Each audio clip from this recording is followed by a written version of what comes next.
Good morning, good evening, and good afternoon. There's a water bottle there. Hello, welcome in. Luminology, welcome back. Margot, Wolf, Exceed, hello. Guys, welcome in. Good morning, good evening, good afternoon. How's everyone been? Happy start of the fresh new week. We got our kitchen back, guys. Oh, I don't know why that's there. Hold on. Let me make some changes here. There we go. It's a bit better. Look at that. We got our kitchen back. We finished all of Starfield. Amazing. I'm very excited. Except phone rang and it distracted me. Guys, Starfield streams may be done. However, the first patty melt, recipe video came out on Friday, which is the patty melt. And then the next 3 weeks, more recipes are going to come out. I'm very excited for that. I thank you for those who have commented on the posts and shared them. I really appreciate it. It looked awesome. Thank you. I filmed another one yesterday for the stir fry and it looks really good. Took some new photos and then just need to, I think, make some tweaks for the chocolate chunks. They were really delicious. They're a little bit, Exceed thinks a little bit too rich, but we'll see. My stepdad really liked them, so we'll see. We might do some tweaks, we might not. We might just have to make a smaller size. I don't know, like make them a little bit smaller, but they're very luxurious and they're very easy, which I really like them being 5 ingredients.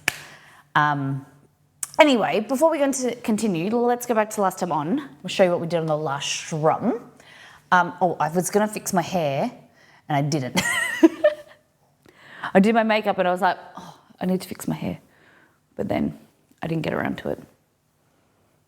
Okay, so on the last stream, which was our last Starfield stream, so we did all things chunks. We did an egg chunk. We did potato kind of gratin slash, I forgot what the word was. The potato Anna, I think it was called potato Anna, really thin slices of potato and then baked. They were really nice. And then the version right at the back, the darker one, they were like blended potato with a bit of cheese, bit of flour, salt, pepper, a bit of MSG, made into like a, kind of like a potato gem or like a tater tot in chunk form. They were really good. And this was the chocolate chunks. So this is the recipe similar to that that's going to come out in a few weeks. Sponsored by Bethesda, which is really cool. 45 cheeky bits, 4 subs, resubs, gifted subs, 17 people in the form of followers, and a massive raid from Zeph. Really appreciate everybody. Thank you for supporting me. Into the unknown. I don't know if my voice is a little bit croaky. Feeling a little under the weather. I'm glad we got through all of the streams because I was feeling a bit weird on Friday morning when we did the last Starfield stream. But the last few days been waking up pretty croaky. But then throughout the day I've been like getting better, like feeling better. But this morning I woke up and I was like, oh, just feeling like go back to sleep. But we're here, we're gonna have fun.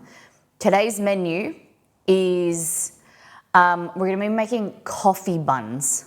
So I think I put the recipe in Discord, but if I didn't, I'll do it right now.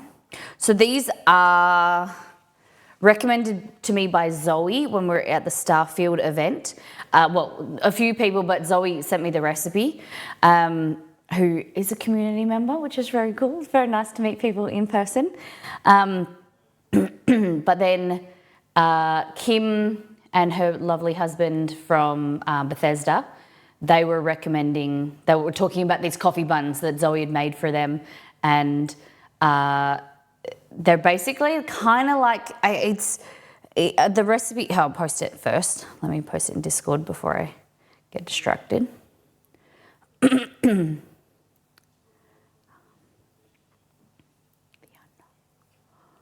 This is what we're making. Okay, it's in Discord, so you can have a look at it. So I think they're kind of like a version of a Mexican concha. Is that how you say it? Concha? But they originate in Malaysia from Penang. Kind of similar to a melon pan or a pineapple bun from Hong Kong. So they are a super soft bread, sweet bread, covered in like a crunchy cookie crust. But then you put like a square of butter inside the dough, and they bake with butter inside. So I got told how amazing they were, so I was like, why don't we make them? This is what they look like. I just knocked out my charger. So this is what they look like. They've got this like crunchy crust on top. But then that's like, I don't know, filled with butter. So they're from Catherine Zhang. I think that's how you pronounce her name. She's like a Instagram TikToker. So this is the recipe I sent from Zoe. So they're amazing. Look at that. Doesn't that look good? Hey, welcome in. Zoe, it's lovely to have you. They're delicious, so happy you're trying them. I'm so excited. I'm going to see how much the recipe makes. So maybe I might halve it, but we'll see. Okay. So we'll make them first because we're going to let the dough proof and whatnot. We'll do a deep dive into Discord first, but the recipe makes 8. Do we think we need 8? That she doesn't have up. This is the thing. There's little things that I love on our website that some people don't have. She has a double and triple function, but she doesn't have a half function. Sometimes it's nice finding a recipe. I don't know if you guys agree, but like finding a recipe and you don't want to make the whole lot because it's Exceed and I in the house, and sometimes you want to make them, but like a smaller portion. And I like the half function, but I should be able to work it out myself. So it's 300 grams or 2 cups of flour, quarter of a cup, 50 grams of sugar, salt, milk powder, so 2 tablespoons, half, easy, a teaspoon of yeast, I was reading salt at the same time, butter and milk. So really easy to be able to halve. And then the cookie topping, it uses 1 egg, but we'll figure it out. I can always make the cookie topping, use half of it, and then, I don't know, roll it up and cook it as a cookie. I don't know. We'll see. Anyway, we're going to do a deep dive into Discord. It's now your opportunity to share what you're cooking and eating, what you've been out, and if you've gone out and ventured over the weekend and got takeaway or whatever. I want to see it. Here we go. All right. So I think this was where we started. Oh no, here. Beware, we're actually way before we make the buns, we need to make stovetop baked beans. So we're using the recipe from All In Together. Beware asked me for the stovetop version, and I'm gonna show you how easy it is. Just dump and boil. It's so good. So live stream advice to the rescue: All In Together baked beans and garden scrambled eggs, peppers, onions, cheddar, and Miss Molly Greek seasoning on toast. Love it. So beware. Oh no! For some reason it's a behind the scenes. Oh my God, look, there's a photo of me. Clicked the wrong channel. So Beware was having issues with the All In Together baked beans. Had a burning alert come up on their pressure cooker. So just add a little bit of extra. Asked me the question, I just said add a little bit of extra liquid, and it worked out a treat. But I have been promising that I was going to show you some of the recipes in how I make them in the stove, like on, rather than the pressure cooker or the slow cooker. White chocolate cronut. This, when I've been looking at this the last few times, scrolling past it, it looks like a massive bundt cake. Like, I don't know how, I need a scale, because for me, it was so close up. I thought it was a massive cake, Wolf. But is it just like a donut? Did you make this or did you buy it? It looks really good. Needs banana for scale, that's it. Hey Shark, welcome in. Pot roast in the oven. Ooh. Do you know I've never made a pot roast? It's not a thing in Australia. Yeah, I'd heard of it on like TV shows and movies and things like that. Never made one. You do not make it. Okay. Hey, BSD guy. Then Margot, always coming in with the goods. Not pretty. I think this is pretty. Roast cube potatoes, bacon, peas, parsley, spring onion, chili oil, garlic, touch of butter and sour cream. You know what you're going to make me do is do some loaded potatoes. Seeing as though like I'm feeling a bit under the weather, I just maybe want carbs to comfort food. So we'll make the buns, the coffee buns. That'll be a good dessert. But if we've got time, I might make. If I can find bacon, then we might make some loaded potatoes, because this has given me some feels. That looks so good. Do you want to be really good in here? Some tarragon.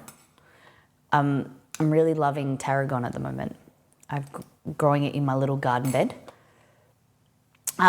Great work, Margot. Thank you for sharing. This, I always get questions about my stock powder that I use. These are from Korea. So the brand is called Dasita.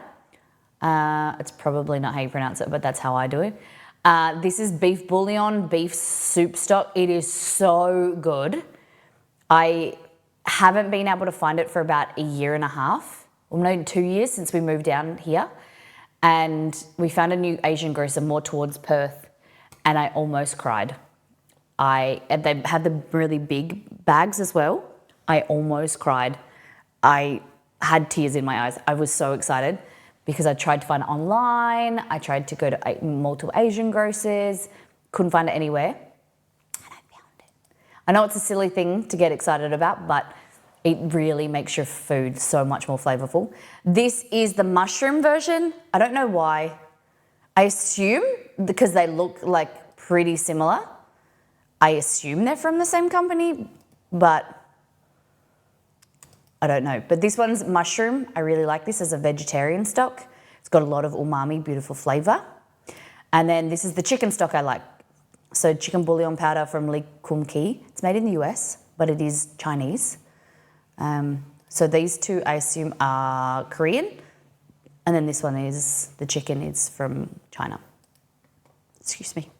And then I just get like, ramen noodles, and I add chicken stock powder. And that's how I do 2-minute noodles sometimes. Instead of beef stock, I use French onion soup. Ooh, yum. Shock. Do you know what was very popular in my mum's house and growing up? You get sour cream and you mix French onion soup mix with sour cream. It makes the best dip.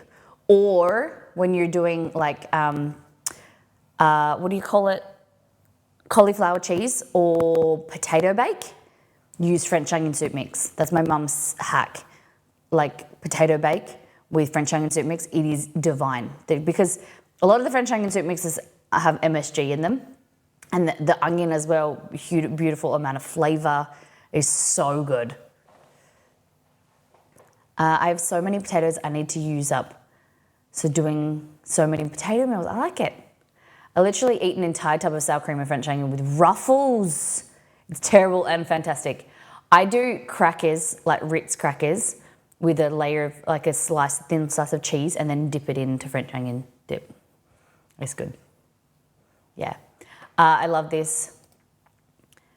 Smoked jalapeno sauce. We have this as well that Margot sent us, and Cholula. This is our all-time like go-to hot sauce. It is so amazing. As like an everyday hot sauce, Cholula is. You just need to cook up some fresh rice, like fresh rice in the pressure cooker. Like use my recipe, rice baby, grated cheese and Cholula. Maybe if you want to add a fried egg, but rice, cheese, Cholula It's it's kind of like my lazy girl meal. It's not very healthy, but it is very tasty. It's kind of like for you, it's terrible and fantastic shock. Rice, cheese, and hot sauce. It's good. Snack plate with blue cheese, brie, tasty guacamole, cheese, tasty, two different types of cheese. Cheese and chive dip, Savoys and Clicks. Savoys, do you call them Savoys? I thought they were Savoys. We call them well, there's two different versions. Savoys, I think, are a little bit thicker. But they're very similar to Jats, what we call Jats in WA. It's very, very weird. They're same but different. This looks really good. I love cabanossi. And then what did you say? This is a cheese and chive dip. Ooh. The biscuits are Clicks. What is a Savoy then? Oh, you mean the little sausages? Oh, sorry.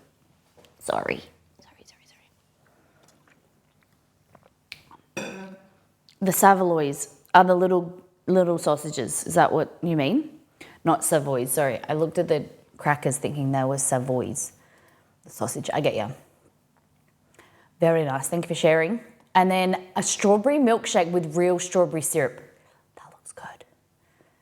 I'm so excited for strawberry season.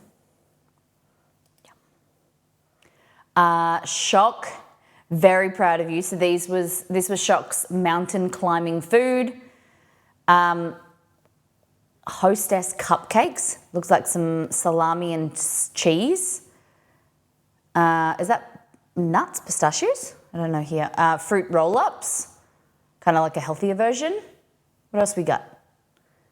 And then water. Who did you go with, Shock? Was it just you and kids or work? Anything in pantry that was light and high calorie. Nice. This is one of my favorite things. So these are crusquets, which are kind of like, I don't know how to explain the texture, kind of like a puffed rice kind of cracker, or like a puffed wheat. I don't know.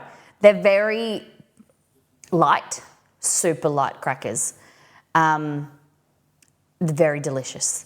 And then I just had crumbled ricotta, like a kind of drier ricotta, and then prosciutto on top, and then smoked honey. Delicious. It is a little bit awkward to eat. You know when you bite into prosciutto and like it all comes away? That really annoys me. You got to kind of like rip it off. But yeah, it's very good. Ricotta, prosciutto. So you got like, it's very plain tasting, but that's what I kind of love. My brother has always teased me for a long time because I would eat like bocconcini or like mozzarella by itself. I always just like that plain dairy flavor. I like to eat mozzarella, but you know, I have been known to go grocery shopping and to get a tub of mozzarella, put the groceries in my car, open the tub, pour off the whey, and that be my driving snack. Like, I love mozzarella like that. And so ricotta, just plain ricotta, is very tasty. And then with the salt from the prosciutto, smoked honey, it's just like sweet, salty, simple, delish. I don't know. It's just, it might sound weird to people, but I just like it. Maybe there's some of you that feel me. I'd like to hear. End of a very long day, blue burger, clam chowder at the Geoduck Tavern. I love this place. It's gritty, and most of the locals don't have all of their teeth.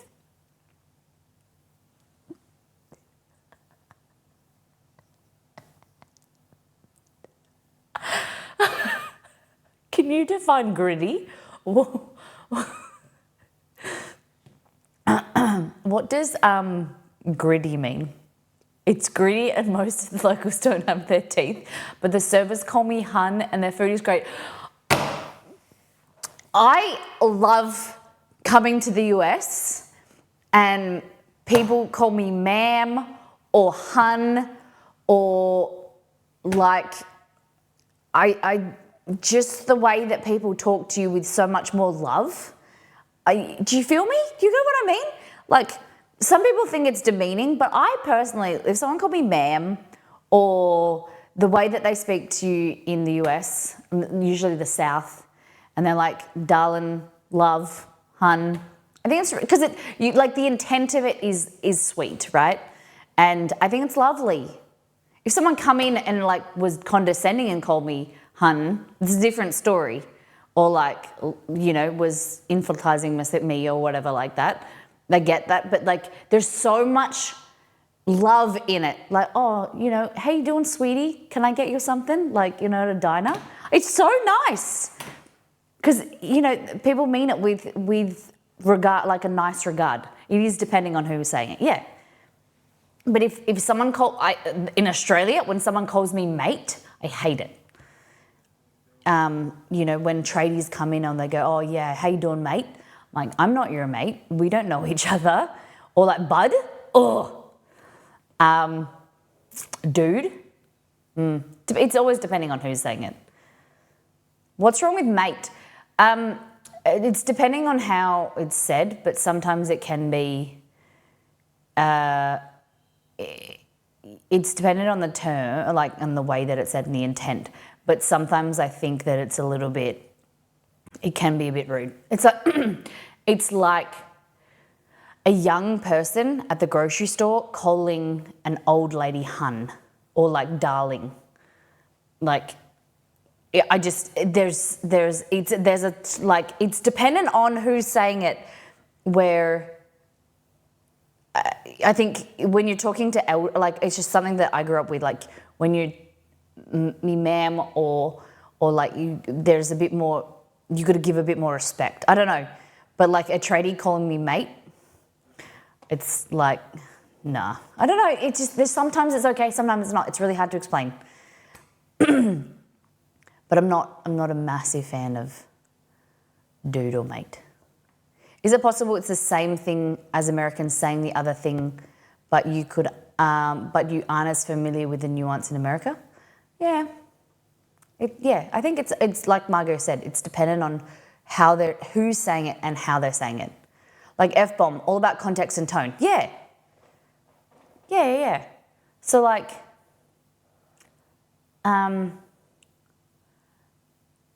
I think it's how you vibe with the person. Like if you are in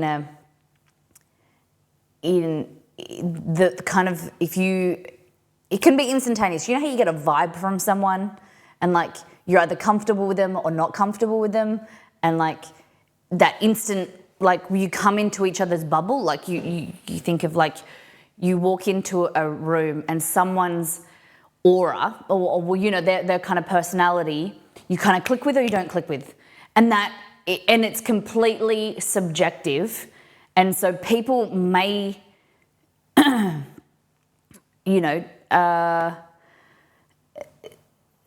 if you vibe with them and they call you hun, it can be taken as good and can be taken as bad. Like it's completely how you're feeling there and then, which is not fair to that person, obviously. But I don't know, it's just, I think it's also like if I go, oh dude, oh my God, sorry. But I was like, oh dude, like, hey dude, or it's about how someone says it and their tone.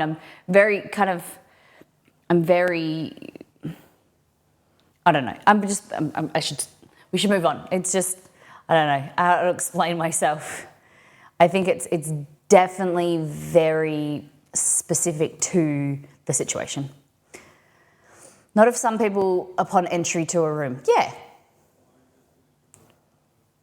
And like sometimes the context is like you need to be professional or you need to be respectful, or that it's context specific. And when they say there's your mate, it means you've spotted someone that someone doesn't. Oh, there's your mate. Yeah. Exceed does that to me all the time. He goes, oh, your mate. And I'm like, which mate, Exceed? Which mate? Like, who are we talking about now? Because it'll always be like someone that I know or I've brought up or that I like or something. And I'm like, which person are you talking about? But yeah, in Australia, if you say, oh, that's your mate, oh, look over there, your mate over there is it's usually the person who says it, it's someone that they don't really like, but they're trying to bring your attention to something. Anyway, do you know what I mean? It's a whole thing. The English language, or language in general, body language, it is so subjective.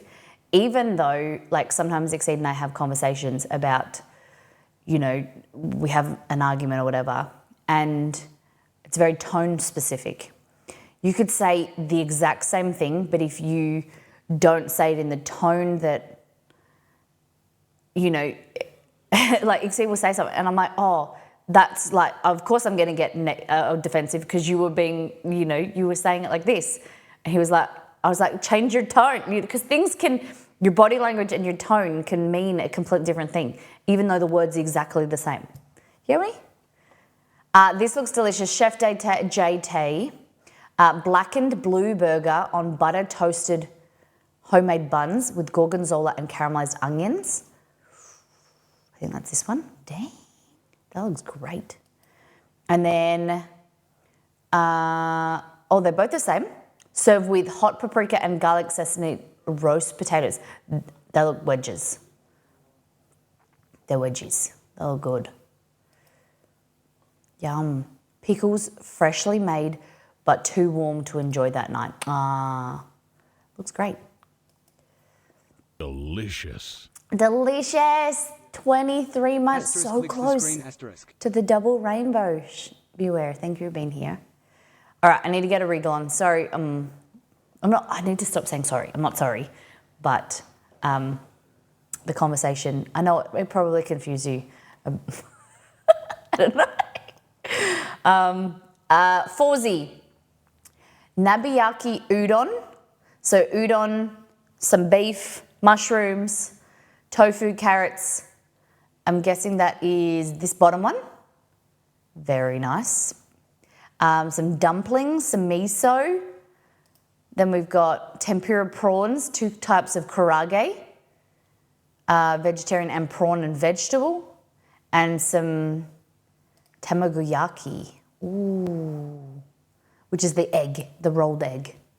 Look how good that looks. Damn. And shock, guilty pleasure breakfast, buttered white toast with fried canned corned beef. Wow, and over easy eggs. Dang. Interesting. I've never had canned corned beef before, I don't think. Looks good. Would you add hot sauce onto it or not? It's not right. That dinner from Fawzi looks amazing. It does. Thank you, Shock.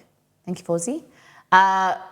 This is one of my favourite breakfasts, a really simple, heavily buttered piece of sourdough toast with scrambled eggs on top. Love it. Look at that butter. Oh, grumpy. It's gross. Canned corned beef is amazing with HP. I don't think I've ever had HP sauce before. Is it like a barbecue sauce? Canned corned beef, HP sauce. It's gross and delicious. Do you know, hey Google, add beef and onions to my shopping list. I will show you something I don't buy very often. I added those 2 things to the list called shopping. But it's canned beef and onions, like a stew, and then you turn it into a toasty. My auntie used to make them for me when I used to visit her. She still makes them now, she said, but they are disgustingly good. It's kind of like a guilty pleasure, like canned beef and onions with grated cheese, and then inside a toasted sandwich. Oof. Got to serve up dinner. We'll tune in later. Take care. Sancho Bao from Kate. Yum, with a bit of cheese on the side. So these are like lettuce wraps. Very nice. And then we've got English muffins. Kate made some English muffins. Look at these. Using some sourdough discard. And then a spinach, tomato, bacon, aioli, grilled halloumi muffin. I made some really nice pita yesterday and I didn't take a photo. I'm so sad because you guys needed to see them. I have to recreate them maybe during the week.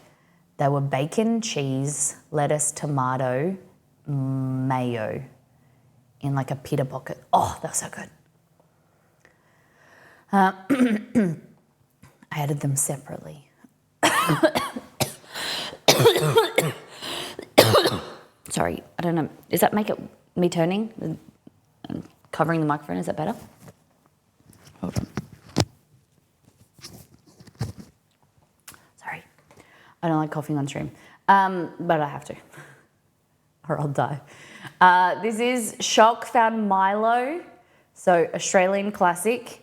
I'll have to see if I've got some, but we will make it on stream if I do. Very nice warm drink. Hey Google, turn on Alexa.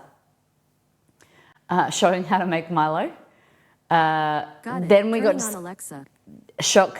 At the end of this video, they bring up Weet-Bix, and then Shock was like, what's that word? So then I had to explain what Weet-Bix were. So these are two ads from Australian TV over the last few years. This is from the 80s, and then that's from the 90s. I'm pretty sure that's in the 90s. And it's like a breakfast cereal. Really cool ads. I don't feel like they don't make ads like that these days. Shredded wheat, a little bit different. Caesar salad, chicken Caesar salad for Grumpy. I love Caesar salad. So good. Maybe you should make some tea. Yeah, I'm gonna make some. All I've had for breakfast is a coffee. So I have to get myself some breakfast. Okay, sorry. I keep clearing my throat. Saturday, we went out for lunch with a friend. I had this amazing, so did Amy. We had like a dark and stormy ginger beer with spiced rum. So good. And then this was a smoked board. I have been waiting to get this because they only do it on Saturdays and Sundays and it sells out, so you have to kind of get there early and order. It was $99. So there was cornbread, there was pickles, like some kraut, corn, jalapeno sausage, mac and cheese, kind of like a chipotle mayo, pork belly, beef ribs, chicken drumsticks, pork ribs, slaw, and pickles. It was very, very bad. I feel really terrible. Like, the presentation was beautiful. It looked nice. The mac and cheese, which I don't usually like, was really nice. The cornbread was amazing. The jalapeno sausage was nice. The pickles and the sauce were good. The slaw was okay.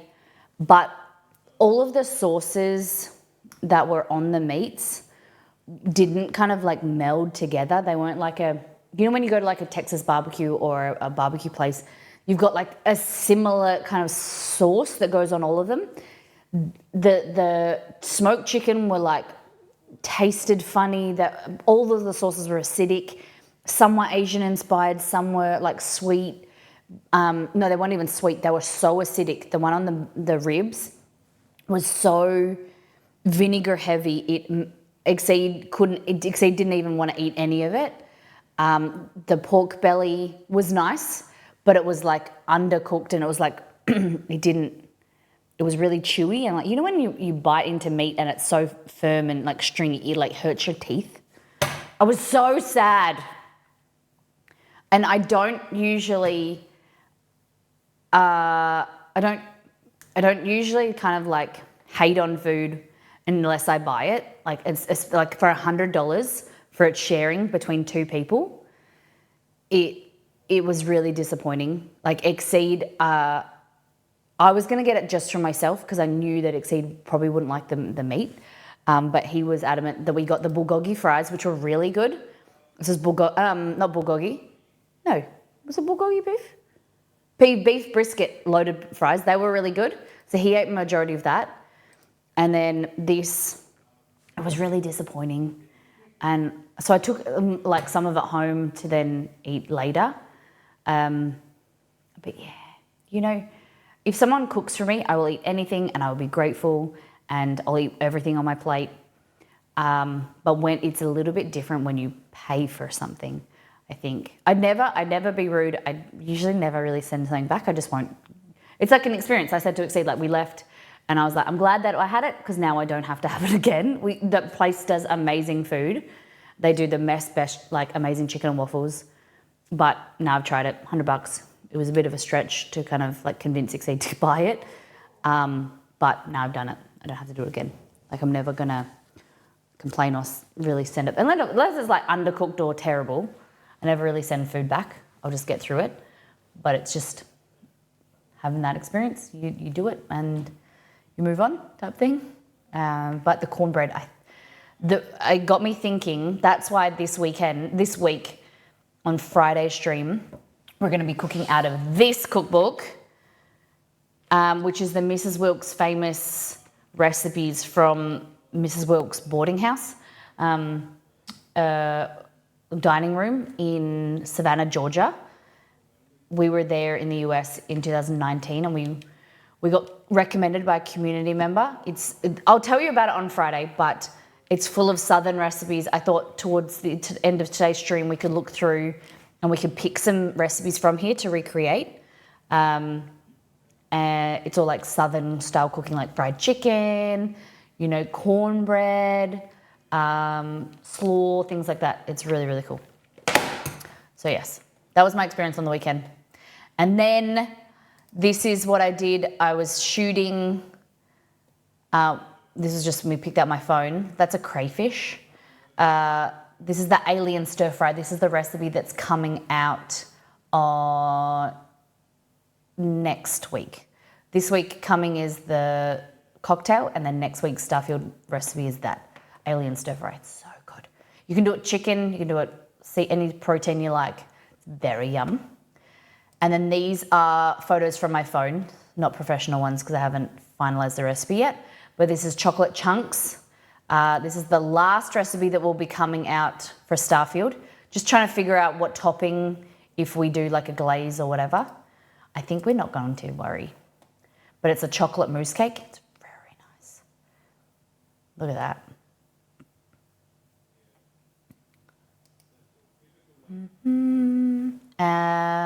I asked a question about, oh God, I keep clicking on the wrong button. Scroll down. I saw, there's this girl that I follow, Amy, on Instagram. She shared, sorry. Yeah, she shared these. Fireball with apple. So they're probably a little bit strong for Lil Molly with 6.6%. But they're kind of like Fireball cinnamon whiskey with apple juice or apple kind of cider. The review was like they taste like a cold cinnamon apple pie. So if anyone gets their hands on, let me give it a review. I'd love to know. If I see them, I might grab some. The chocolate mousse cake looks amazing. Thank you. It is very tasty. Exceed, my husband thinks that it's a little bit too sweet, so I might do a little tweaking before I release the recipe. Green Eyes made burrito tacos. Burrito bowl for me. Jasmine rice, corn, diced steaks, sour cream on his taco. Ooh, look at that. Simple but good.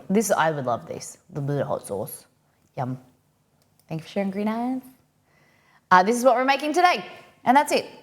We got through it. Okay. So, the things that we're making today is baked beans, the coffee buns, and then if we've got time, depending how I'm feeling, we're going to make pistachio paste, like pistachio butter, okay? I do a shot of Fireball in my Angry Orchard apple cider, also called Angry Balls, and it tastes like cinnamon apple pie, so I'm interested in that can. Nice. Rosalie, I think that I would like it as well. Angry Orchard, that's the alcoholic cider, right? I think I've tried that and it's nice. But there's like a sweeter version. Am I remembering that correctly? It was a while ago.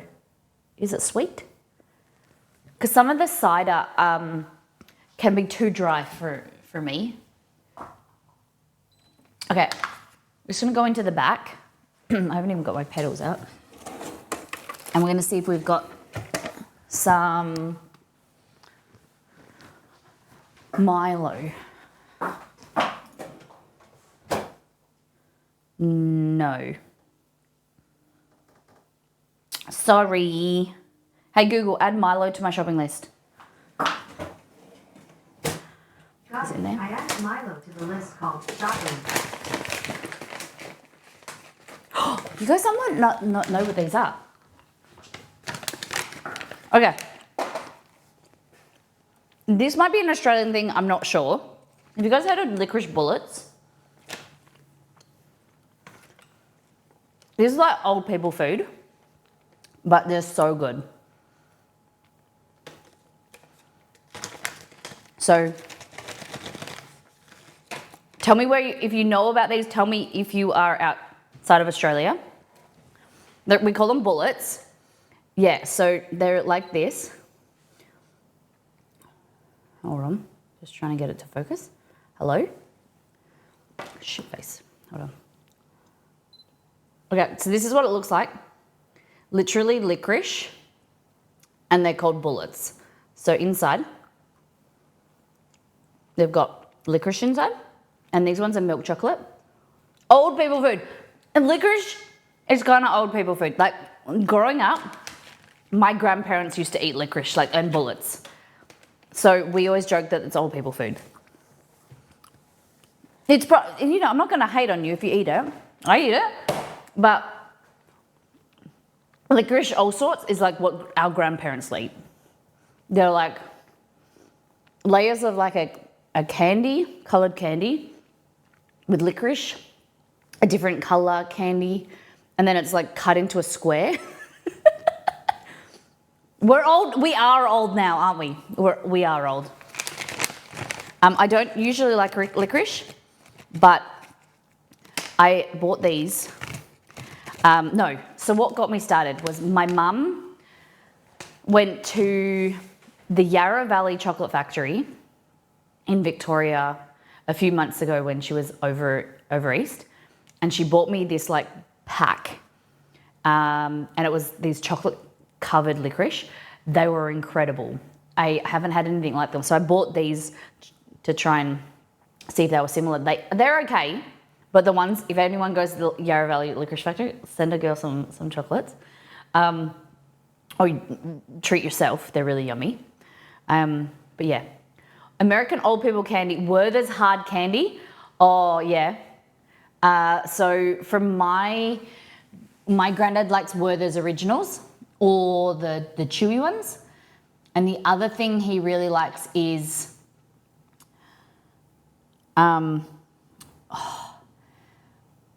you know when they're like throat lozenges, butter menthol. Have you guys ever had butter menthol?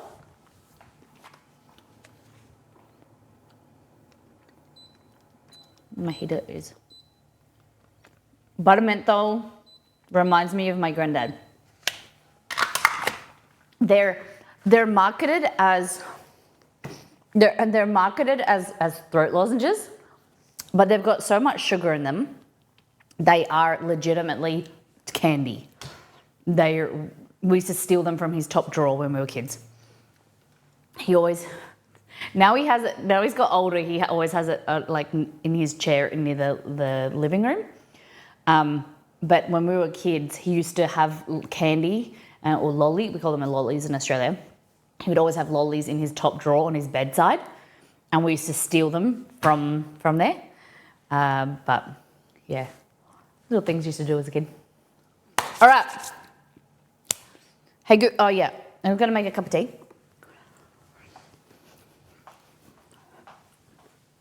Shut mine. Okay. Make this, and we're gonna make beans for Exceed.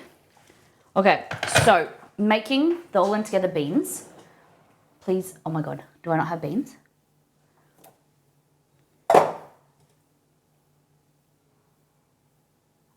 Oh my God. I always have beans. Oh my God. How quickly do you think I can cook beans from dry? Oh my God. Beware, I'm so sorry. I always have beans, obviously not now, and tinned tomatoes. I have shitloads of tinned tomatoes. It's one of those ingredients where I usually don't have to look because I always have them. I got Libby's canned pumpkin, lychees in syrup, shitload of tomatoes, diced tomatoes. Oh my God, I got chickpeas and lentils. Oh my God. All right, I'll go out and get some tomorrow and I'll make it a video for you. Oh my God. Hold on. I've got cannellini beans. No, they need to be soaked, don't they? Oh my God, I'm so sorry. I'll get some. Hey Google, add cannellini beans to my shopping list. What I will do though is I added cannellini beans to I'll my make some list called shakshuka shopping. because I'll make shakshuka, which is basically, I'll show you the technique. You just have to add the beans. Or Libby's, I made pumpkin spice latte syrup last week. Ooh. I found Libby's at the Spud Shed last year. You rescued my batch last stream anyway, so it's definitely not a priority. Okay. Was my microphone cutting out back there? Was it okay? All right.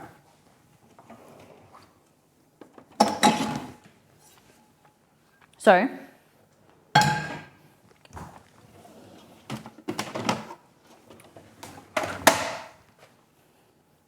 a fry pan. That is a fry pan. Okay.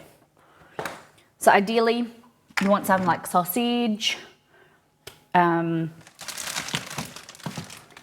yummy, ham, prosciutto, chorizo, whatever you got.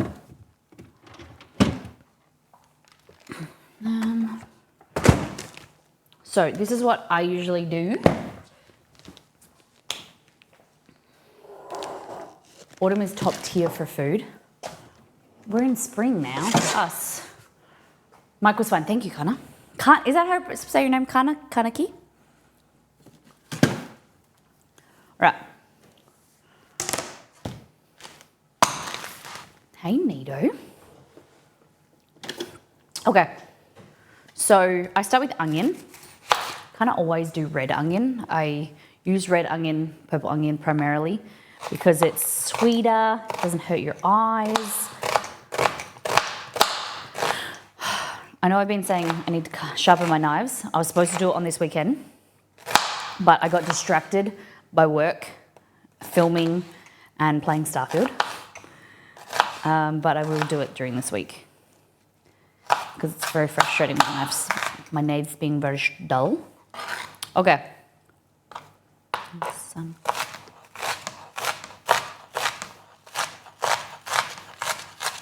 That. So into here. Oh, I don't have any oils in my office. Last name Ki. Kana Ki. Nice. Welcome. Hey Cobra. Do you cook for work too? This is my job. This is what I do. I stream and then I am a recipe developer, recipe creator for different video game developers, food photographer for different products, things like that. But streaming is my main game.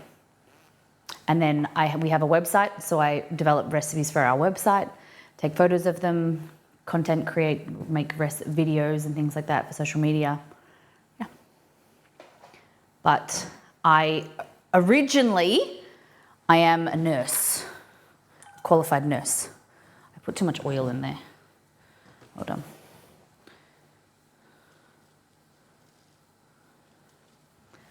Yeah, so I am a registered nurse, non-practicing anymore, because we've been doing this for 6.5 years. Like the Final Fantasy cookbook, I didn't have a part of that, but Vicky, so the wonderful Vicky Rosenthal. She occasionally, I don't know if, I haven't caught her lately, but she streams on Twitch. She's very, very talented. I haven't done any like theme cookbooks, but we've just been working with Bethesda for Starfield, and we created 4 official recipes for them, and then also Magic the Gathering. But we've done stuff for Hearthstone, Far Cry. Let me think, what else? I did some Final Fantasy recipes for the celebration of the DC. I created 3 recipes. A chocobo, they're Australiana themed. So it was a chocobo lamington, a cactus cupcake, and there was another one. There was another one. But yeah, I'm very lucky to be able to work with some different companies and learn about different communities on Twitch and online. Gamers are cool, man. Do I play Fortnite? I do not. I play Starfield, Call of Duty. I like first-person shooters, puzzle games, kind of strategy, kind of more like, you know, strategy puzzle games. I'm thinking, because next week we're only streaming twice, I was thinking maybe to do like I want to do some streams on our other channel, More Miss Molly, but I was thinking either like a makeup stream or a gaming stream, or community gaming stream. I don't know if you guys would be interested in watching me play Starfield, but it'd just be kind of a fun opportunity to hang out, or we could do some community games. All right, so this is Italian sausage. It's kind of dried out in the fridge. My uncle did cryovac the other one, but then I opened this one and it's just been hanging out in my fridge drying. It's pork with fennel, different flavours.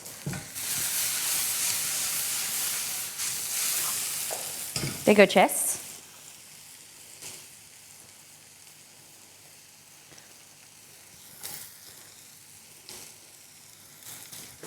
The other day I said Nito burrito to someone at work. Did you really?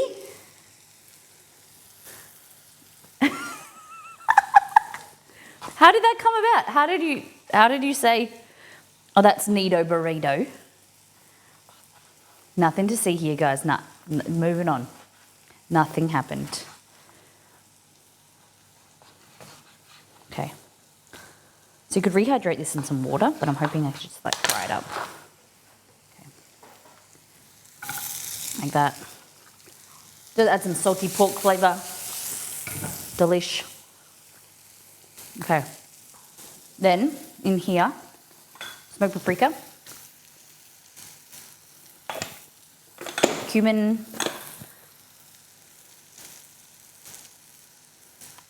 I like how neat, but came out Nito. Yeah, like how neat, but came out Nito burrito. Up in this bichito. Okay, so then we've got salt, pepper, paprika, cumin, garlic powder, like this. Ow. Bit of garlic powder. Beautiful. We'll do some fennel in there as well if you wanted to. Take a bit of ground or whole fennel. Fabulous. Grab yourself a spitch.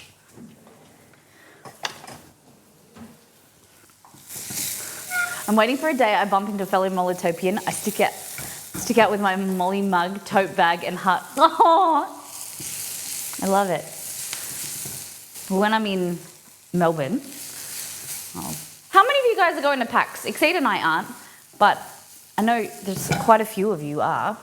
Is anyone going to PAX? PAX Australia is held in Melbourne in October. It's in like 3 weeks. Okay. That.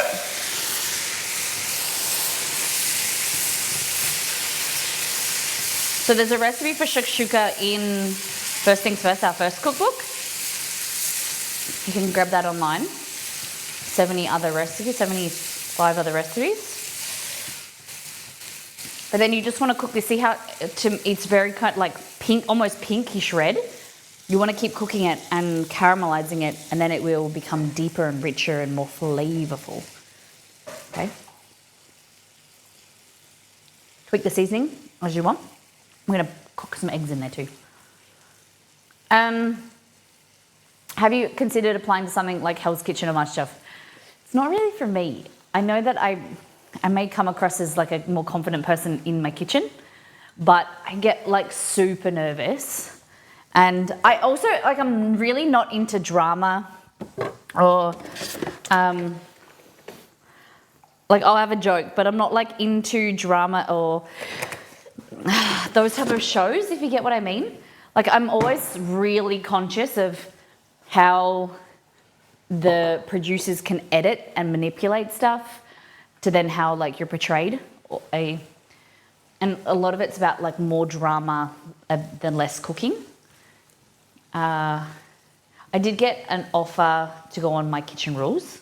I got asked to apply, but I couldn't. That more like MasterChef would be cool, but I couldn't do something like My Kitchen Rules. No way. Felt like you'd be better suited to UK MasterChef format. What's the difference?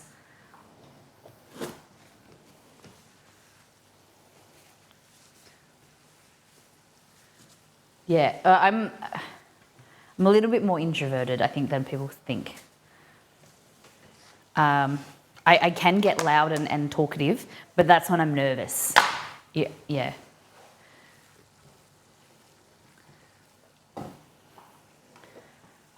All right, so a bit of salt. There's a difference between none of the drama, literally just cooking. Okay.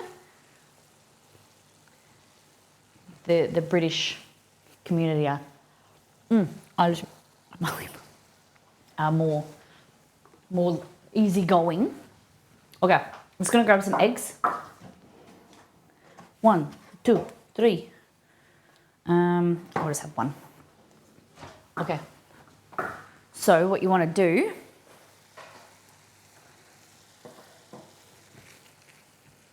is, it needs more. I'm just thinking it needs something. Sometimes if you want like add a bit of boost, you'll add a bit of stock powder.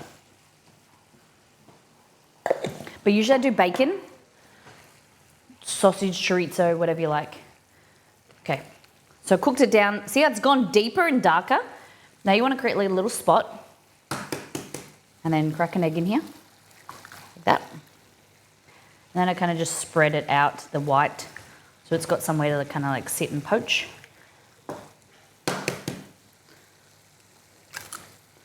Beautiful.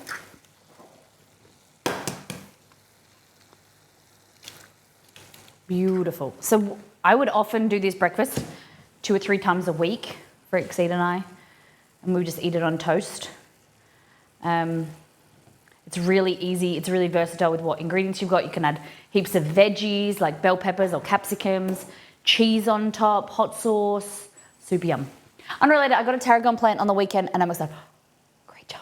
Mine's growing. I'm waiting for it to be like really abundant with leaves so then I can start kind of harvesting it. Loving it. I love eggs are amazing, aren't they? Egg yolk. Okay. Just clean off my area here. Okay, so it kind of looks like that. And then all you want to do is either put it under the broiler or just put a lid on it real quick. And then that will give you time. I've turned the heat off, but depending on how quick you want, you can keep the heat on.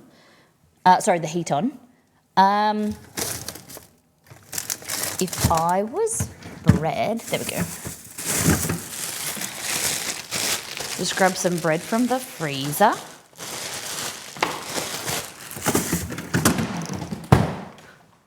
Then we're just gonna toast the bread. I'll grab some hot sauce and then some fresh parsley on there is really nice.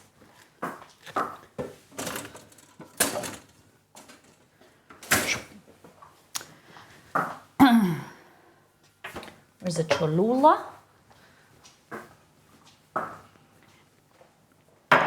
And if you had a can of beans, all you would do is rinse them off, like open the can, rinse them, and then pop them in, cook them for a few minutes, and then you got like added beans in there. It's really good. Bulk it up. But this girl doesn't have beans. Hey Google, add beans to my shopping list. Did I put them on there already? All right, I added beans to the list called shopping. Okay.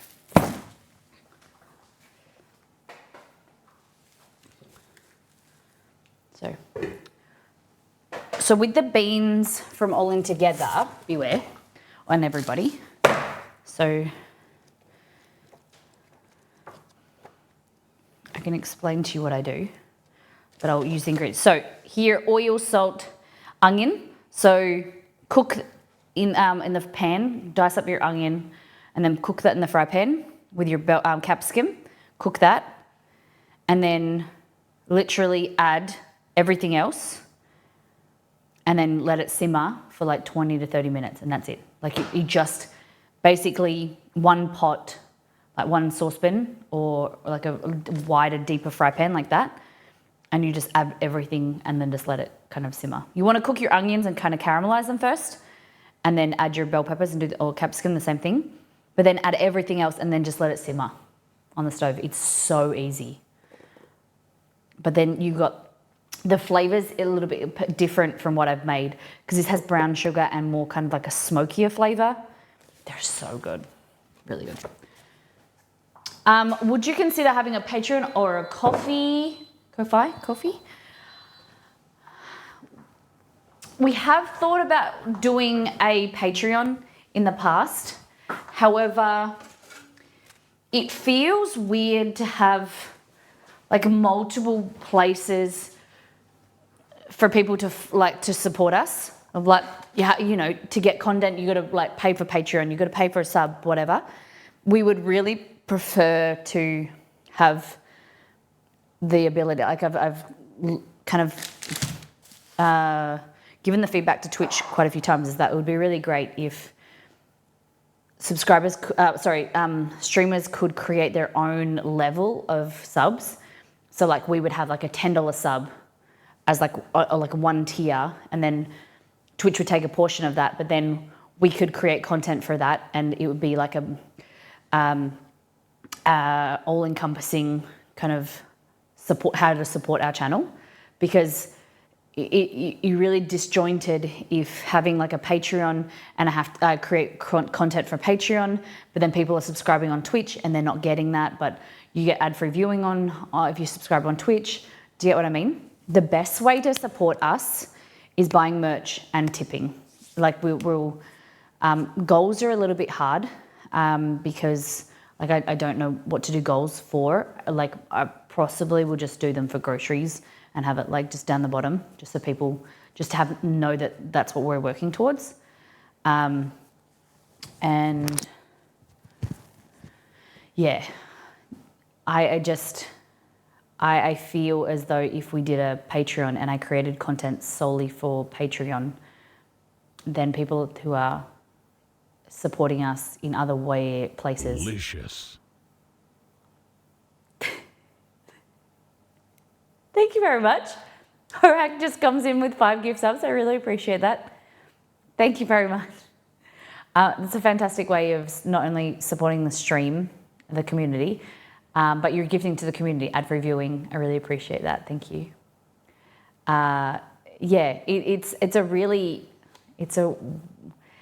There's no ideal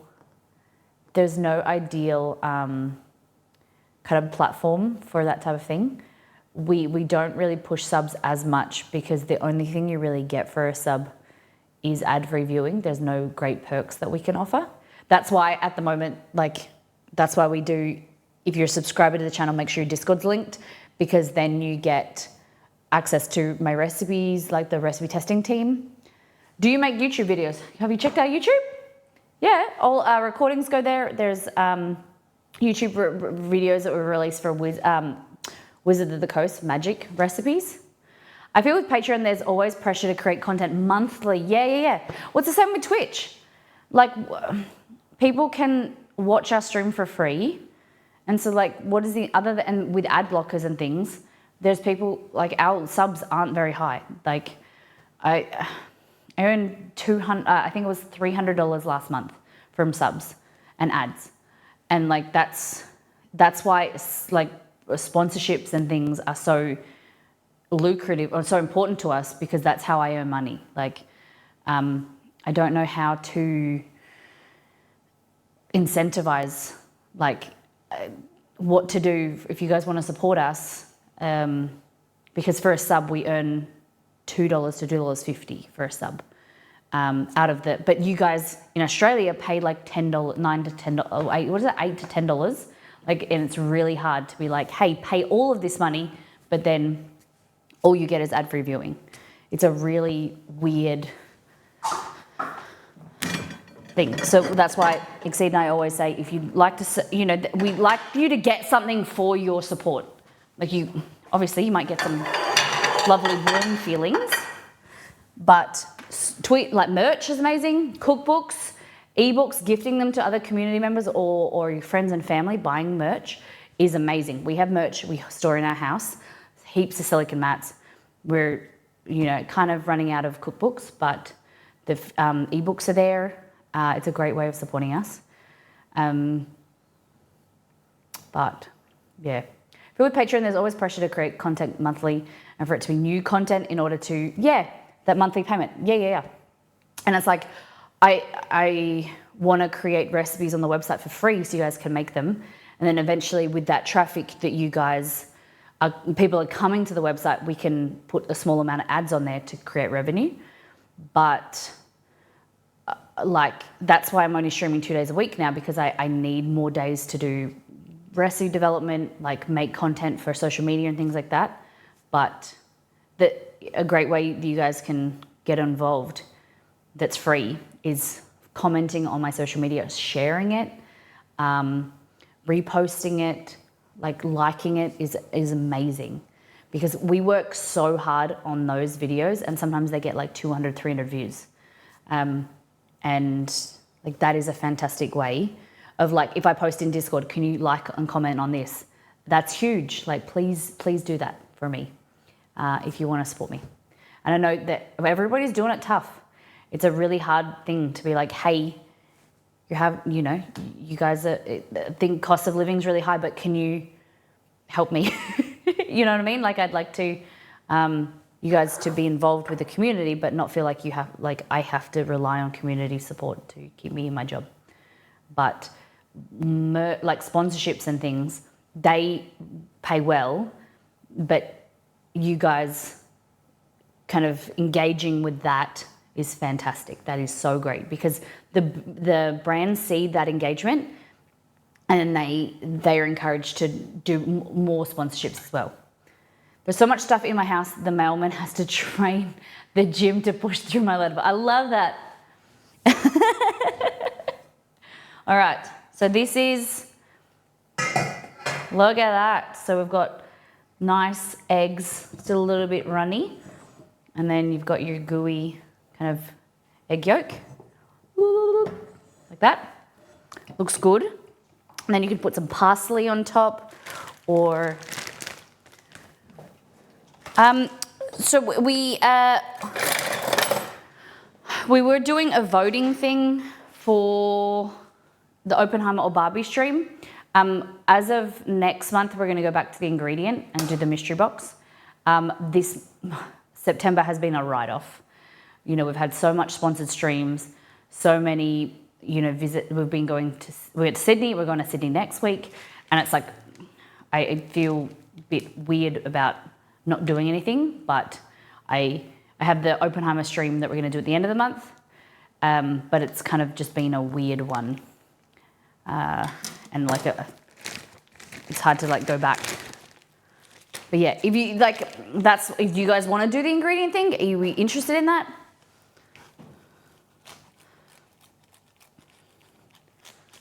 All right, so this is Parmesan cheese.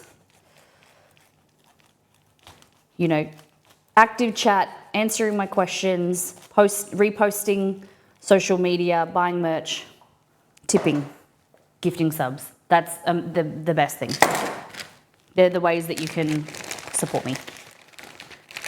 Keep chat active, answer my questions, share social media, all free. Maybe a pink food item as a surprise, maybe. I got an idea. I need to talk to Exceed about if it's possible to do. Okay, so bread.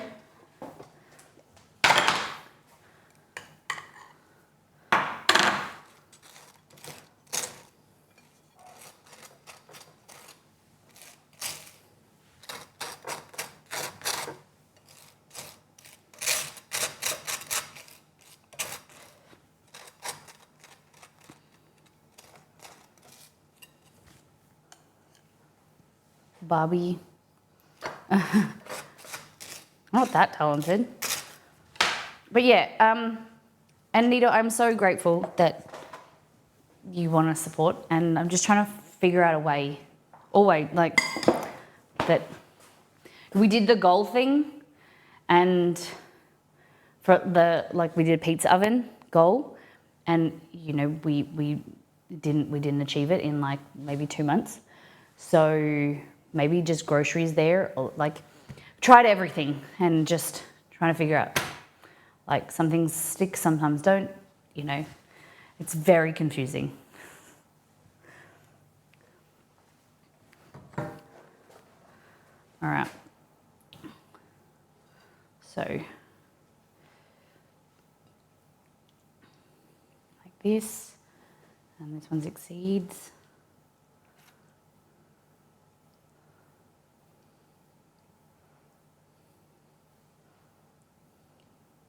Go. Ooh. And then, where's the cheese? This looks so good. So the recipe for this is shakshuka. It's in our cookbook. First things first, a guide to getting you started in the kitchen.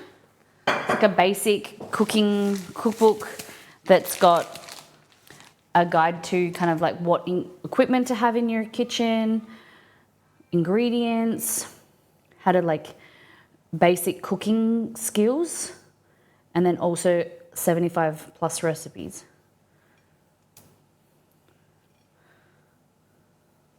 It's a good song, isn't it? Do you guys remember this when this song was first released with like Grey's Anatomy? We need more cheese, you can still see the plate.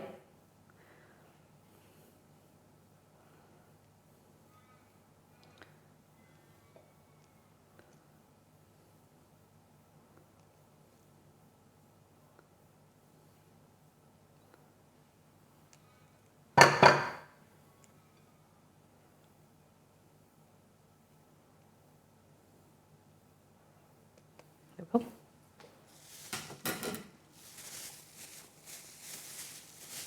This is on every single talent show, and it's a yes from me. Okay. Like that.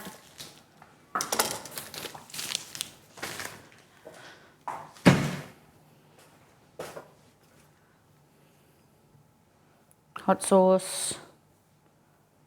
Like that. Whoop. Makes me want to stick a drill in my ears. Damn. Hush. All right.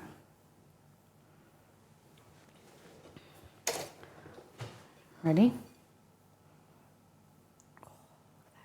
It's not as runny as it was. It's cooled down. Have a look at that. And I'll just take this to Exceed. BRB.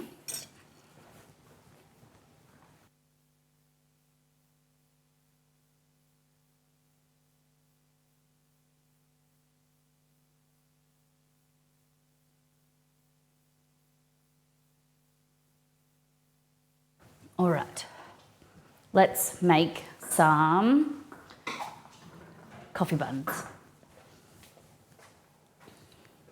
All you need to find true love, while it works saving lives or something. Relationship at work, what could go wrong? Hey. Exceed, I met Exceed at work. And he's my, I think our relationship's pretty great. I was the boss's daughter. Little fun fact. But you didn't know that. Don't shoot where you eat. That was, it was really funny because when we first, we were like really great, good friends at work. And my mum, who's the boss, said, you need to date him. And I was like, what do you mean? We're just friends. And she's like, no, there's something there, there's some like connection there. I was like, nah. And my brother was a managing director. And he was like, no way. He was like, if it doesn't work and they break up, then he'll leave. I just got a great IT manager. Like, no way. And my mum was like, shut up. And then we've been together 9 years. We've been married for 4. And he's the best. I met Mr. B through my ex. Wow. So I knew Exceed would never have met if he never got that job. Yeah. So he always says is the best thing that happened to him. He walked up the stairs. So we met is I came home from the US from a trip before I started my full-time job as a nurse. I walked upstairs and to see my mum in the office. My brother and Troy Exceed were walking downstairs, and I got to the top, and my brother Cody was like, this is Troy, this is our IT manager. And I was like, hi, nice to meet you. And he was a cool guy, and we like spent like 3 months kind of getting to know each other, and like we were really good friends. We were just like never on each other's radar kind of thing. And that's why I say like we were best friends before anything. Like, and we built on our relationship where we're friends first and, partners after that. Like, we love hanging out with each other. We love being together, hanging out. And I think that's a really good base of a relationship. Did you get to fire him? It is tricky. It is tricky working with someone or someone who works for your family business. It was hard because, people's opinions and things like that. But then the business kind of ended up, my mum and dad were over retail and shops, so then they like sold off a lot of the business and then ended up closing it. It was the perfect time. And then we moved to Melbourne. So it was fantastic. So yeah, that's a little bit about me. But yes, I agree, dating and any other form is not very good. It just can get very messy. All right, let's have a taste. Egg yolk, best thing. Smoky, spicy shakshuka. Yum. Probably doesn't look very good.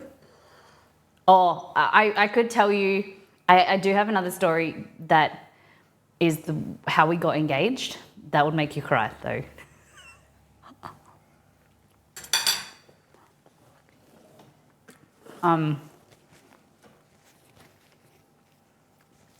Yeah, that is a story that I kind of enjoy because it's one of those things that it's a really beautiful and a lovely memory for me, but it has such, I don't know, you can tell it in a way that it can make a lot of people cry. It's very sentimental, like very, yeah. Just the significance of how we got engaged. One day I'll tell you. Does Exceed squirm? No, I think he likes telling it as well.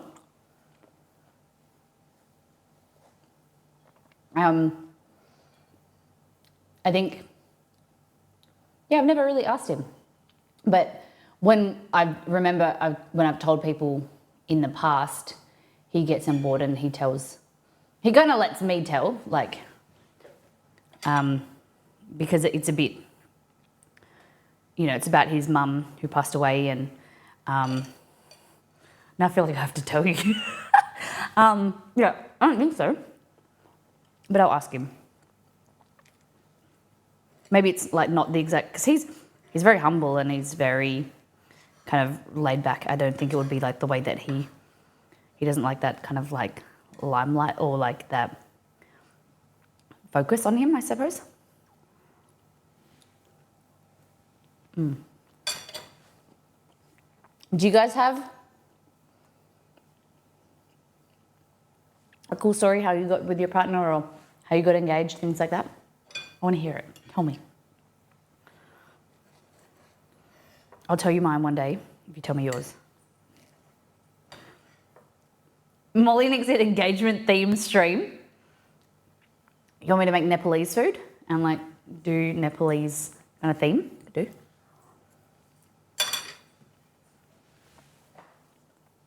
We're engaged on the 16th of November.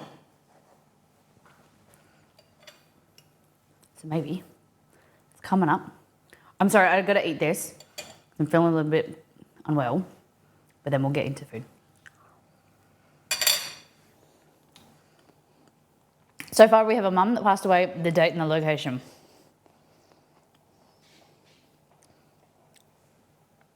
I thought this whole time you were, I suppose you say Mr. B, you're not married yet. Like, have you talked about it? It's just something, that's why we eloped. I never really wanted a big, a wedding would be cool if someone paid for it or organised it for me. But the idea of like asking people to be bridesmaids is like, who do you ask? Right, added costs and things, I don't know. I hired a skydiver to land on my intended bride's farm to hand her the ring and a note. Guy landed on the wrong property. You're kidding. Woman living there was quite surprised when handed the package. No way. How did you find out? Were you like hiding there?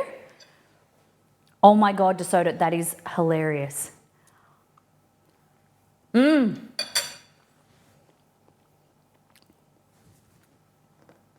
Wow.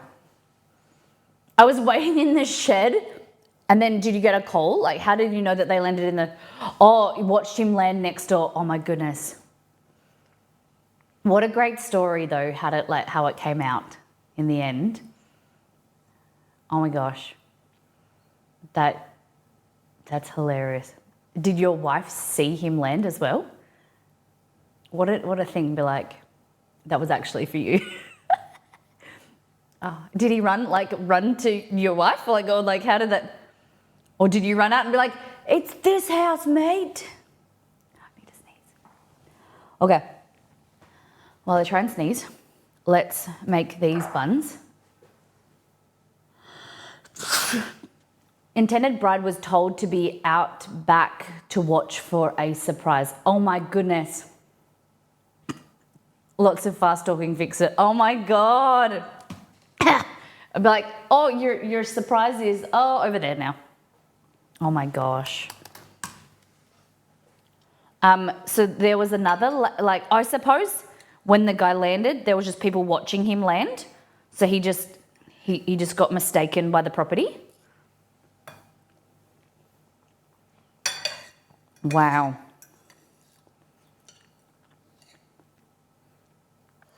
That's interesting.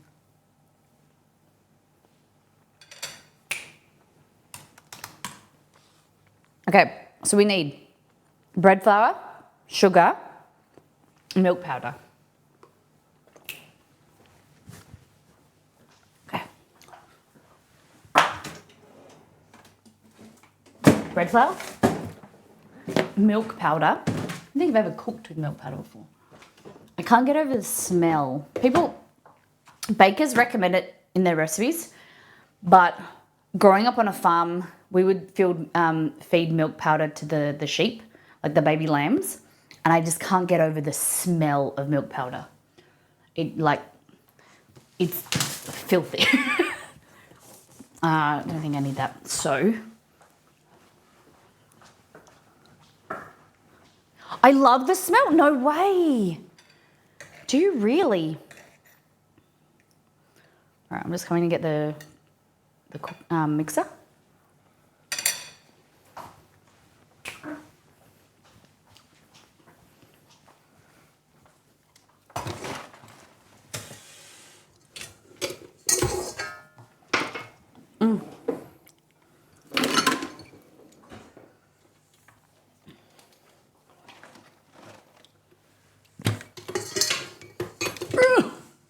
Did I get it?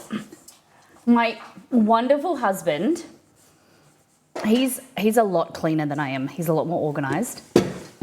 And he puts up with me because I'm not very clean and organised. He cleaned this machine for me beautifully a few weeks ago, and then I had to make 4 batches of cookie dough, and I've got it messy again. I'm terrible.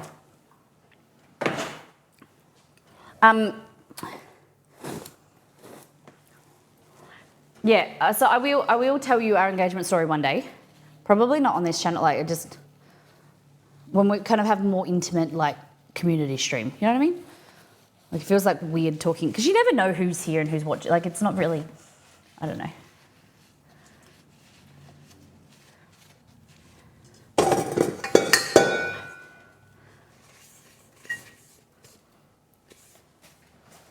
Okay, so, excuse me, sniffles. Into here, we're gonna halve the recipe. Remind me intermittently that we're halving the recipe because often I'll like halve the first 5 or 6 ingredients and then I forget and then I add the others that I'm not meant to. I'm just gonna finish eating this.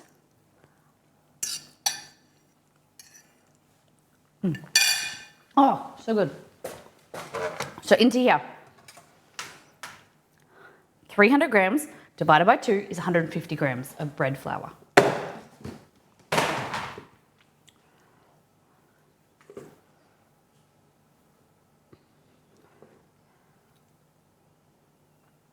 And this should make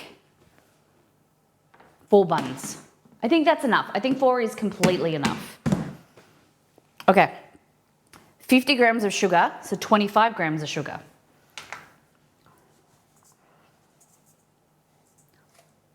Oh, 24.9, nice. Milk powder is 16 grams, 2 tablespoons, so 1 tablespoon. Everyone get your puns ready. I want to hear them. That's it, Nido. Okay, so 16 divided by 2 is 8. Yeah, this is, oh God, the smell is disgusting. Ugh.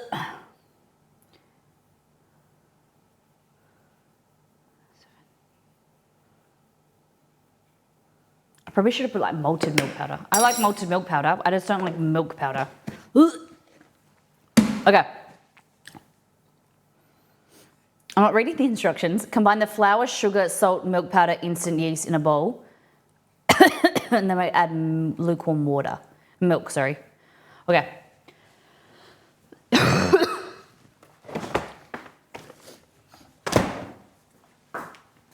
Okay. Now, 5 grams, 1 teaspoon is 2.5 grams of yeast. But you know what I usually do is just use the same amount of yeast because YOLO. I use 3.2. Okay, we'll do a pinch of salt. There. And now we're going to add some milk. Milk.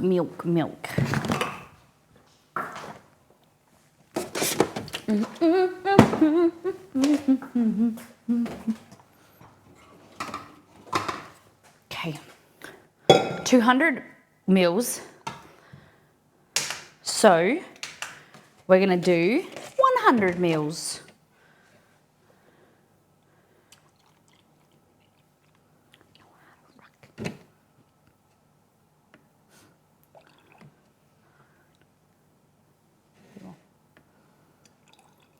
Gave you your last kiss. Oh my God, it's not even. It's like this. Yep. Okay, I'm gonna zap this. Zap it. I feel like a boomer. Gonna zap it for 25 seconds. Just to take the chill off, warm it up. You don't want it too warm because you want to kill your yeast. Better to be erring on the side of caution and go colder than hotter because you want to kill the yeast. But it will proof, but it will just proof slower if it's cold.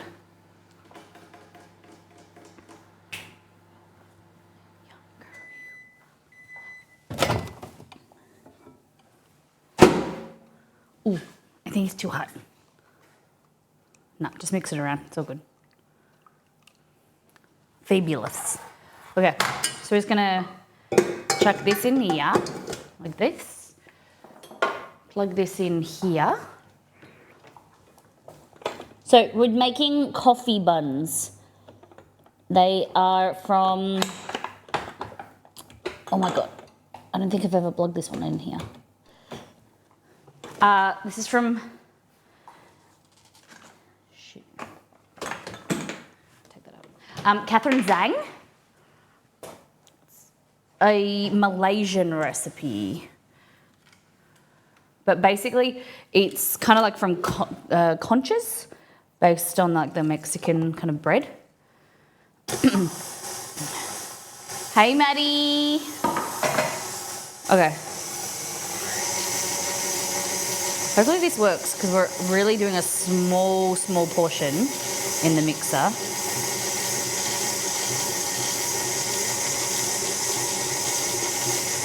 scrape down the sides. And then we're going to need to get some butter as well, a tablespoon of butter later.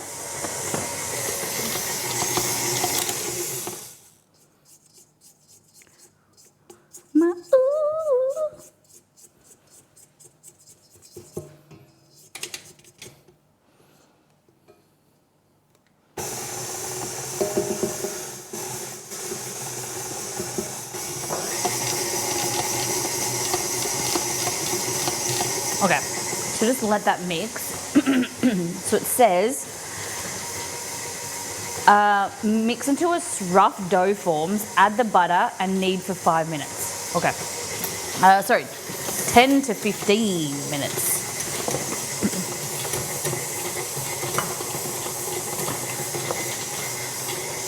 So it wants me to add 15 grams of butter. So how much is that? Oh, 16, that's perfect. That'll do. So I'm just gonna add the butter in there and it will knead it. It's amazing to think that that small portion will be 4 buns.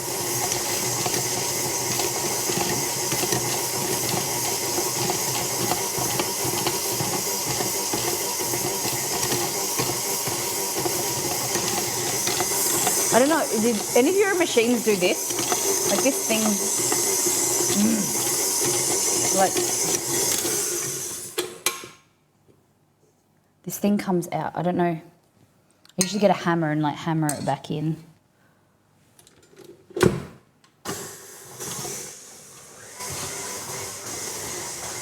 Let me get a hammer. Tell me about your weekend. What did you guys get up to? Anyone skydive and propose to the wrong lady? Anyone play some video games? What did you play? Just using power tools on the stream. Good.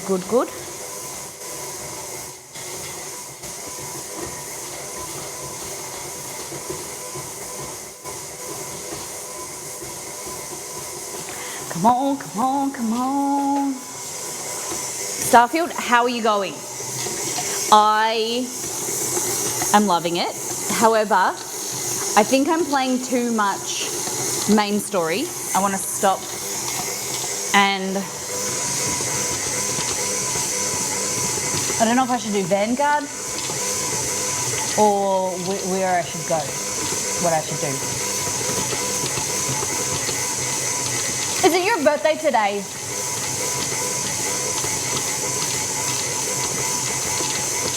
Wednesday. Happy birthday for Wednesday. Thanks for letting me know. How exciting. Playing Fortnite. Margot, do you get like a big group or just you and Annie?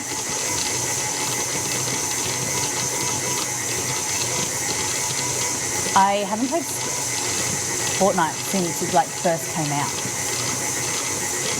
I celebrate all week. I'm turning 50! Congratulations! How exciting. You gotta, I think birthday week, I'm all in favor.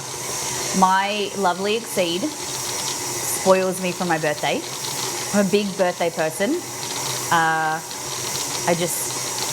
love birthdays. I love celebrating people's birthdays. I like to celebrate Exceed's birthday. Well, I don't really like other people's birthdays. I like Exceed's birthday, and I like my birthday. But I just think birthdays, it's a lovely excuse to love on other people and then them love on you. Or to do things you, like, it's an excuse. Like, I'm gonna, Exceed what we have, snow days. It's the best. Both of our birthdays, every year we do snow days, where it's, sometimes we kind of like make like a blanket fort or whatever in our living room, or Exceed, what I love is Exceed brings like a console table and then puts the TV at the end of our bed, because we don't have TVs in our room, or any kind of like any entertainment in our bedroom. Kind of like we've always, I don't really fully agree, but it's good that like you don't have any noise or anything or like electronics in your room so that you can sleep better. We have it like next to our room in our living room. But at birthday time, he'll bring the TV in and we'll watch like movies or TV shows for the whole day, get like takeaway. It's so good. No entertainment in bedroom, noted. No, not other entertainment, you know what I mean. Yeah. More room, yeah, you got less distraction from the good stuff. Sleep.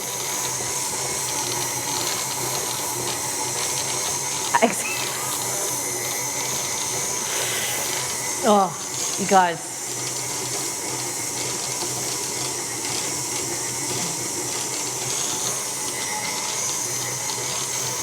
Focusing is important. If you're not focused, what the heck are you doing?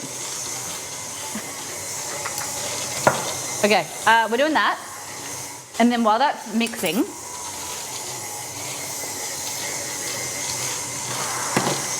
we talked about this last week. We need to go over it again. This is pistachio spread. Okay? It's nice, but it's not great. And it's super lacking the pistachio flavor. It's only 16% pistachios. So I want to recreate it into something that's really yummy and really good. This is my first version. It's like pistachio spread, but it's like really thick. So I'm thinking of maybe blending this with some like water to kind of make it into more of a spread. But also I used, well, I was really excited because I saw these peeled pistachios at Costco. And I was like, this is amazing, because I can make all the pistachio spread with these. Because, you know, just blend this up to make, like you do peanut butter. And they're already peeled. Turns out they're dry roasted, so they don't have much moisture in them, and they're brown. They taste amazing though for salads or just snacking on. Pistachios are amazing. So I had to go and buy these. These are raw pistachios, and these will give a much more vibrant green color, but also like a better consistency They'll be creamier because they have like a higher moisture content in them. They're more expensive though. So pistachios like that versus the roasted pistachios. Okay, see how they're brown? That's what created that. It's like a browner spread in comparison to like this. So my idea, I was really excited for this to be like a pistachio spread that we could make like pistachio ice cream and things. However, I feel like I want to be able to reach through and like you guys try it because it's okay, but it tastes more like white chocolate, if that makes sense. It's kind of like the filling for Bueno, but like slightly pistachio flavored, not very fully pistachio, which is unfortunate because this is $20 a jar if you buy it in a pack, or $25 if you buy it individually. It's from Italy. It is nice, but it's got the ingredients. I'll read them to you. Sugar, vegetable fat. Can you hear me over that, by the way? Vegetable fat, which is palm, cocoa, coconut, barbecue, palm. 16% pistachios, dietary fiber, skim milk powder, emulsifier from soy, vegetable extracts, salt, color, beta carotene, flavors, antioxidants, contains pistachio milk and soy. So I want to make something like this that is yummy, tasty, but we'll still have a little bit of sugar in it for sweetness, but it doesn't have so much shit in it. And it's cheaper for you guys to recreate at home. So here is my idea. Nice?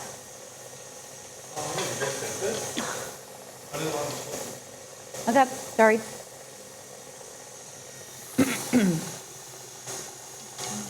Because I didn't like the sausage in the thing. So this is the consistency. How many of you guys like pistachio?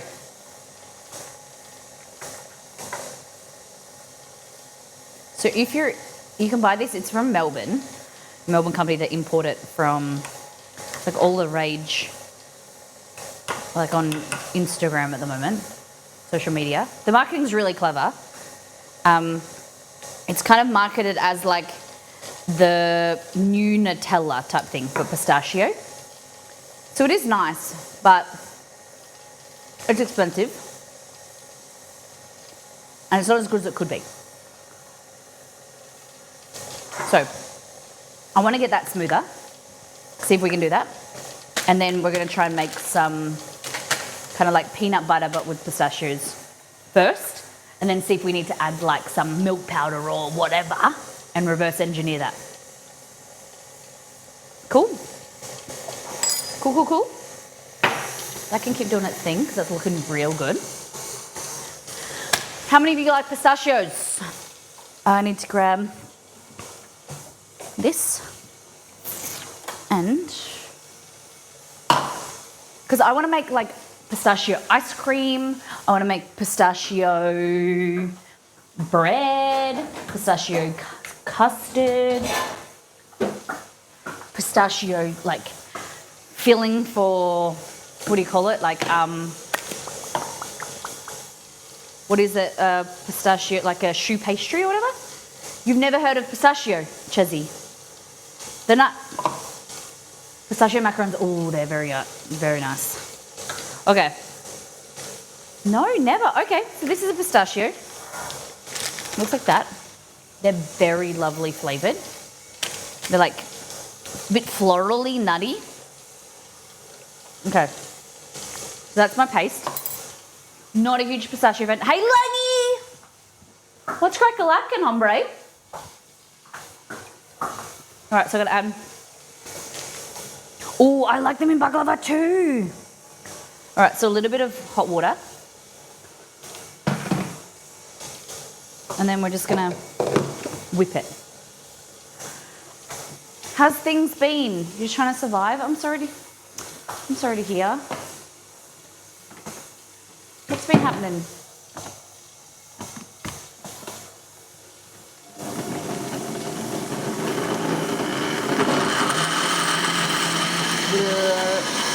I may have put too much water. I think I did too much water. Because of surgery.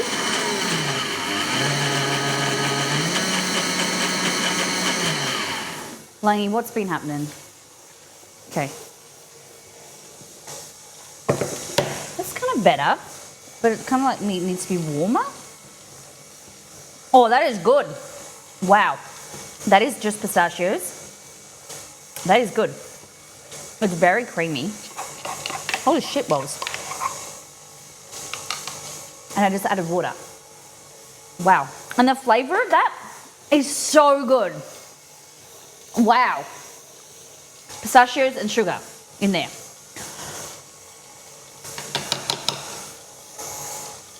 Needs to be fixed. Since they're, oh, I understand. I hope you're doing okay. I hope you're hanging in there.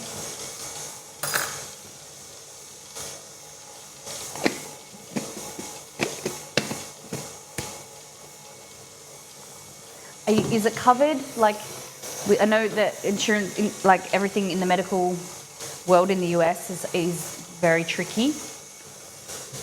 Are you okay? All right, so what I'm thinking is we just keep blending. Just a little bit thick, a bit lumpy.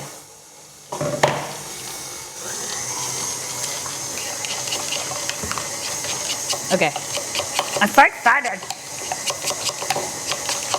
Screw you, pistachio puppy. My paste is better.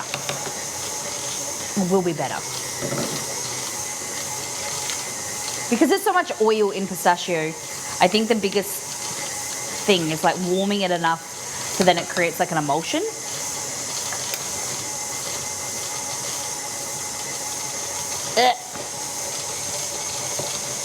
What do you think? I think maybe the quantity is a little bit low. So it's not really like blending properly.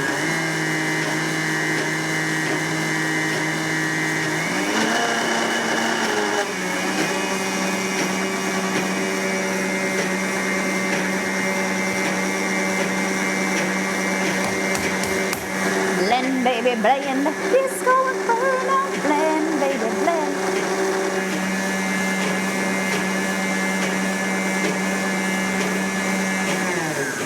Okay. Ready? Ooh, it's looking better. So what I think, we'll scrape that down and then we'll do the plain pistachios, like these raw ones, and see how that turns out. Ooh.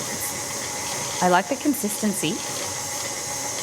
I think maybe it needs some, because it will stay thin like this. If you want it thicker, maybe, whereas like a stabilizing, that's why it's got cocoa butter or coconut, you know, that fat content.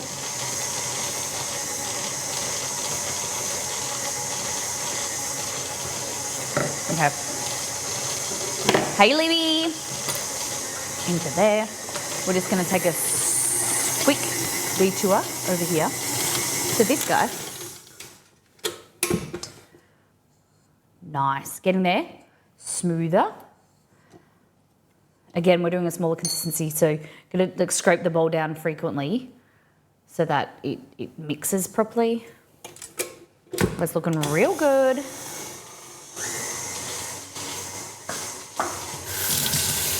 Okay, I need your feedback. Who enjoyed Starfield streams? Did you guys enjoy them? Do you like theme streams? Oh. I'd love to hear if you like Starfield. What have we done recently? Magic.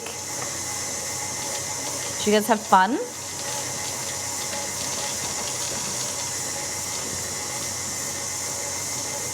One you preferred better than the other? Maybe you don't even play the game, you just like the theming, the fun food.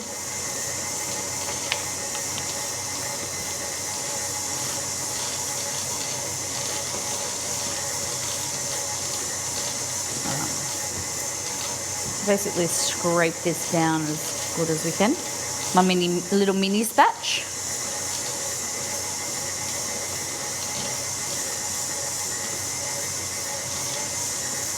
Look at that.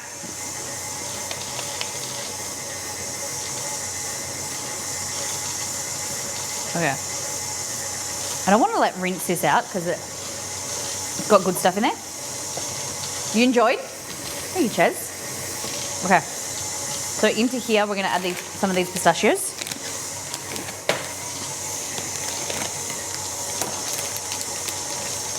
See how they're like much brighter green? Brighter and lighter. Probably, oh, they've got some skins on there. I don't know if I'm going to worry. Should I peel their skins off? Because you can kind of like blanch them. I don't think I'm going to worry.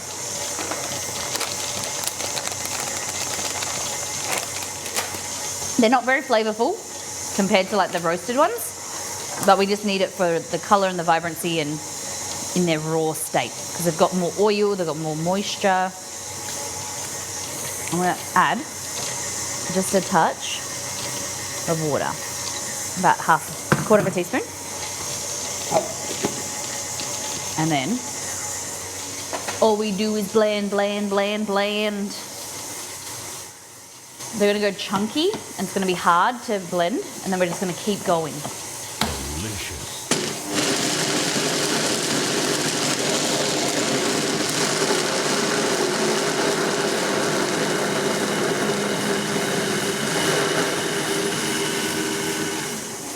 Blend and hues of rosemary, welcome in.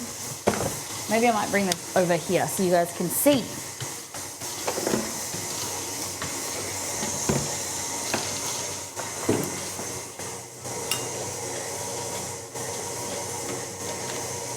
Yeah.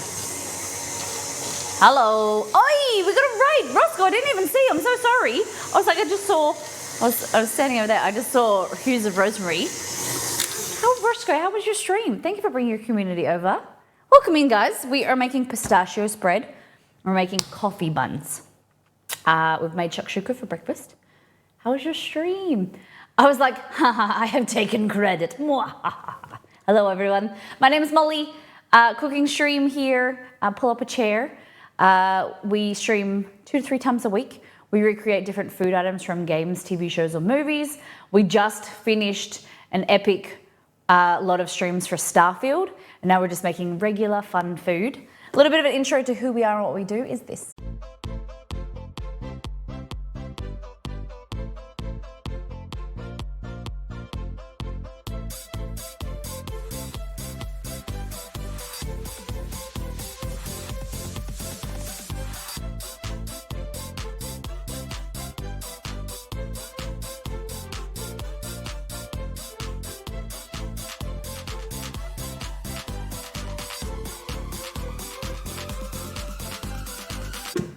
Hello, guys. How was Roscoe's stream? Thank you for coming over. Hit the follow button. Roscoe, what were you up to? Happy Monday, guys. Sunday night, if you're in North America. A lot of you are. Guys, what was Roscoe up to? Oh, okay. So this is dough. We're making kind of like a sweet Malaysian style bread. Very similar to like a concha from Mexico. Kind of, they're called coffee buns.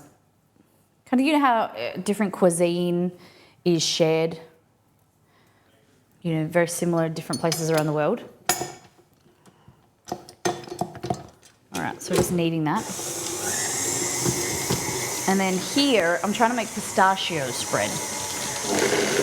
But problem is, because we're not using like a proper blender or like a food processor, we're using a small portion. You got to kind of like mix this. Mix it, mix it, mix it. I wonder if more, I don't know if this is going to work. More water will work. So the aim of the game, what we're trying to do, is make a really beautiful, creamy pistachio spread. Something that you can use on desserts, fold into make pistachio ice cream, kind of like a Nutella or like a chocolate spread, peanut butter, but with pistachios. Yeah, this is working good.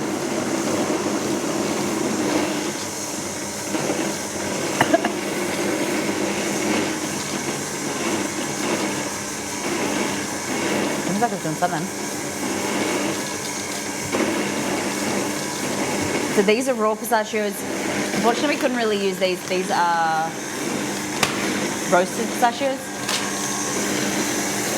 All right, that's nearly done.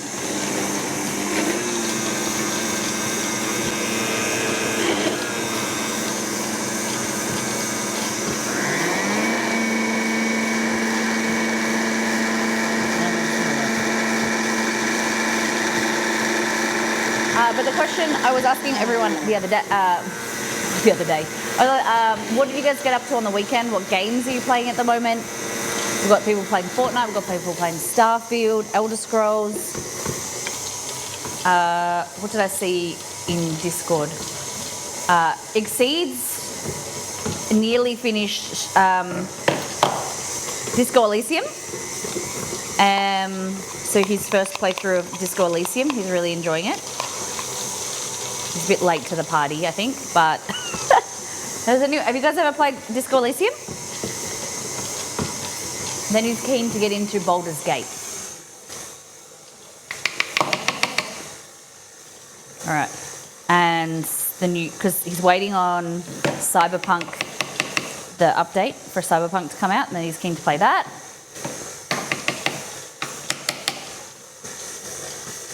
Okay.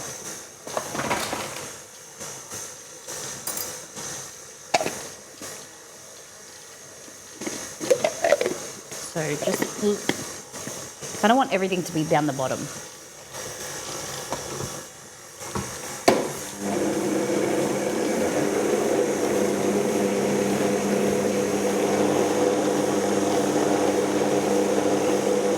So you want the friction to kind of warm up the oils in the pistachio to then release the oils to then create more like a viscous kind of texture.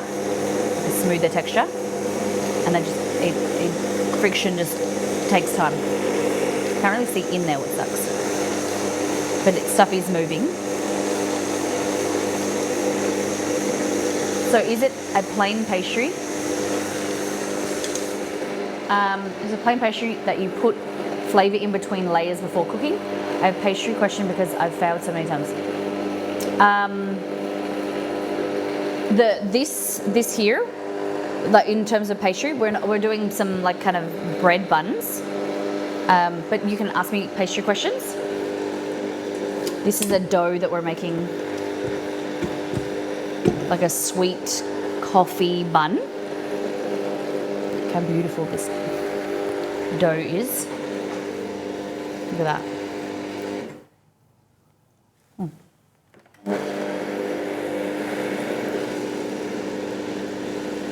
You see how it's still kind of ripping, but with a little bit longer of kneading. Kind of get what you want to try and do to be able to stretch this thin enough. We're getting there, but it's ripping.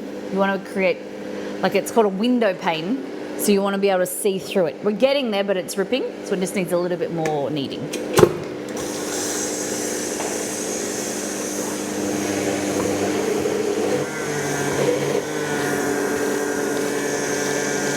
So good.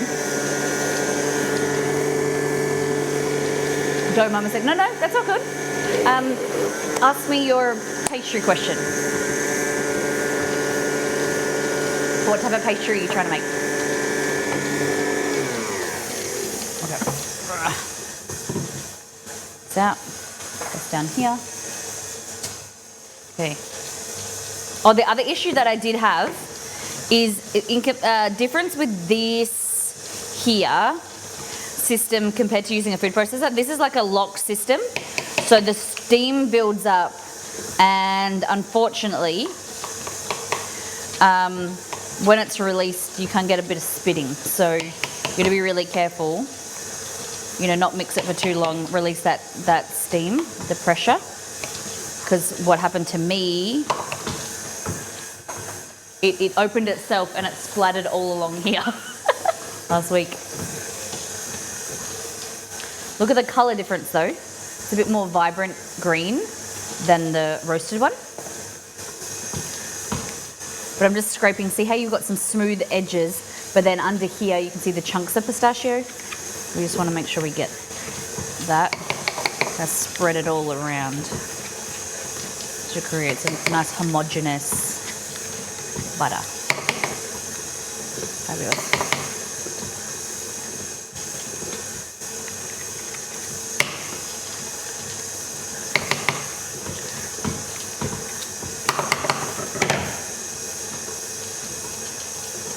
Beautiful.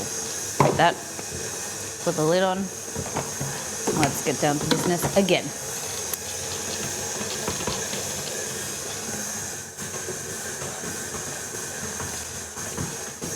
Problem with this is, see there's like stuff on the edge. The mixer has got like a sensor. I don't know how it works. I don't know if it's the magnets, and it won't turn on if it's covered. Let's see if that's okay. Nope. Damn it. Grab a tissue.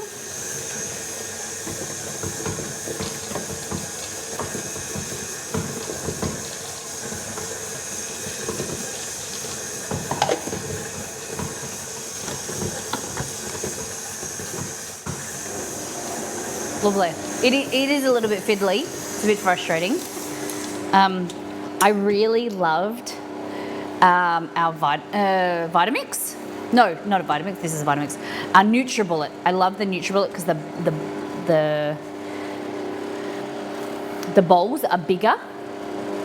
But I convinced Exceed that a Vitamix would be better because it's more high powered.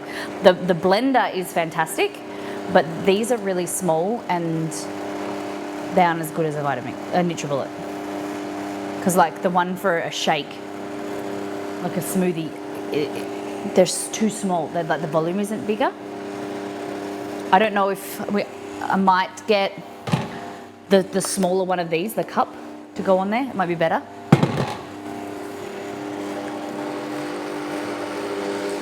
Okay. So this dough is very nice. Very smooth and supple and beautiful. So just going to let it rest and relax for a few minutes. So before I portion it, I think I have to let it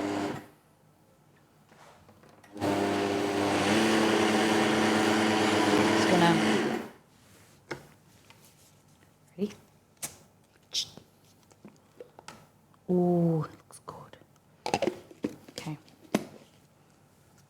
Fabulous. So now we've got our dough. So cover the bowl with cling wrap and let it proof for 60 to 90 minutes. Damn. But ours is half a dough bowl, so it would still take, 45 to 60 minutes. Because it's more like, sometimes things smaller proof faster, but you'll have to see. What I do, grab one of these. It's a disposable shower cap. Chuck it over like that. And then if you want to insulate it to keep it warmer, to proof faster, put like a tea towel over top. You see?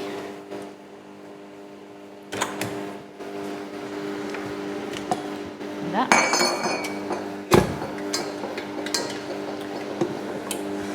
We've got some time. So do you guys want to talk about Friday's stream? We're doing a Southern American style feast. I want to know what you guys like. Do you like cornbread? Do you like fried chicken? What do you recommend we make? So I've got this cookbook from Mrs. Wilkes' dining room. It's a place that we went when we were in Savannah, Georgia, and I thought it would be fun to recreate. I like to cook from the cookbook.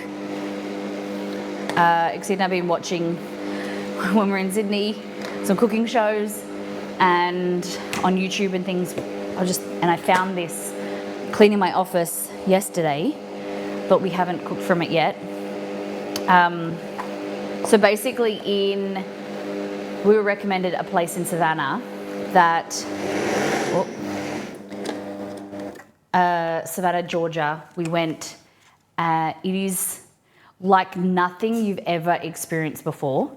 You go, you line up, there's a massive line before they open. You line up and they seat you in big communal tables of like 10 to 12 people. And then the food's bought out family style. So there's like a plate of fried chicken, a plate of like cornbread and sweet teas and salads and, you know, casseroles and things like that. And you sit with complete strangers and you eat lunch. And it is amazing. I felt really lucky that it was just, we were driving past Savannah and someone recommended it. So we booked it for the next day. Well, no, you can't book. So we stayed and we got there early and we lined up for maybe about an hour and a half.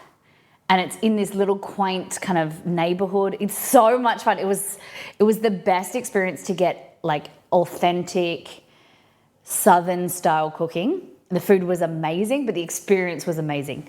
And you were surrounded by people from all over the world.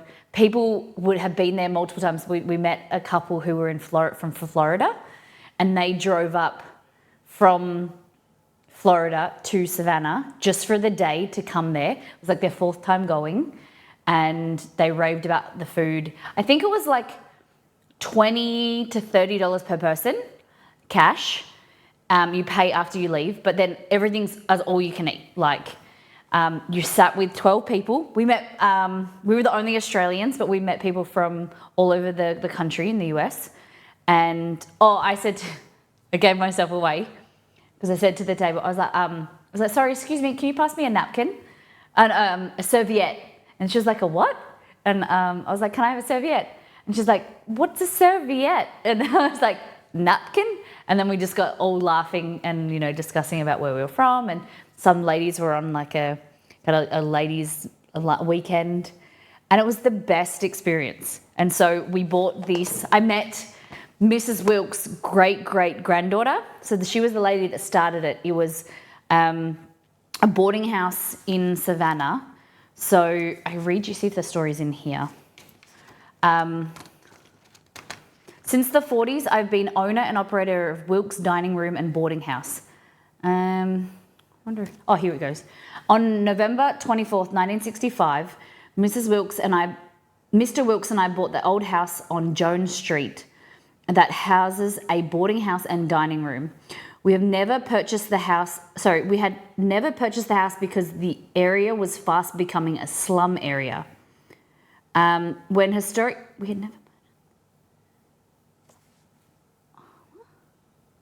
Makes sense. We never purchased this house because it was becoming a slum area.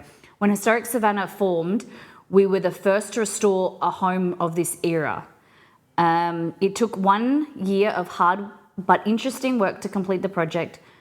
Through the years, we have feel this home has become part of us, and we are indeed proud of it. I thought this would be like the history of what it was. Hold on. So it it housed people from workers around the area, and people would come to visit, and it's just kind of, she would feed, just trying to find the story. She would feed people who were like boarding at the place, and then it would all become a restaurant. They don't do takeaway, you have to line up, they don't do bookings, and they've fed, you know, numerous presidents, and there's a picture in here of Obama. So the key to Mrs. Wilkes' success, this is all like newspaper clippings. She's been called the Julia Child of the country cooking. May lie in her own characterization of food she serves. Just as natural, I've never bought any accent. You're ruining your food when you buy that stuff. the accent's like a spice, right? She puts her famous recipes into a cookbook, and it's up to you to see if you can match her. As for her incomparable fried chicken, you just have to try your chances with that. The Englishinesses. We followed her directions, and it came out very good indeed, but not the way she makes it. Okay.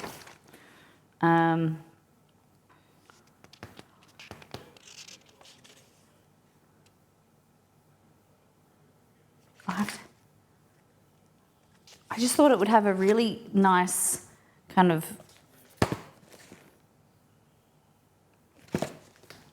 explanation of the whole family and whatever. But yes. So this is outside the house. And so it's been passed down from generation to generation, trying to kind of keep her story alive and the way of cooking and things like that.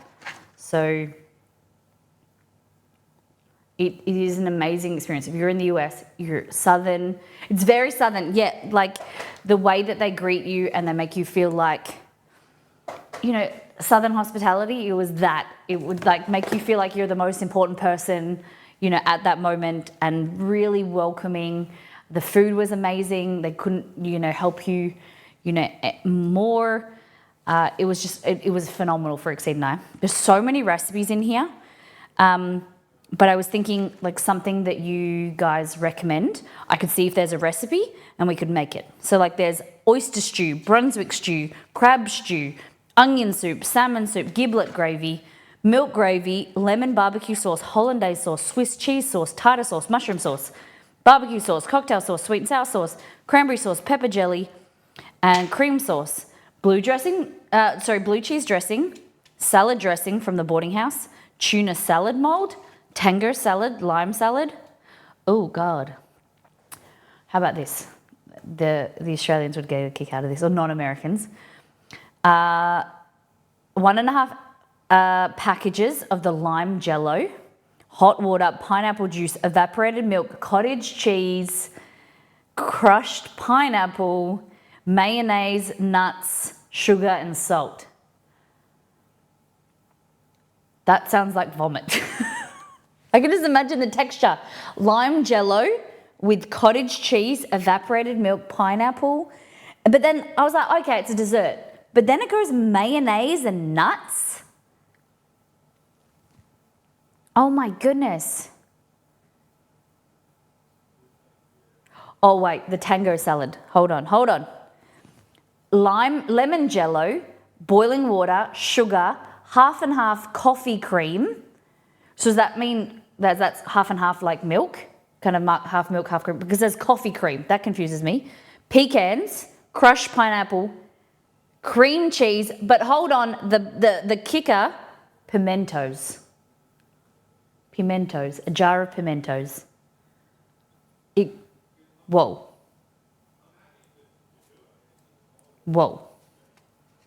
The dressing, salad dressing is of the boarding house is French dressing, mayonnaise, and pickle relish. Sounds pretty good. I would like to see an American gravy. Let's see. Let me tell you what's in it. This is wild. Okay, so giblet gravy, stock.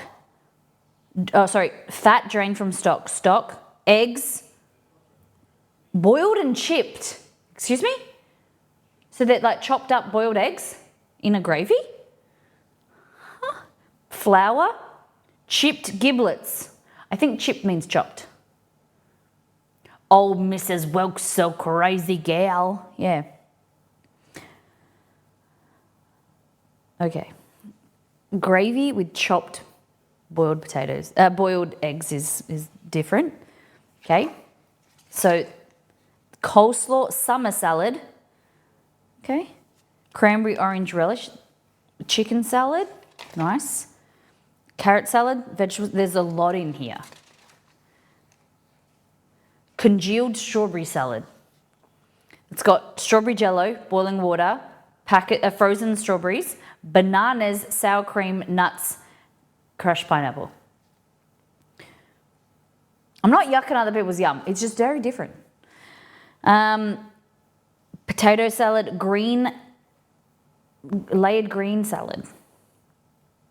Yeah, okay. Marinated slaw.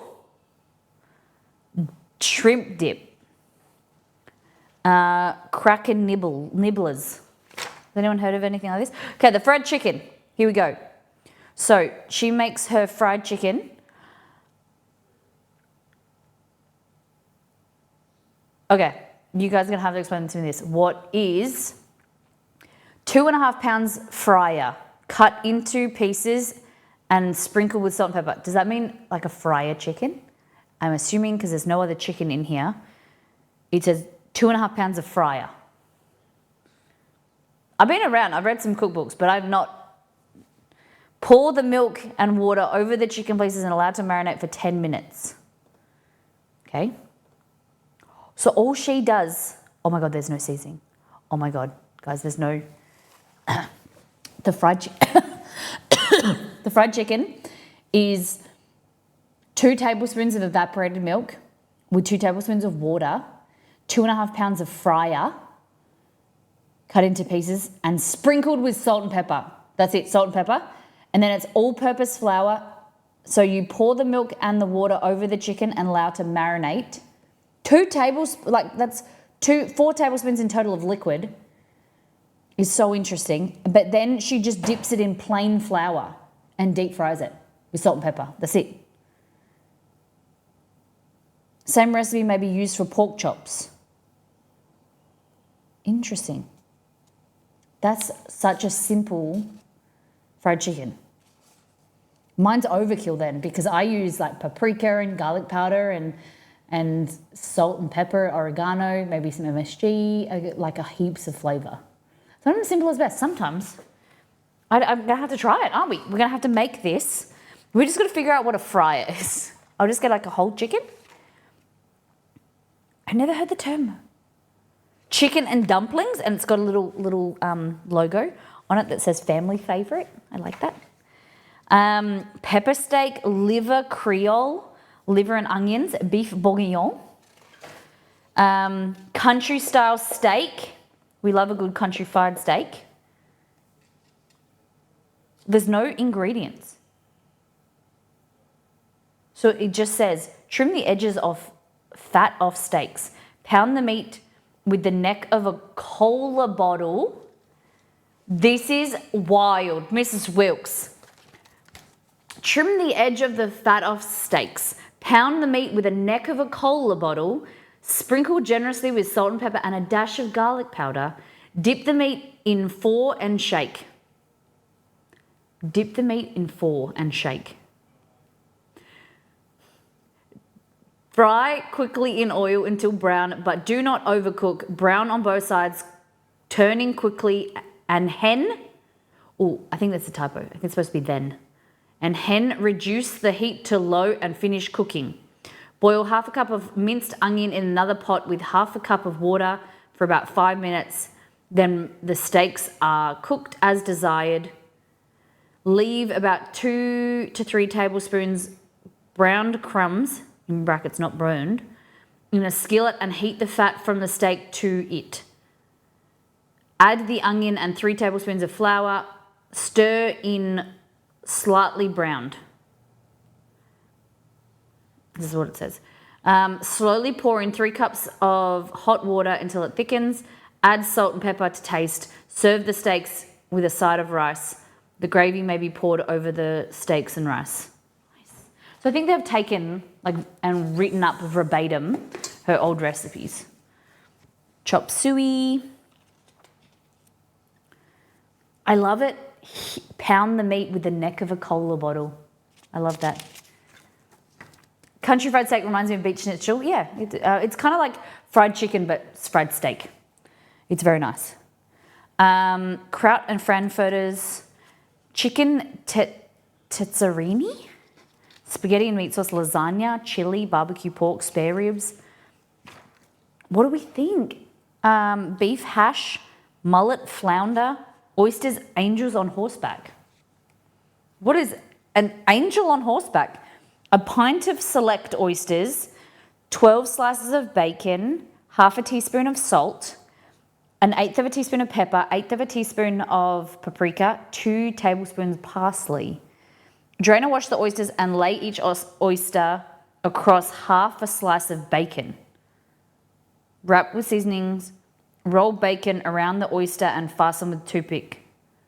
Oh, so you're actually taking the oyster out of the shell, I'm assuming. Place in shallow baking pan and on lower rack and bake at 450 degrees. Interesting. Angels on horseback. So I don't hear anything after ribs. I haven't said ribs, have I? Barbecue spare ribs. So it's okay. So it says 4 pounds of lean pork spare ribs. Lean? I don't know about that. Wash ribs and sprinkle generously with salt and pepper. Place in roaster sealed with foil. Cook in oven at 350 degrees for about 30 minutes. Remove, drain liquid from roaster. Pour barbecue sauce generously over ribs. Return to oven and bake for 350 until ribs are brown and tender. So there must be a barbecue sauce we've missed somewhere.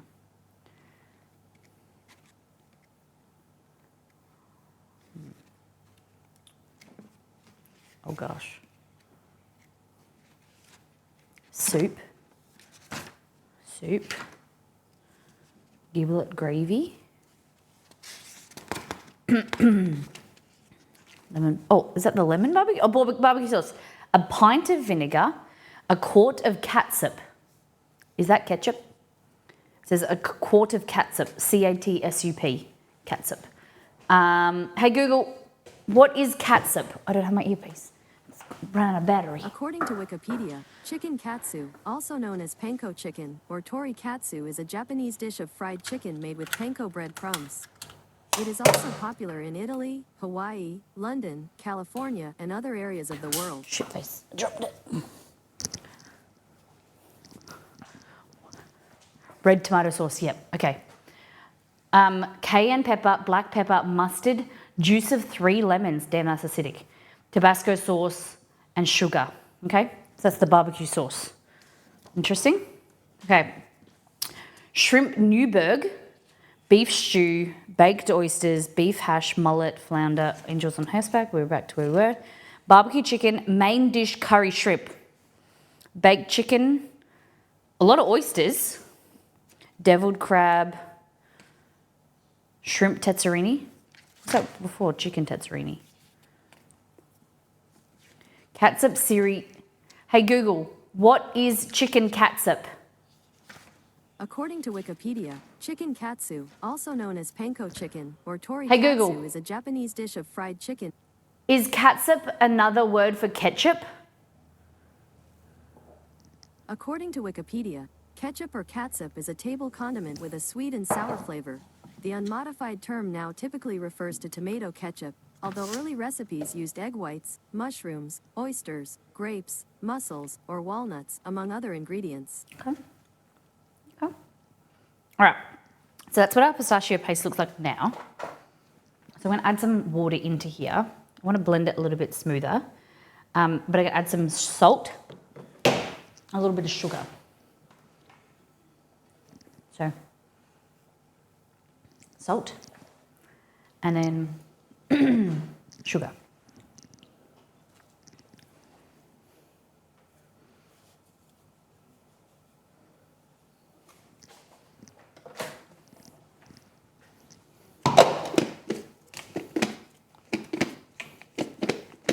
Oh shit. Same. Man, it's so temperamental.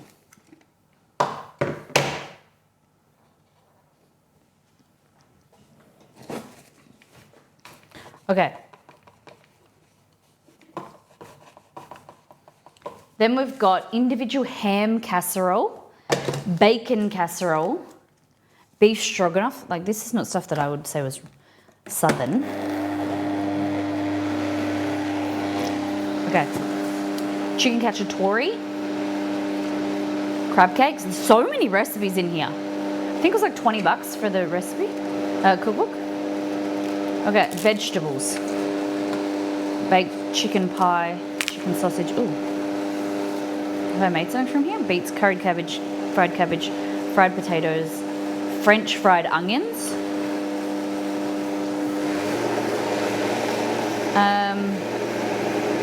Green bean casserole, succotash. Okay. Corn pudding. Here we go. Cheese grits. I like that. Cornbread dressing. Corn pudding. I don't know about that. Canned cream style corn. Sugar, salt, flour, eggs. Ooh, I don't know about that.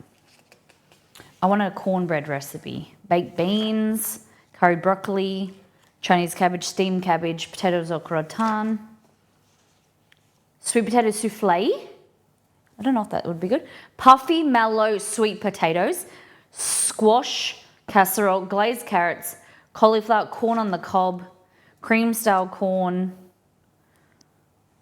mashed potatoes, black-eyed peas, rutabaga, northern turnips, stewed tomatoes, turnips, candied yams, cauliflower, old-fashioned creamed asparagus. Okay, brown rice, tuna corn chowder, Creole eggplant. Oh my God, there's so much in here. Green rice. Wilkes Boarding House style biscuits. Okay, so we're gonna do biscuits. Fried chicken, biscuits. I think biscuits, self-raising flour, I do have some of that in the pantry. Shortening I've got. Baking powder, buttermilk. Ooh. Hey Google, add buttermilk to my shopping list. Yeast rolls, blueberry muffins, cornbread muffins, squares or crackling bread. What is crackling bread? So it says cornbread muffins, squares or crackling bread. It just means that, like, for crackling bread, add 1 cup of pork fat cracklins to the same recipe. Ooh, I don't know how I feel about that.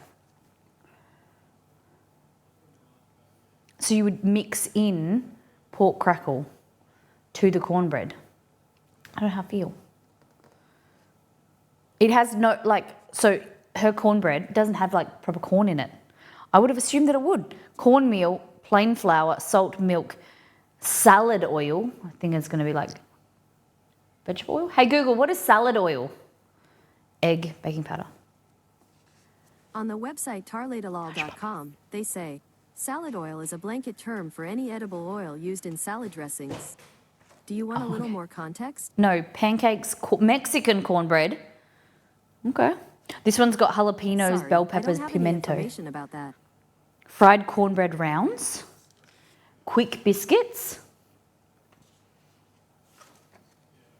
Easy coffee cake. Wow. Chutney, cucumber slices. Pear, cucumber. Then pare. You know how you turn a cucumber? Then score by running fork down the cucumber. Cut crosswise into very thin slices, soak in iced water, mix with vinegar, salt and pepper. Remove from mixture after 30 minutes or more, pat dry with a towel, serve dry or stir in to sour cream. For a more attractive dish, do not peel the cucumber. Interesting. Pear pickles, quick pickled peaches, copper carrots, sounds dangerous. Copper. Pickled peppers, tomato pickled peppers, pepper pickled peppers,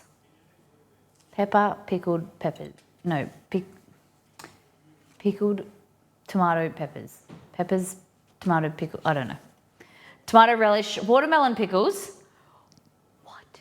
Watermelon rind, trimmed of skin, boiled water, granulated sugar, vinegar, cinnamon, unpeeled orange, unpeeled lemon. Excuse me? What? Watermelon pickles? First day, use rind of firm watermelon. Trim off green skin and any pink flesh. Cut rind into 1-inch cubes. Place rind in a large saucepan. Cover with boiling water and boil until tender but not too soft. 10 minutes. Drain well. In saucepan, combine sugar, vinegar, oil of cloves. That's not in the. It says oil of cinnamon, man, not oil of cloves. Oil of cloves, cinnamon, bring to boil. They've missed that. Bring to boil, pour over rind, let stand overnight at room temperature. Next day in the morning, drain syrup from watermelon rind.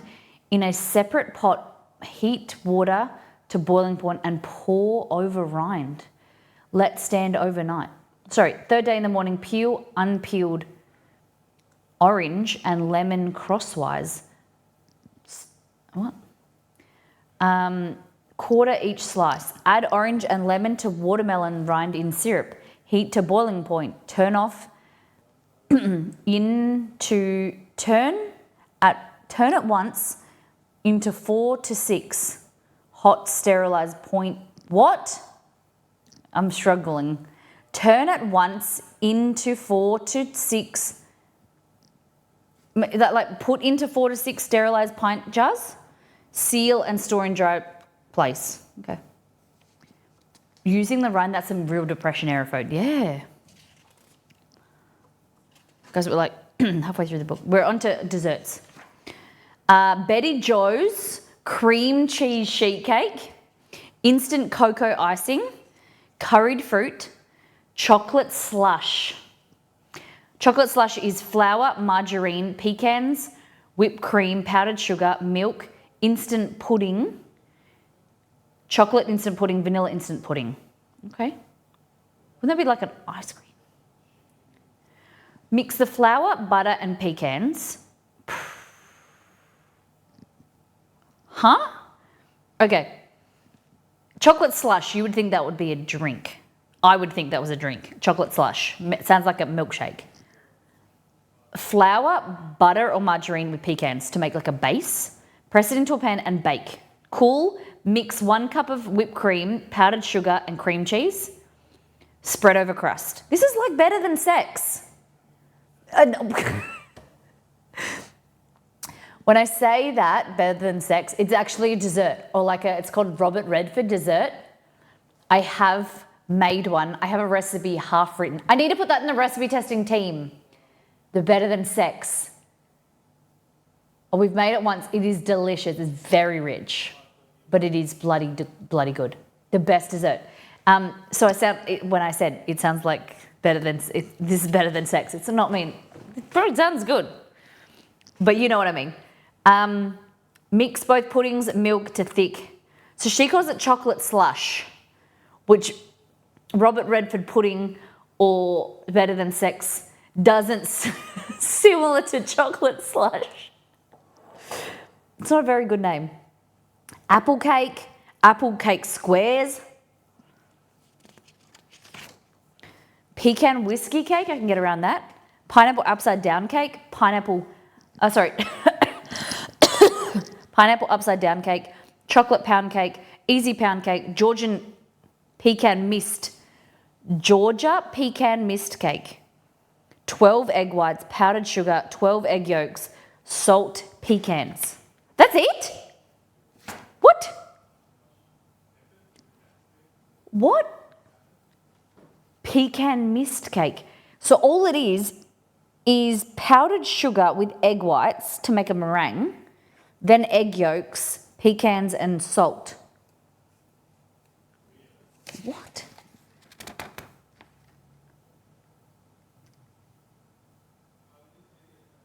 What? That's so weird. Interesting.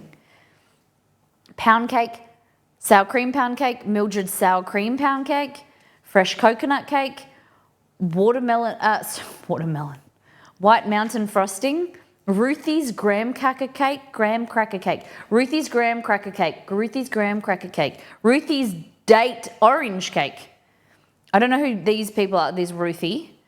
Gingerbread spiced pecans, jelly cake, marble cake, baby plum cake, banana cream cake, chewy brownies, carrot cake, devil's food cake, no bake fruit cake, homemade ice cream, penuche icing, I don't know what that is, fresh coconut cake filling, lemon sauce, fruit cobbler, boiled frosting, burnt sugar frosting, homemade eggnog sauce, Martha Washington's candy.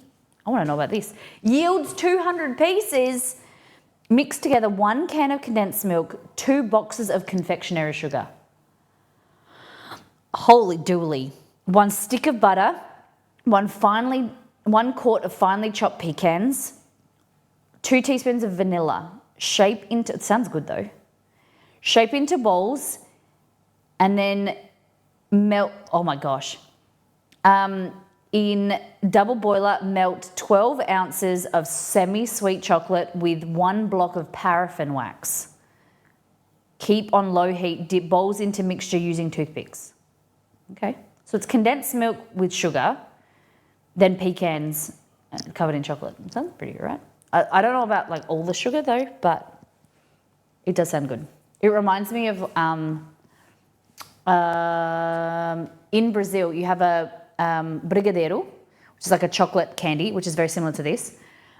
But then you have, I think it's called a beijo, like a sweet kiss. And it's like condensed milk, basically just like condensed milk cooked. Sometimes they do like roll it in coconut. It's very nice. Ice box pudding, rice pudding, meringue top. Oh my God, there's so much. Dude. You've got desserts and then it goes into another section called etc. What? Nog, Caroline's sugared peanuts, icebox cake, rice pudding, meringue tops, banana pudding, banana bread biscuit pudding, boarding house trifle, ambrosia, brandied fruit, candied fruit, bananas, frosted grapes. Dude, like Mrs. Wilkes loves her sugar. Quick chocolate syrup, graham cracker bars, peppermint puff cookies, old-fashioned sugar cookies, strawberry shortcake, Christmas wreaths, graham cracker pie crust, lemon squares, macaroons, fruit cookies, praline cookies. Oh, I like praline cookies. Sweet potato squash pie, egg custard pie, cobbler, no crust, apple pie, blackberry pie, frozen strawberry pie, fresh strawberry pie, sweet potato pie, lemon cheese pie, lemon meringue pie, pecan pie, chiffon, Japanese fruit pie, coconut pie, crazy pie, black bottom pie, key lime pie, chocolate pie, and we're done. And then we go into etc. And etc. seems to have cookbook history and etc. Early July during the 1950s and 60s, the Wilkes family would embark on a family vacation, usually driving across the country to various states in the US and Canada. During these long drives, Mrs. Wilkes would tell us all about food, family, and growing life up on the farm. Stories about how she cooked and the recipes she developed over the years. This was the beginning of this cookbook. In January 1976, famous recipes from Mrs. Wilkes' boarding house in historic Savannah went on sale. That's this book. This one. Our grandmother, Mrs. Seema Wilkes, put together a good basic cookbook that is easy to follow, that is simple to use, and most of the ingredients are things we keep in our pantry. Now in print 33 years, famous recipes has stood the test of time and selling as well today as it did back then. One of the favourite letters from Mrs. Richard Roberts of Winter Park, Florida, conveys the timelessness of this book. She wrote, "I would like to thank you for the wonderful cookbook. Not having my grandmother to go on cooking trips, I find your cookbook a great help and even comfort. I never learned how to cook just basic food. At home. Today I baked turkeys, cornbread dressing, giblet gravy, all from your recipes." I really love this. "Undoubtedly the best Thanksgiving dinner we all had. I just had to sit down on Thanksgiving and give thanks to you for all your help. God bless you and your family." Aww. In 2010, we reprinted the original cookbook. We added new articles, photographs, and additional family recipes made regularly by the Wilkes family and friends. Recipes that represent a sample of life in Georgia, Savannah. It is our hope that these recipes will continue to bring the pleasures of good, simple Southern cooking served with love to you and your family. Best wishes, the Wilkes family. So you've got Margie's Punch Boarding House Iced Tea, which is really good. So it says Orange Pico, Black Cut Tetley. I don't know. Spiced hot tea, cheese crispies. No, wait. Sharp cheddar cheese, butter, 2 cups of plain flour, and 2 cups of Rice Krispies. I didn't even know this existed. A savoury Rice Krispie. What? Delicious. Hello. Welcome in. I'm drinking cold tea. Connor, welcome in. Thank you so much for your raid. How was your stream? Welcome in, everyone. We're just going through this cookbook that I bought when we were in Savannah, Georgia in 2019. It's the Mrs. Wilkes famous recipes from, we went to this kind of boarding house kind of kitchen. It's this experience in Savannah, Georgia, where you go and you line up, there's a massive line, and you go and eat with strangers, like family style. It is the most amazing experience. It's all Southern style cooking. And so I bought the cookbook and we're just reading all the random, cool, interesting recipes. Like, you know how you got Rice Krispie treats? The like LCMs, kind of rice bubbles. This one's cheddar cheese with butter, plain flour, and Rice Krispies. Like a savoury Rice Krispie. Hey, Con Carne, sorry. How you doing? Happy Monday, guys. What did you make? Triple cashew tofu stir fry. Okay. Please explain me the triple cashew tofu. The tofu was made out of cashews as well? Hey, Harley Quinn, welcome in. Guys, my name is Molly. We are a cooking stream. We do some fun themed food. Today's just very simple. We're making pistachio spread. It should be blending, but I turned it off. And then we're making coffee buns. They're kind of like a take on Mexican concha, but they're from Malaysia. So they're going to be like a soft, sweet bun coated in like a coffee cookie, and then you bake it. I'm really interested. The recipe's in Discord. I linked. It's from Catherine Zhang. And yes, coffee buns do sound amazing. I'm very excited.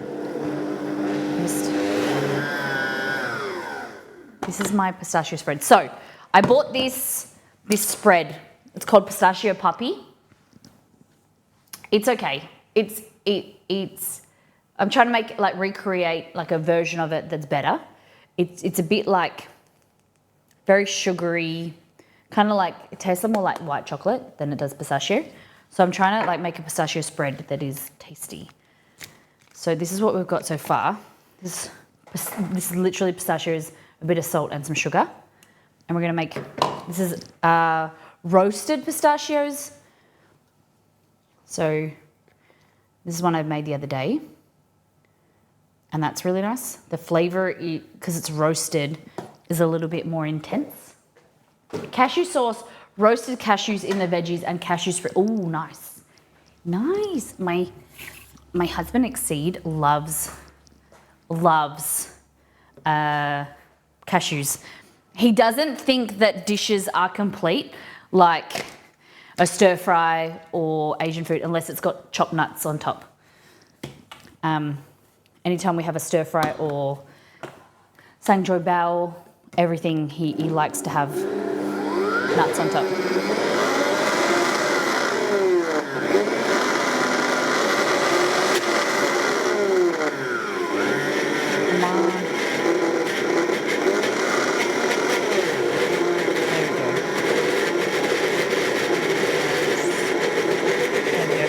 Guys, if you don't know Connor Carbonara, please go and give her a lovely follow. A lovely follow to a lovely human. Lovely, lovely, lovely. She does a lot of awesome cooking, home-style cooking. Go and check out her Instagram as well. If mods, we can get a streamer shout out, please. I'd appreciate that. Okay, it's a bit loud.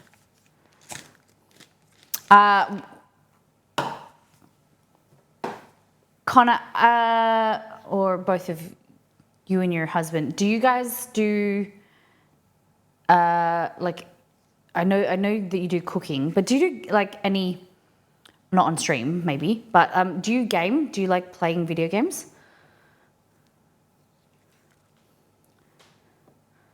What do you guys like to play? No worries. I don't think the mods have just stepped away for 2 seconds. I'll do it in 2 seconds.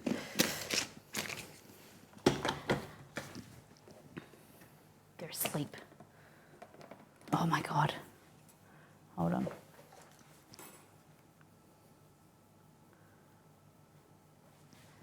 What do you need? Can you give a streamer shout out to Connor, please? Thank you, Roselli.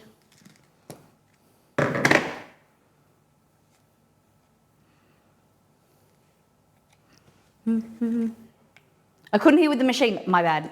Sorry, I didn't realize it was too loud. I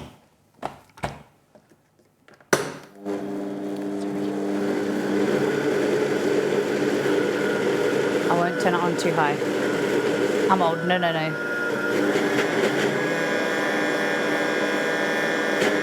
Completely my fault. The blender would last exactly 2.5 seconds. I couldn't cope with the noise or like the. Usually I use a food processor or I use this like mini blender, like a mini food processor. But I just thought that I would try to use that. It's not great. No, the fiddly bits. Yeah. I getcha. Yeah, it's a bit fiddly.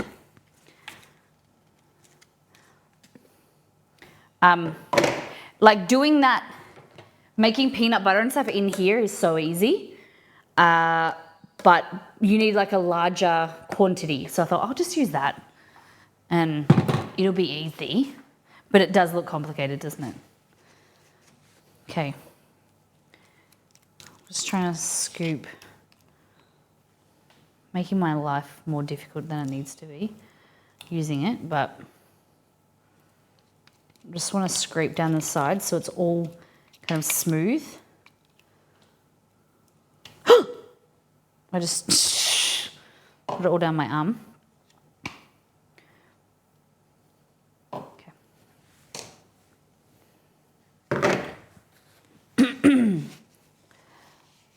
I can't bring myself to say I don't like the Vitamix because it costs so much, and I convinced Dixie, I can't say it out loud, I convinced Dixie that we needed it, but it's a good blender. It is. Because he wanted another vitamin, NutriBullet. I was like, no, we need one for stream because we use it so much. And now we just use it for smoothies. But it does bloody good smoothies and cocktails. Okay.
All right, let's have a look.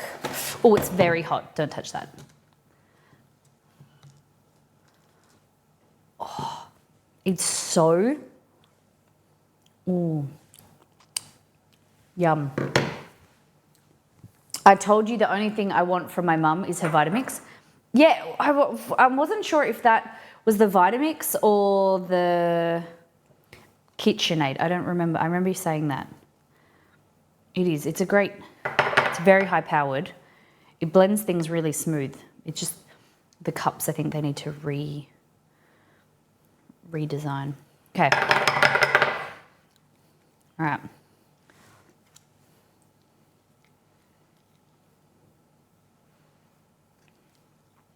So let's taste this.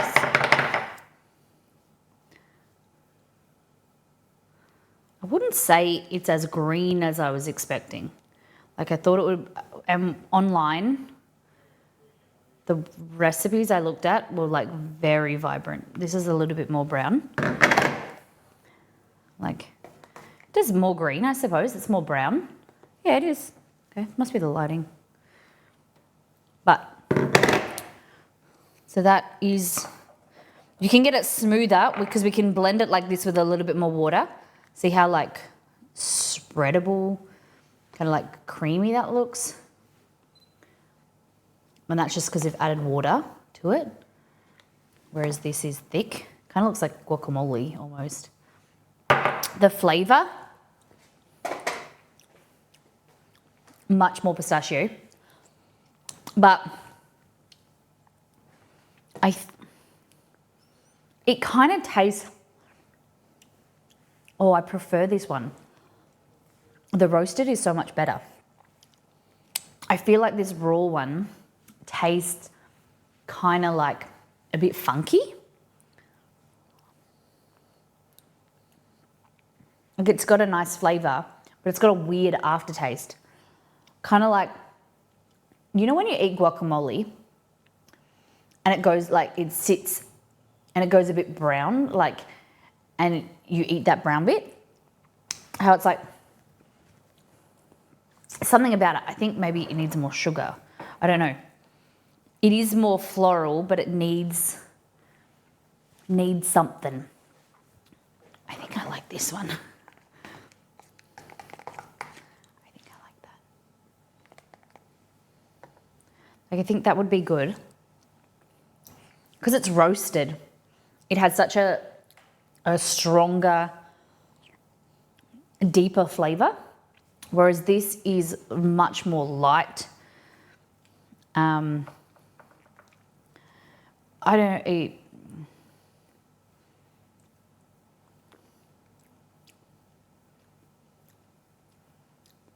It's nice, it's good, but it just has a weird aftertaste. So I think we're gonna add some more salt. And I think we blend it with some more water to make it like a thinner consistency. So salt, maybe maple syrup rather than, because then I don't have to add more water. Yeah.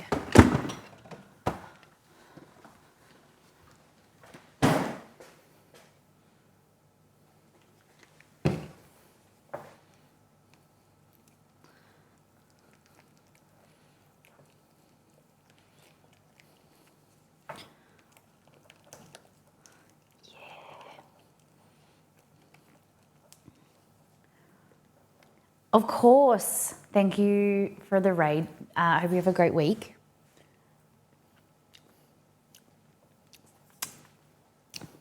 Something about it. Maybe a little bit more.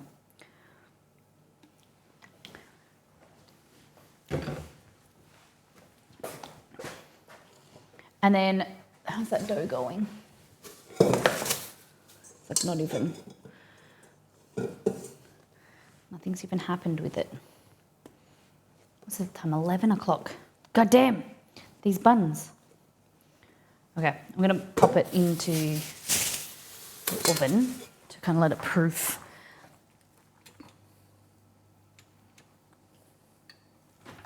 Oh, that's, will it fit in there? Nope, won't fit in there either. Oh my God. Take that out. Let's give it a bit of a warmer environment. It's a bit cold in here.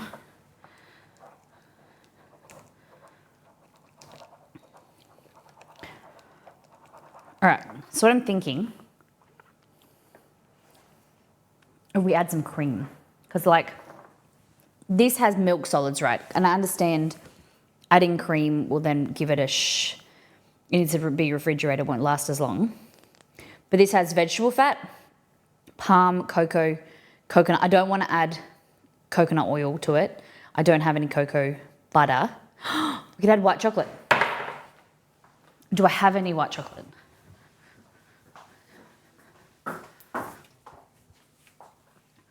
white chocolate. Oh, we do. Okay, so let's add some white chocolate. Okay. Now I'm just plain. I think that cocoa, like pistachios, roasted pistachios, salt, a bit of sugar. That is sensational. That is really good. Hey, Modbro, welcome in. Whereas now we're just going to have a play with this. So white chocolate has sugar and has cocoa butter in it. Delicious. Delicious. Sensei. Miss Molly MMM. Sensei MMM. Welcome in. 63 months. Sensational. Thank you for supporting me. Thank you for being a part of the community through everything. Thank you for being you. How have you been? Tucson, Arizona, welcome back. Okay.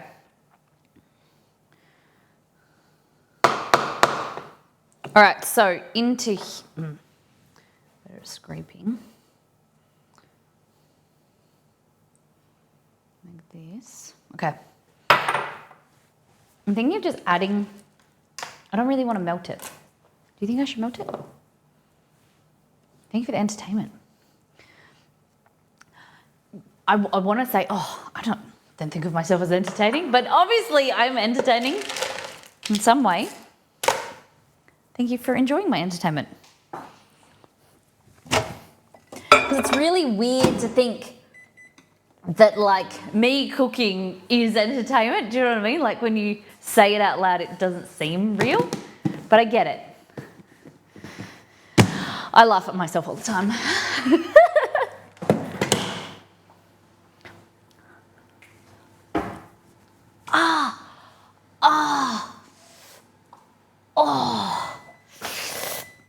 Oh, I just hit my hand on the, can you, yeah, you can see it.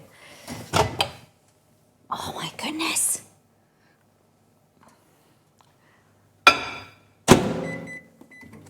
I never realized that, what is it called? Something slap humor? Slap something humor? Oh. Slap hack or something. But you know that type of humor where like, slapstick, that's it. Yeah, I never knew that slapstick would be part of my shtick. Okay, so this is white chocolate. It's a little bit old, but I think this would be a perfect use of it because it's not melting. But I think once it's blended with the pistachios, it will kind of blend nicely. Okay. Welcome to my experiment stream. I'm just having fun with pistachios.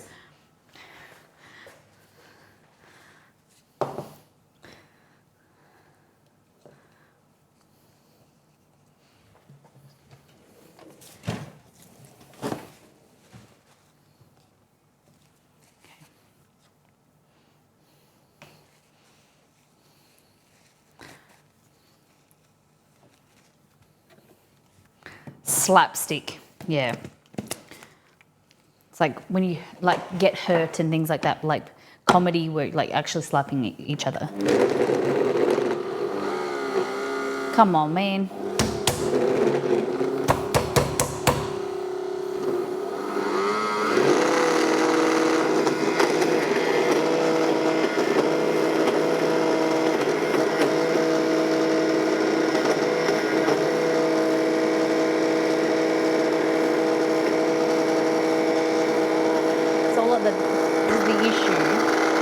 I want a cup like this big that's open from the top so you can scrape down. I wonder, we're going to figure out these, if there's a smaller one. Does anyone know, does anyone have a Vitamix that has a small bowl or whatever you call it? We'll do have to do a Google. Never seen that before. Slick. Oh.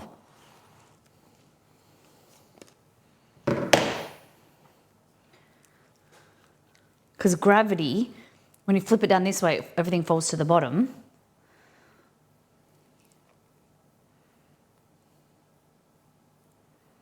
Oh my God. Just.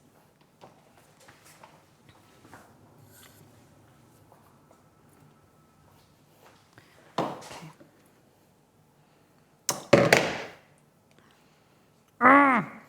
So messy.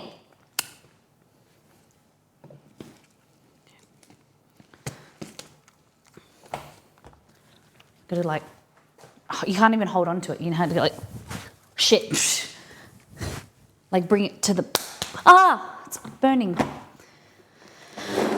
There we go. Seems to have done something.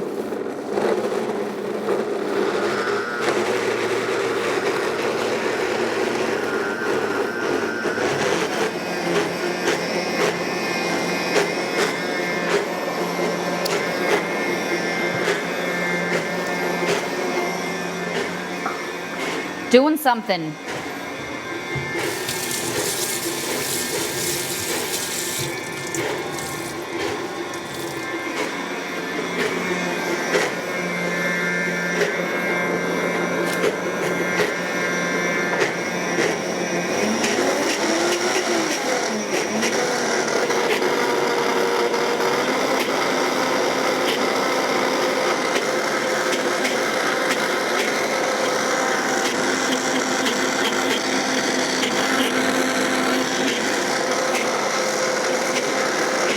I think something's happening in there.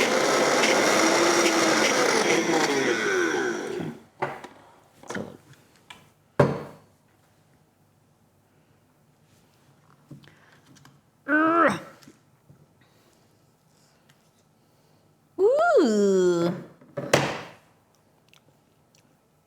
Ooh. Ooh.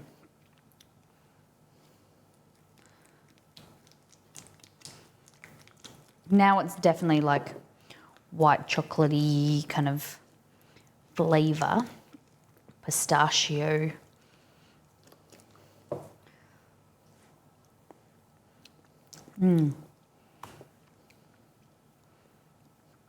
Nice. It doesn't, I think it needs more, I don't know, water? Because like it's got this grittiness to it, which the other one doesn't. Like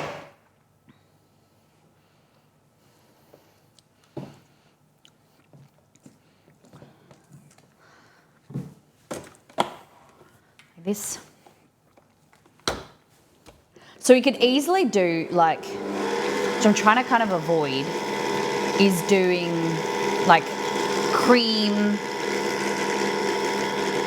making a version of this that's like all cream and like mixing this with cream and sugar and stuff like that, because that's what basically this is.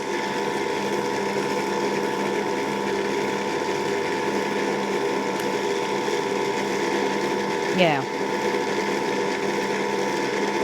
Like I can't explain to you how much this tastes like bueno. But not really pistachio flavoured. Because pistachio itself is so rich that it's kind of overwhelming for a lot of people. Whereas the pistachio puppy, it's very slight pistachio flavour, so it's more people would like it. Look at that. Yes. That's what I was kind of wanting. Let's have a taste of this. Yeah. So what I'll do is probably store this upside down overnight so that everything drains to the bottom, so then I can reblend it. It's still like gritty. Like that is purely smooth, but that's probably gone through like those food processors and stuff. But that's smooth. That's And maybe I've just blended it this longer. This is like beautifully smooth. That is just pistachio, sugar, salt, water. But I did blend that for like 45 minutes over the weekend. Whereas this, I just think it needs to be blended longer to make it smoother. And the flavour is quite more floral, lighter in flavour. But it's very nice. Both of these are more like pistachio spread for desserts and things like that. I think they're going to be really good. What do we use them for? What do you think we do with them? Now that I've made them, I don't know what to do with it.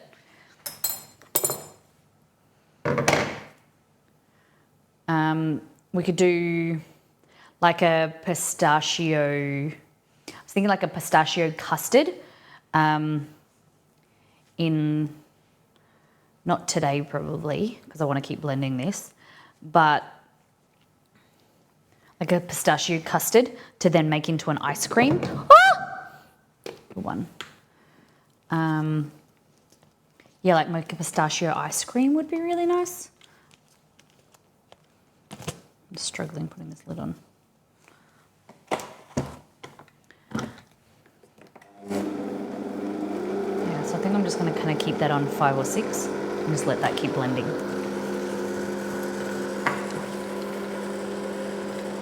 And just like that, we did it.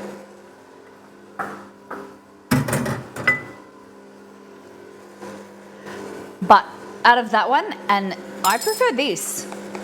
Really simple pistachio spread, pistachios, salt, roasted pistachios, salt. I blanched them, so I put them in some boiling water for like 2 minutes, and then rubbed off, once they dried, rubbed off the skins. And so that kind of imparted some kind of moisture into them as well. And then salt, maybe a tablespoon or 2 tablespoons of sugar. Maybe just 1 tablespoon, and then some hot water. And it's turned out really nice. Like the color is a bit brown. You could definitely put some food coloring in there to make it less brown, like a blue food coloring to then make it a bit brighter. But the flavor is really yummy. It's really creamy.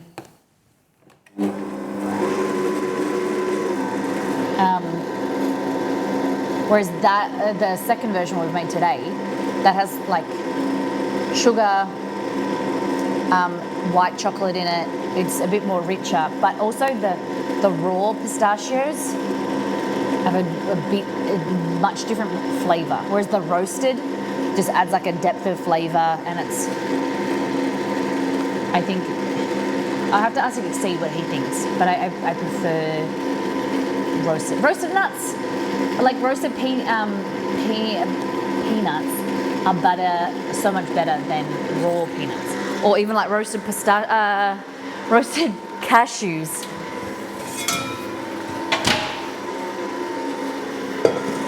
Okay, we'll continue this. So it's kind of like semi-proofed, could proof for longer. Okay, so for these coffee buns, we need to make this cookie topping, which is basically butter, sugar, egg, plain flour, coffee powder, and it creates like a biscuit cookie topping.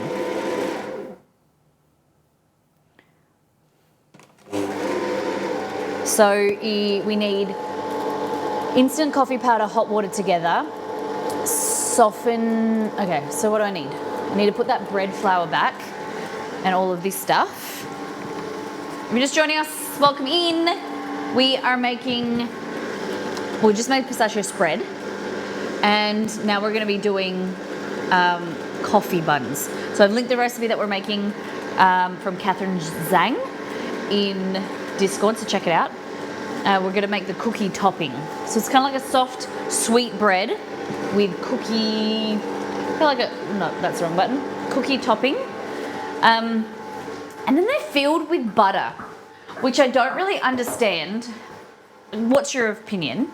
The butter is, you put like a cube of butter and then you bake it. So like, doesn't the butter just melt into the bread? I'm so confused. Like, cause when it was explained to me, I thought you cut the bun in half and put spread butter, but that's supposedly not it. So butter out there, sugars out there, flour, 1 large egg, which is the only one we've got left, coffee powder.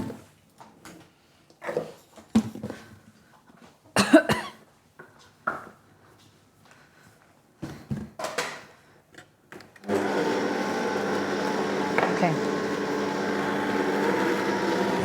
So it says we've got to dissolve our our coffee. So we're going to halve this, right? Or do we? I think we'll make the whole lot.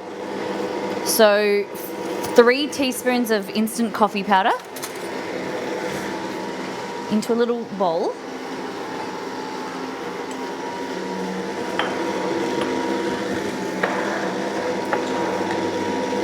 One, 2, 3.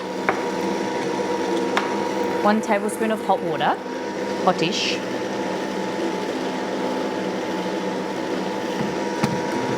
And let that dissolve. Give it a mix. There we go.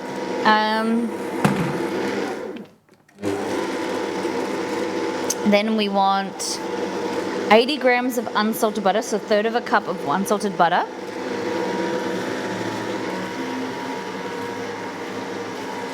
I don't know if I can be bothered getting a hand mixer.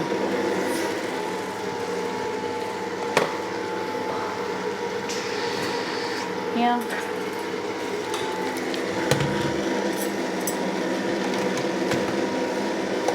Like that. And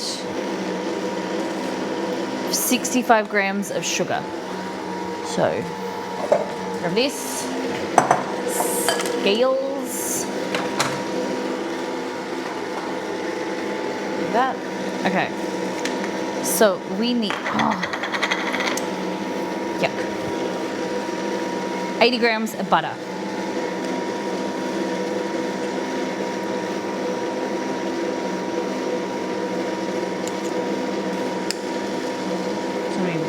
Enough? Thought that would be way too much.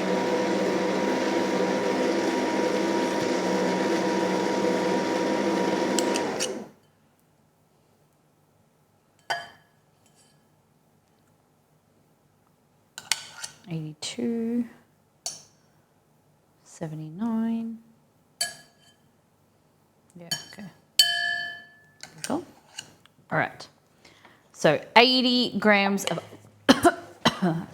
I use salted butter. She says unsalted, but whatever. I make the rules in my kitchen.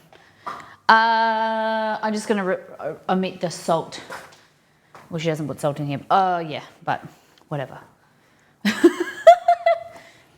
I'm just gonna use unsalted. I'm just gonna use salted. Sorry. Just clean this stuff off my apron. It's very sticky. Okay.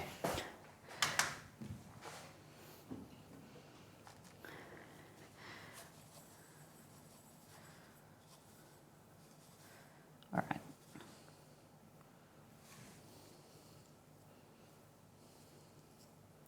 Oh, 85? Shit, 65. Oh my God, I bought way too much.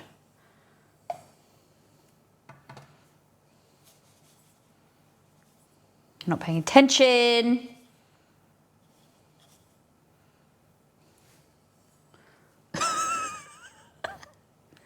I swear I've measured before. There we go, 65.1. That's okay. Now, so what we gotta do is beat it all together until it's smooth.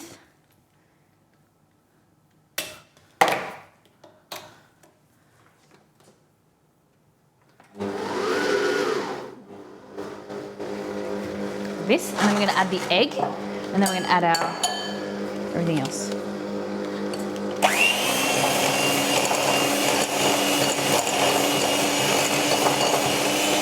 So just combine the butter and the sugar in a bowl and whisk until smooth. Okay. Add the egg and whisk until combined. Bloop. Fabulous.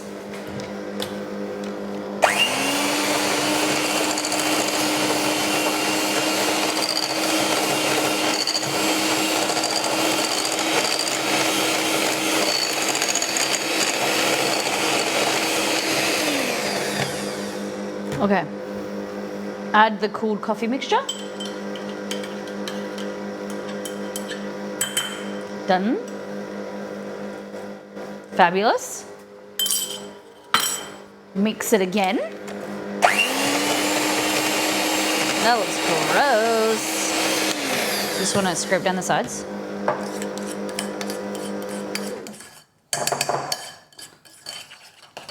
Oh, look at that. Can you guys see that? That looks filthy. But it's completely fine because it's got no flour in there. So it's completely okay. If your mixture, when you're making a cake, and it kind of comes like that, means that the recipe doesn't have enough flour. Sometimes if you've got a bit of separation. Okay, so we need to add 80 grams of flour.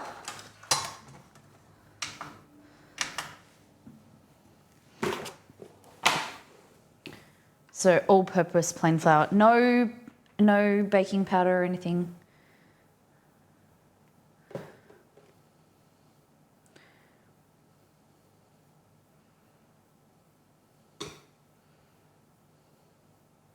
Uh, 80 grams.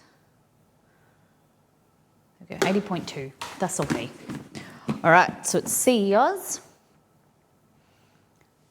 sift in the flour. I don't sift. Mix until just combined. All right. Transfer it to a piping bag.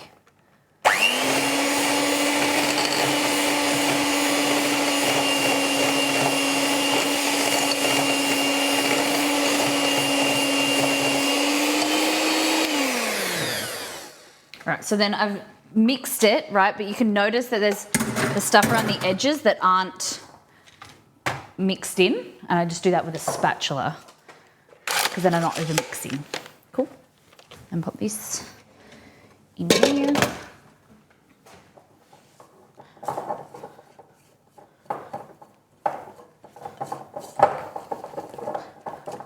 Beautiful. So that's your cookie. Oh. I don't think it's supposed to be very good. I think you're supposed to bake it. It's very thin, not a lot of flour because you want it to spread. We're gonna pipe it. Oh, it's not very sweet, but it's gonna then go crunchy because the high butter content. It's gonna go crunchy. I don't think you're recommended to eat it on its own. Don't do that. Okay, so get yourself a piping bag. Grab this. It's the pipe from your local hardware store. You just get your piping bag like this and then pull it over. Instead of it like a large cup, just kind of does it for you. Like that. Like that. Move this over here. Fabulous. Okay, so it says, transfer the batter to a piping bag fit with a small round nozzle. I'm just gonna cut a piping, like a tip. Okay. I did everything right, didn't I? I just wanna see what hers look like.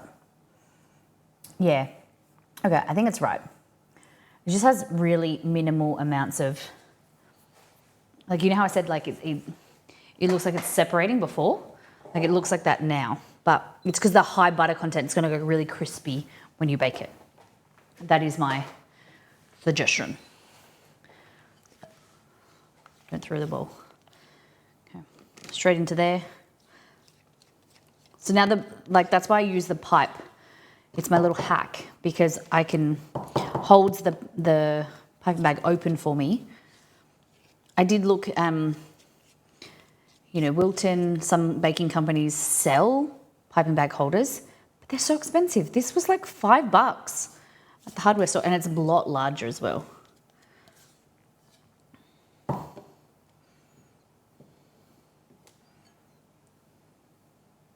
we go.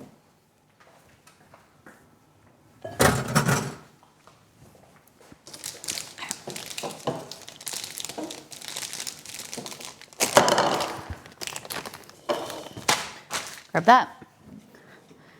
Just have a bench scraper, and all you're going to do is push the mixture to the end, like that. So to let some of this air out, I'm just going to snip the tiniest end.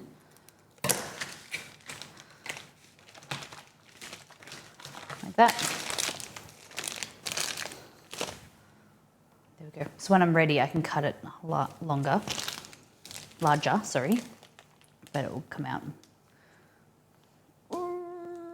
There. Easy. So we prepared that. Now, we need 10 gram squares of butter. We're going to divide this into 4. It's not proofed as much as I want it to, but it's fine. Okay, so divide it into 4. I'm going to do 4 even bits. I'm going to do what I never do, because I'm always too lazy. 290 grams. So we're going to divide that by 4, which is 290 divided by 4. Shit. 72.5. Okay. 72.2. Love that. That's nearly 80 grams. 75. Can you believe that? That's incredible. 72.6, 72.5. Cool. 69. 72.5. Fabulous. And then this one should be 72.5 too. 70. How does that work? 73.1. 72.2. 72.6. Okay. 72.5. Whatever. Anyway, so what it wants you to do is, once double in size, punch it out, divide it into pieces, flatten each piece and put a square of butter, 10 grams in the center, enclose the cube butter by pinching the edges. Okay. This is different. I've never done something like this before. So what we need to do is kind of, we're going to fold these like that, just to kind of get a nice shape on them there. Spread them out like that. Nice flat surface, smooth surface. Flatten it out.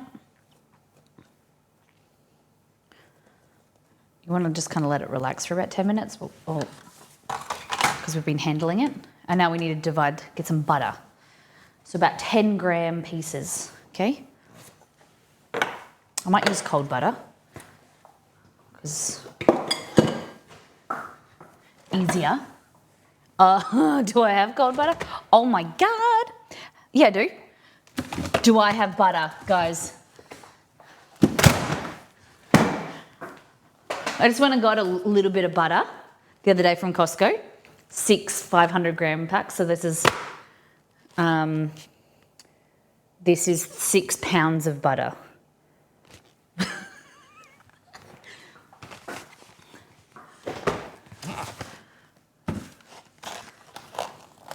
So they come in Australia, it's usually 250 grams or 500 gram packs.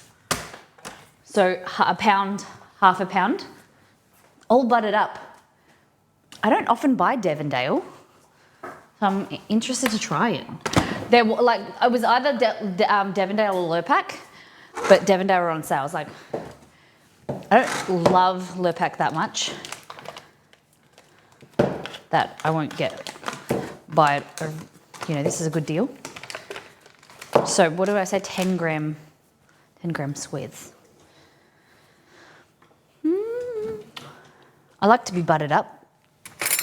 Always have to have a good amount of butter on hand. You know, important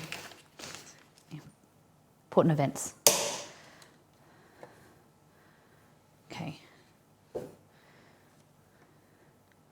So I'm going to go do like a cube to like fold it into like the right shape.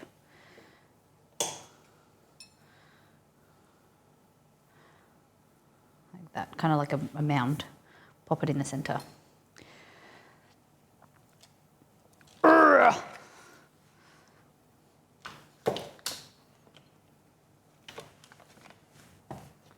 20 grams. Cool. 11. And 11, that's fine.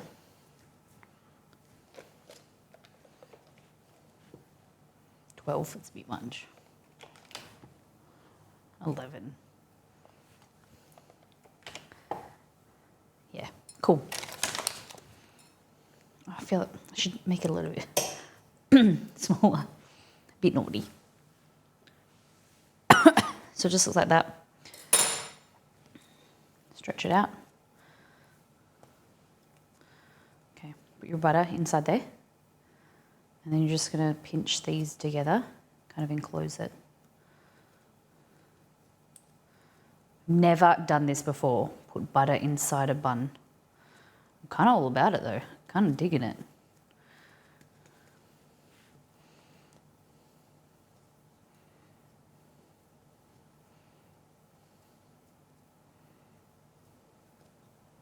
That. Make sure it's all pinched in so it can't get out. Can't escape.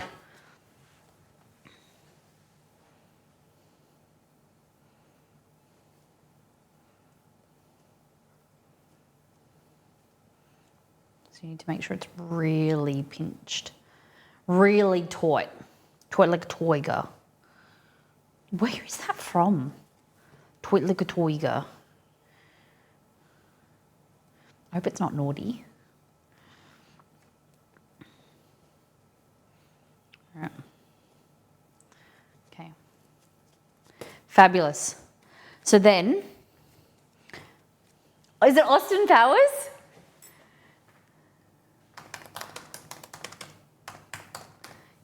Like a tiger, yeah. It is Austin Powers, like a toiger.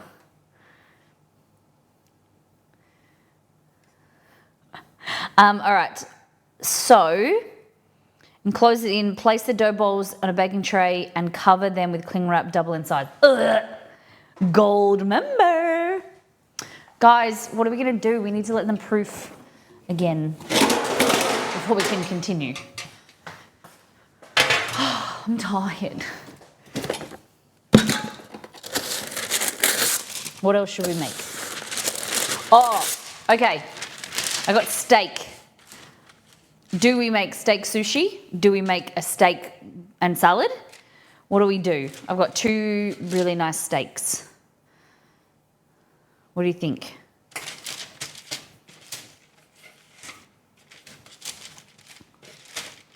I'm gonna break it. All right, so this is when I'm covering something with cling wrap. I just spray the top like that, or I spray the cling wrap. So then it makes it easier to come off.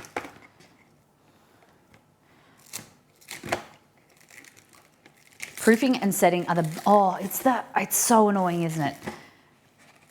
I love bread, but I hate proofing. It just takes so long, especially like in winter. I made these croissants a few months ago. It was a 3-day process and I don't know what went wrong because my yeast is always active, but they wouldn't proof. And so I made 4 batches, like within the batch of croissants, it makes four portions that you can then roll out or freeze or whatever. So now I still have a portion in the in the freezer that I know I worked so hard for, but even though I proofed it for hours, it didn't like grow. So I'm hoping to wait until summer to like have a nice, because it was winter, right? So I thought there was the Rome. So I'm hoping that I wait till like the peak of summer to proof it on the bench and then they grow. It was devastating. Okay, so that's our cookie mix. Now we're gonna wait about, some time. It's a nice and warm environment. Let's go in there. I turned it off so it doesn't overproof.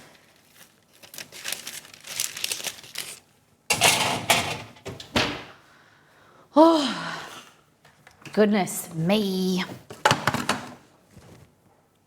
This goes away. So once these proof, then we use the piping bag and we pipe the cookie on top and then we bake it. And then we bake it for, oh my God. We pipe it for 15 minutes and then we can eat it. Okay? So we just need to wait for them to proof. What do we do?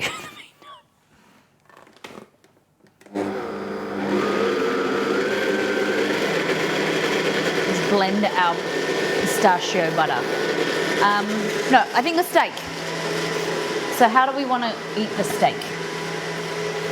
So these beautiful steaks, and then I have a salad mix, a salad kit. So I think it's an Asian style salad kit.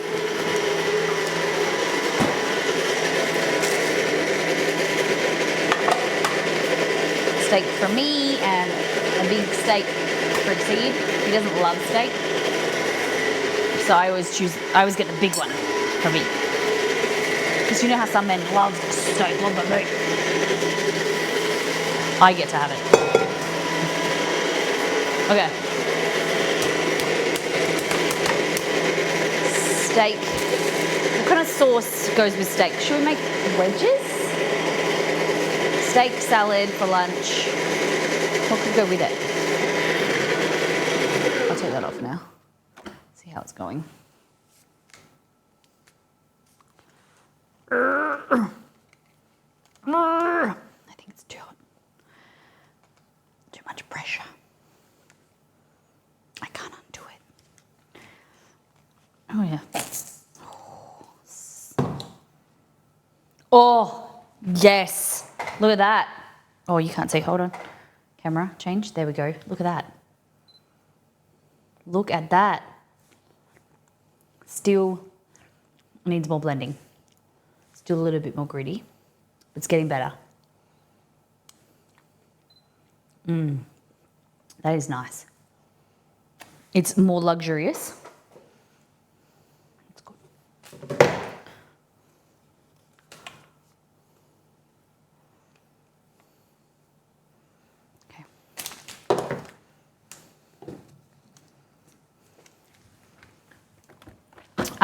Okay, so steak, salad. Could I be bothered cooking chippies? That don't know. Just in the second oven. I think just steak and salad. Okay, so the way that I cook steak is either on the barbecue, which I've been loving lately, but I can't take you out there. So we'll have to just do it here. I wanted to use this pan because I never use this pan. Oh, ever. Let me just rinse it. This is a Crofton cast iron pan from Costco. Not Costco. What's it from? Aldi, that's it, an Aldi pan. So, got some nice ridges on it.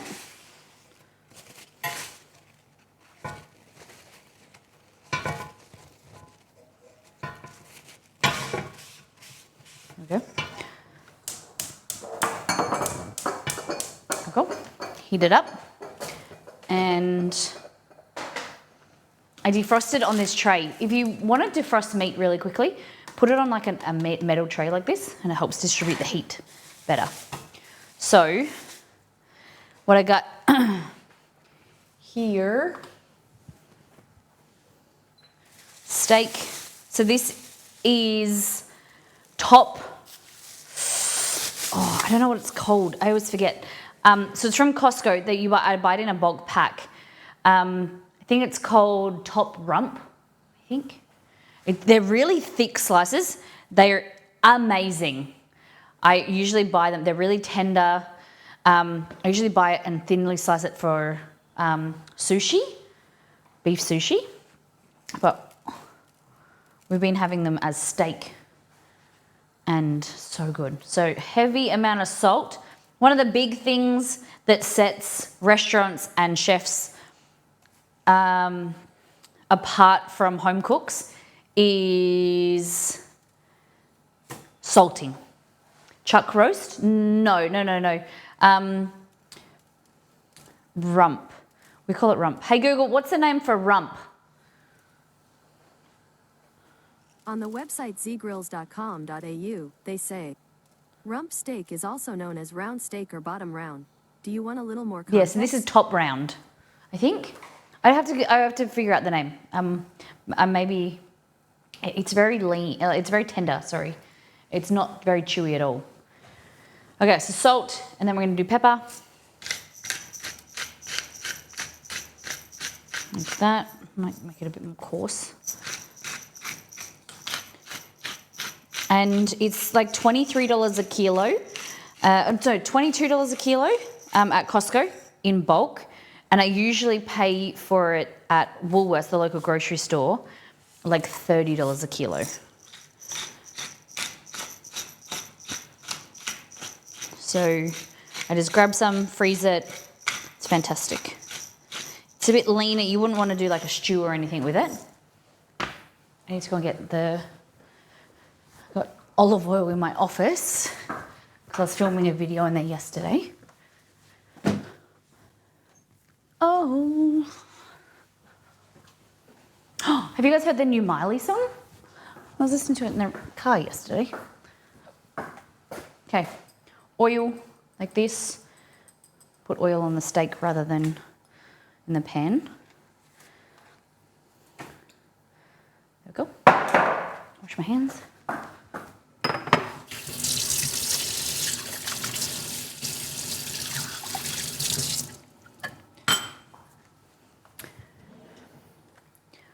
I can buy myself flour. I've got to find my tongs, my good tongs.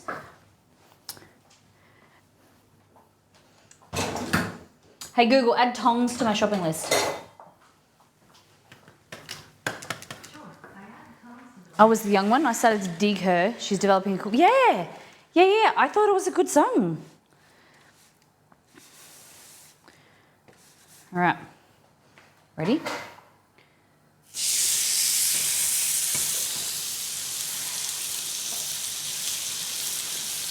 I think she's really like growing into herself. Like, I think she was going through, that kind of finding herself and finding what she wanted to do, who she wanted to be. Kind of feel like a bit of a boomer saying she went off the rails, but she's just trying to find her style, like find her, like when you've got, I think, parents who, or you grow up in that type of environment where your parents are successful, you got to find out who you are. Like you try different things and try different styles and whatever.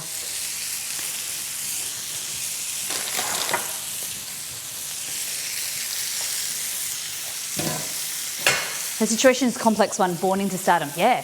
And like having Dolly Parton as her godmother or something, and parents, and yeah, like being a child star, I think it's very, like, yeah, I would hate it as well. Like yeah, it's very complicated. I have a hard enough time kind of dealing, like being on social media, let alone being, yeah, trying to figure out that type of world. Being successful and popular or whatever. Okay, so we're just gonna see if I try and pick this up, it's like stuck. It means that it's not ready yet.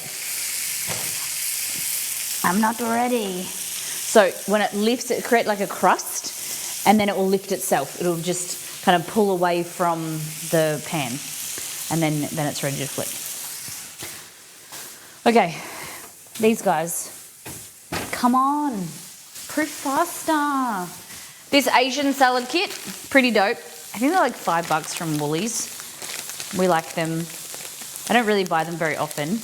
When we were renovating, I was buying these. They were so good because we'd cook on the barbecue and then we'd just have a salad kit. It was fantastic. So just grab yourself this. About the pack. It's got like a sauce pack and a noodle, crispy noodle pack. Take that out.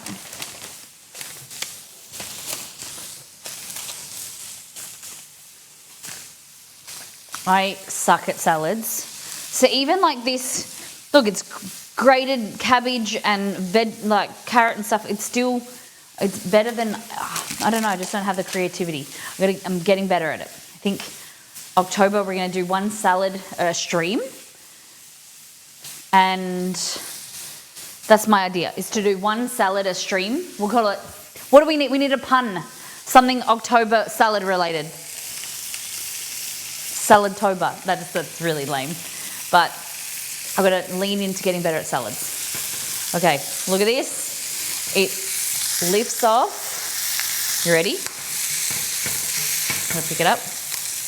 Look at that. Damn. See, you don't have to have a grill or a barbecue to get that nice sear marks. Keep it on there for a long time. I'm going to put my exhaust fan on. Nice high heat. Don't move it. Beautiful. Look how good that looks. So this one's my steak. I like it pretty medium rare. Exceed. He'd even prefer me to cut it in half and make sure it's like dead inside. He likes it really well done. I'm so impressed. Look at that. You want to be able to taste the surface and it be salty, right? So either add some more salt, like that. One of the big things about good steak at a restaurant that a lot of people don't do at home is they don't add enough salt. You could even throw some MSG, some seasoning, you know, like a, oh, you know what'd be good? Let me go and get it.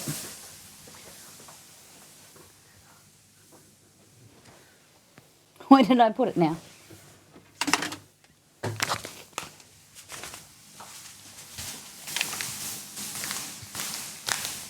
This.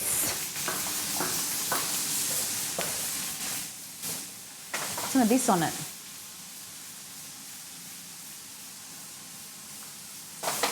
I'm just going to open, it's a bit smoky. I delayed putting the exhaust fan on, so I'm just going to open the window, open the door, sorry. Such a sunny day.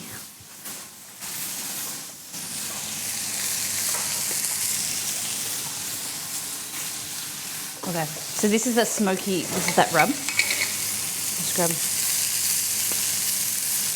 only a little bit.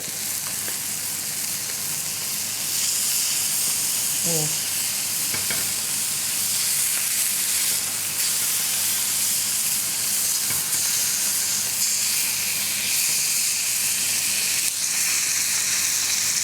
Make sure you're cooking each side, each edge. And then you can finish it in the oven if you want. Oh, hot.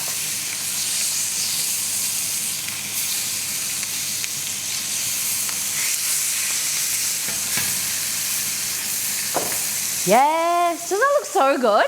How many of you like steak? You like a steak eater? Chicken eater? Beef eater? And we need to let it sit. So I'll probably...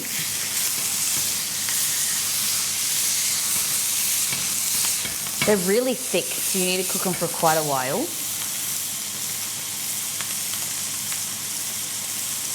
Hibachi steak tonight.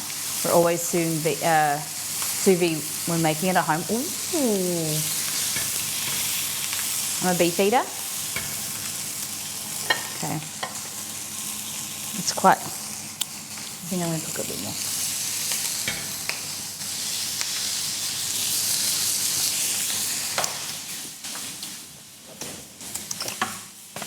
I need a thermometer. I've washed it. Where was it?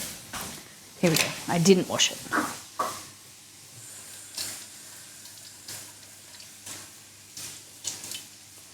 Hold on. Ow! Just poked myself with the thermometer tip. Good. Beef and chicken eater? Okay. We eat a lot of chicken. So, just going to poke this in.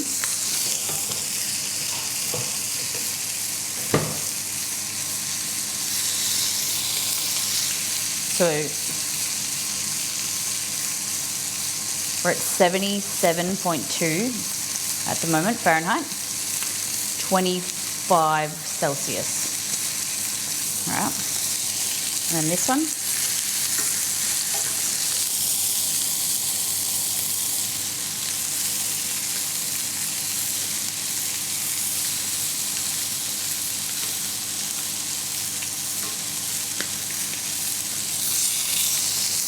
Oh, it's going all the way through. I was like, why is it saying it's 80 degrees Celsius? It pushed it all the way through.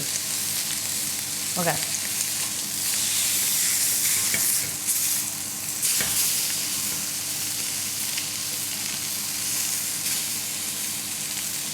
Yes, it's 30. Hey, Liz. How you doing? Always say hi. Always say hi. How you been? Liz, I know you're not a huge meat eater, right? Okay, so unsure about meat cooking temperatures. I can turn the heat off. Go to here.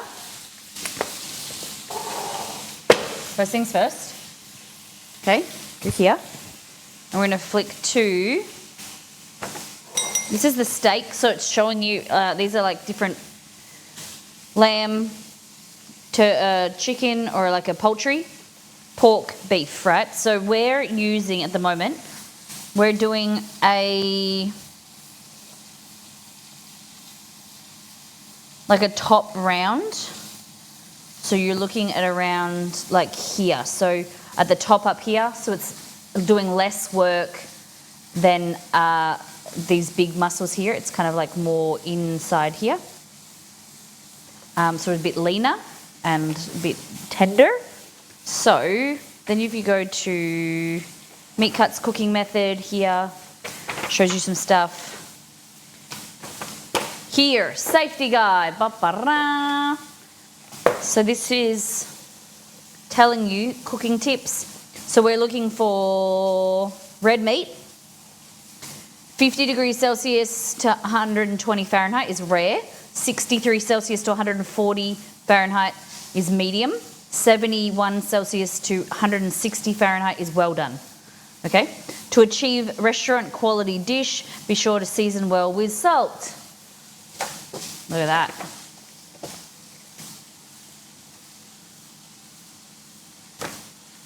Grab your copy, MissMellyMakes.com. Okay. And so then, look at this.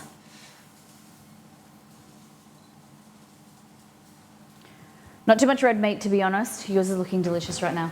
We don't eat a whole lot of red meat, but I do like it.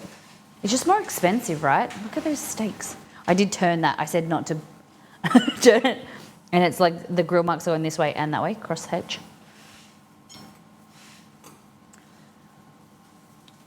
Craving some meat. Could be worse. Could be craving, you know, cake. So just gonna grab a knife.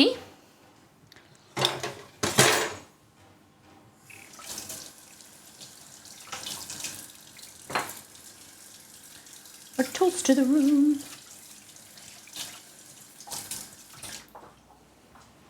Okay.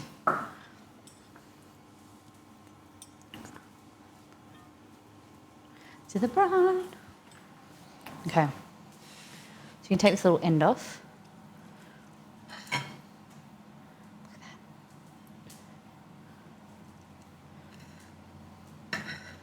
So this is smaller surface area, so it's going to cook more. Cook quicker. So good. So it's going to be more well done. Push.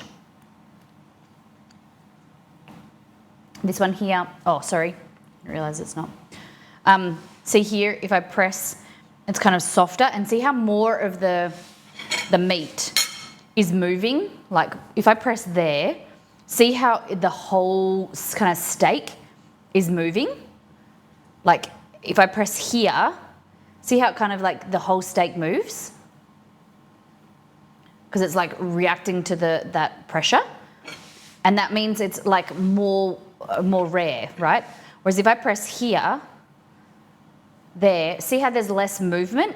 Here, because it's fatter, but you can already feel there's there's more resistance, so it's more well cooked. Just an easy way. It's hard to, you need to be able to feel it yourself, but this is more resistance. It's harder to press, so I know that that's more cooked, and that's going to be for exceed. Whereas this, it's softer, more kind of the tense fibers. So the fibers haven't tensed as much, and so I know that that's going to be, once it's relaxed, it's going to be less cooked, and that's what I want, kind of medium rare. Whereas this one's going to be more medium well for exceed. Do you think sous vide is a superior cooking method for meat? I don't know about superior. It's depending on if you have the time and the facilities to slow cook. Sous vide. I think it's a fantastic technique. For me, I'd like to do it, but it's really hard with stream because things take so long. Like, you know, it's hard enough trying to find the time to proof buns in a 4 hour stream, but like sous vide is hard, very like impossible. For the result, it's depending on how you want to cook it. Like you could slow cook or pressure cook a dish. It has its place, of course. It has the ability to break down connective tissue, and then it makes really amazing like texture, and it's depending on what you like. If you like to eat steak and sous vide it, like you got the time.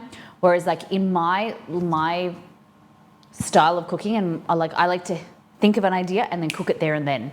Like I don't think that far in advance, like 6 hours, 12 hours in advance, 2 or 3 days in advance.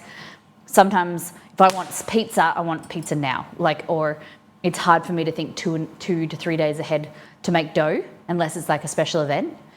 So like sous vide is great, but it's time consuming. It would be hard for stream to sous vide, yeah. We've done sous vide eggs on stream before. We sous vide cream with coffee beans to make like a kind of an infused cream to then, I don't know what we did, like a custard or something. I've sous vide eggs, I've sous vide salmon. But yeah, it is hard on stream because, you know, then there's a lot of downtime, and then the longer things take, you need to fill that time with something. I need to be doing other things. So it's like when we do it, yeah, I am interested in doing longer streams, like a 12-hour stream, but you've got to fill the longer you go, the more food you have to make, and then there's leftovers and stuff. I will say I did crab legs sous vide last year for Christmas. We were doing that every time. So tell me, what do you think the sous vide did to the crab legs? It kind of like, what was the benefit there? Because I've never had sous vide crab legs. I'm very interested. I'm just looking at our buns. Taking forever. All right. Good steak. I should have really covered that.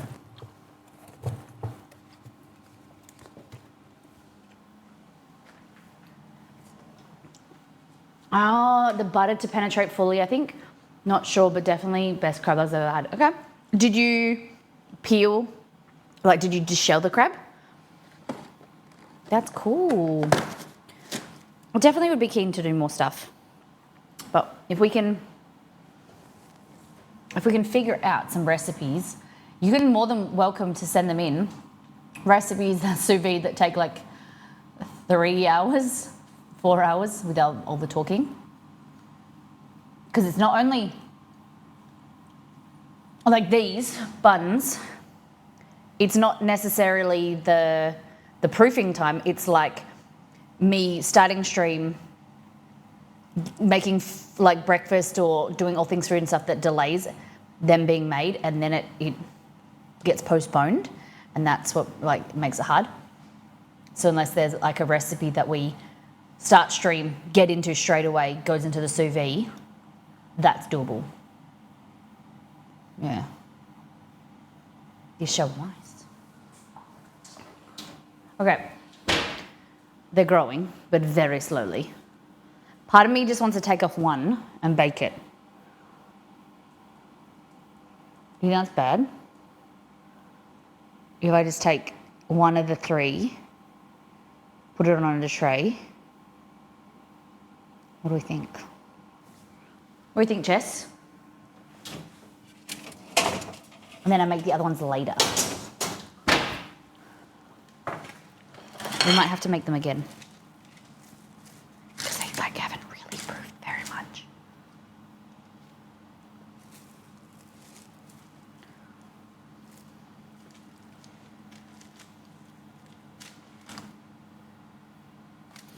I don't know what to do. Okay. I'm doing it. I'm going to take... Oh, I said to myself, I'm not going to stream very long today because I didn't feel too great. Look at me doing a 4-hour stream? 9, 10, 11, 12, 4-hour stream. Okay. Put some hot water in them in the oven. I know. Yeah. We'll proof them for another 10 minutes. How about that? Oh, shit.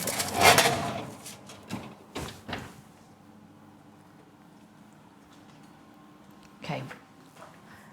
We'll put some hot water in there, proof them for 10 more minutes. And then they're getting the cookie. So, I'm going to cut the top of this.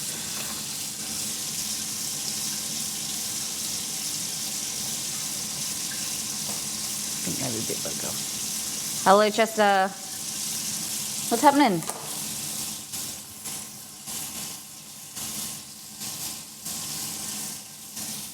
Hello. You can't have steak because it's mine. You can't have salad. You can't have chocolate. You can't have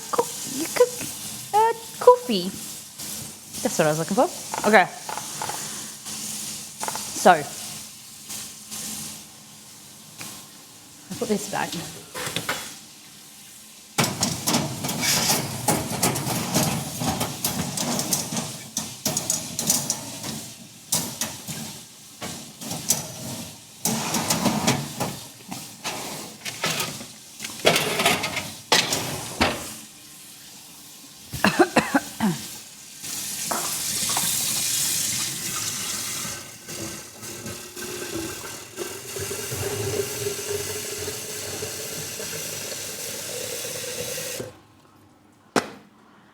Hello, Romeo.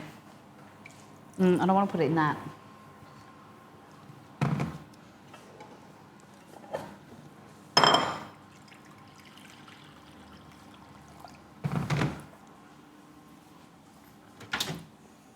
Oh.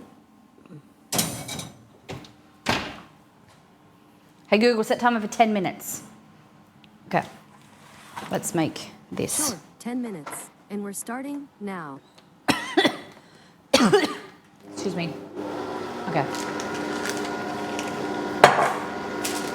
Salad, noodles. Noodles and salad, underrated. Crunchy element.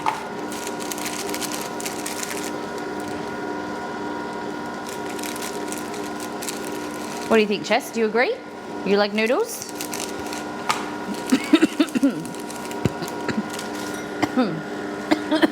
Excuse me. And then I don't like doing all of the dressing. It goes too like wet. Excuse me.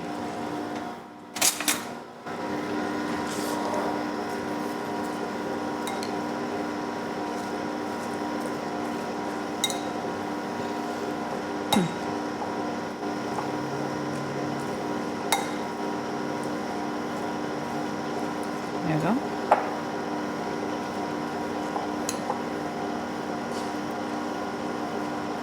Yeah, I don't like salads that are overdressed. Thank you. I made it myself, not really. It's a salad kit. It's like a sesame sesame soy dressing. It's very tasty. But yeah, we're thinking of a name. October is going to be like salads. A whole, like every stream, we have to make at least one salad. Sorry.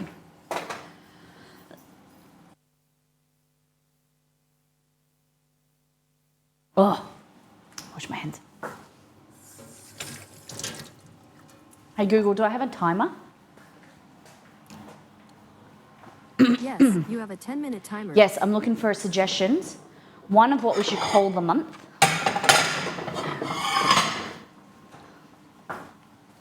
Leaf into spring instead of leap. Ooh. Yeah, I was thinking like a pun on October, but that's pretty cool. All right. What kind of dressing, what kind of sauce do you like on steak?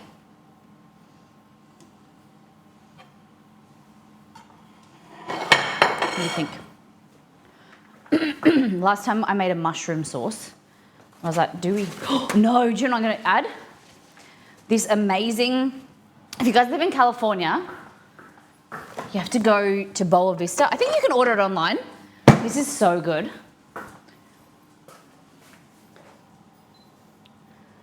Apple chipotle grilling sauce, Bola Vista, so good. It's like a barbecue apple sauce. Oh God. Apple barbecue sauce, maybe? There we go.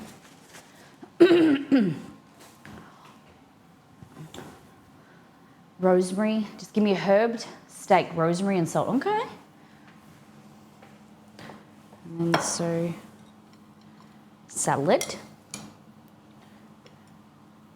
You know, I'm gonna swap these because I don't think Exceed likes this plate.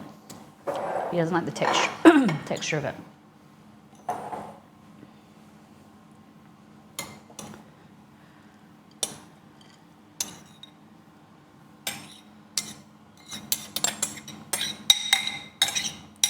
There we go. It is, I don't remember, I think it's top round. Top rump or something like that. It's like nice and tender. Not too expensive, it's really lovely. And then just a little bit of this. It's a bit cold though, it's been in the fridge. Yum.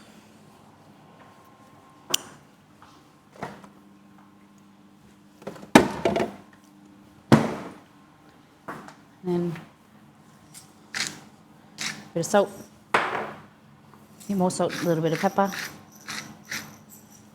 Delicious. Oh, I got way too much salad on my side.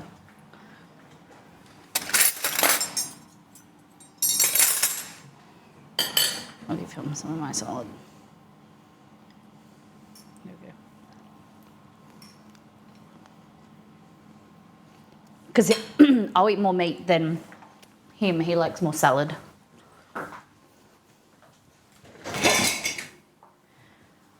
What a man gotta do.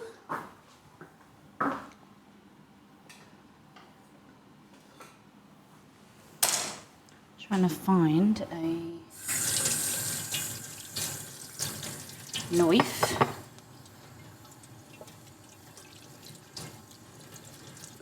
Steak knife. That was his and mine. Not much lunch, right? Put that there. Oh, I brought the knife back. Ready?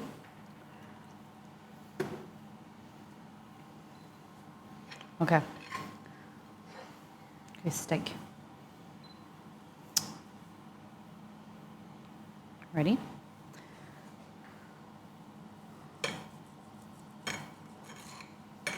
Nice. Oh, can't get, my knife is pretty cheap. Look at that. Beautiful. Mmm. This is like apple and cinnamon. So good. Mmm.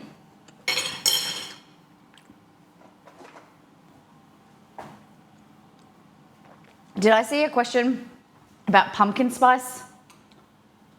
Someone asked me if I had any recipes for pumpkin spice.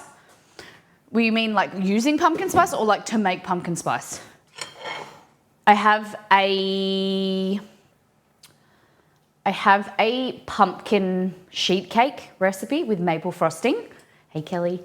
That's coming out soon. I think I should probably put that in the recipe testing team. Kelly, I didn't know that you were partnered. Congratulations. How exciting. That's amazing. Using pumpkin spice. Yeah, so I've got a pumpkin. We don't really, I probably need to like make a pumpkin spice recipe to then use it in, like make a pumpkin spice base and then use it in recipes. Because I've heard of apple pie spice as well, and I don't know what that is, what the difference is between apple pie spice and pumpkin spice. Does pumpkin spice include more nutmeg, whereas apple pie is more Delicious. cinnamon? That's like kind of, yeah. So I think, and there's different versions of pumpkin spice that are around for you guys, not for us. It's not very popular in Australia. So for those that don't have it, we can make it and then I'll create some recipes. Yeah, I think that would be good. All right, so that's a steak. Like that. Thank you, Roselli. Thank you for gifting. Roselli, you're the best. Not because I give you gift subs, but because in general.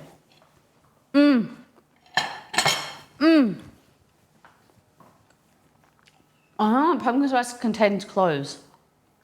You would be the expert, Liz. Do you guys create a pumpkin spice product? All right, I'm over it. We're cranking up. Sorry, can you hear the neighbour's dog? The door's open. No, Romy can. Pumpkin spice flavouring, okay. Because we don't have anything in Australia that's like pumpkin spice or whatever. All right, glove. Do not put gloves in the pumpkin spice. Okay, so it says preheat the oven to 180 degrees Celsius. Yes. All right. I'm going to take 2. I'm going to cut it in half and I'll proof 2 for later, okay? I don't want to keep waiting for them to proof. Oh God.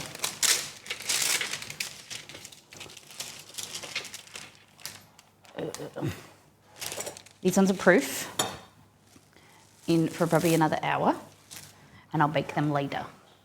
But I don't want to wait another hour. Keep trimming. Okay, so stop. This is what we're going to do. Molly, your kitchen looks extra fab. Are the upper cabinets darker? No, they just look like it. It's just the lighting, I think, at the moment.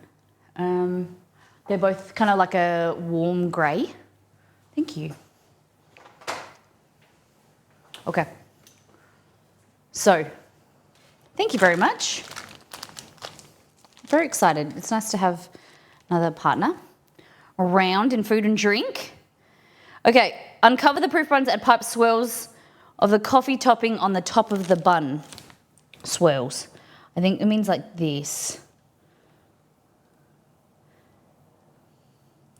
It doesn't have a picture of like how much, so I don't know. I think it's going to melt down, so I don't want to do the full lot, but it doesn't say. Which, if this works out, I could use my, like if we like this, I think we use my soft burger bun recipe and we recreate this, but it needs better photo. Like, all it says is pipe swirls. Like, how much is a swirl? How much do I do? Maybe there's a video on her, like YouTube or something. So this will be a coffee bun, yeah. So I'll show you. So like this is what it will look like. Hold on. Like that.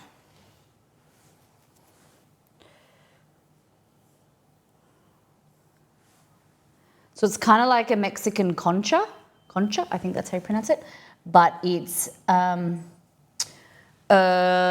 from Malaysia. So it's a sweet, soft, proofed bun with like a coffee cookie layer on it.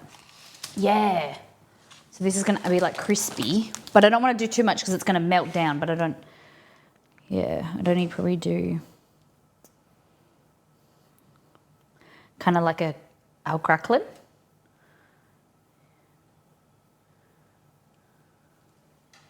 And then it will melt down, I think. I think it's going to be really good. Like, I think that's enough. We can always learn for later. But the more I add, the more it's going to spread down and go over them. I don't think that matters, does it? We'll just do a little bit. There we go. So we want to put it in the oven and we want to bake it for 15 minutes, I think. Hold on, let's see if she's got a link to the Catherine Desserts on Instagram. So 180 degrees Celsius. Doesn't say fan forced or whatnot. So 15 minutes until cooked through. Okay. A few more minutes. So pistachio paste. How have we ended up?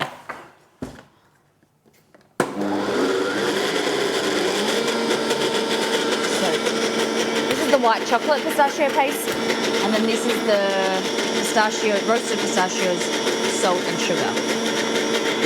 So this.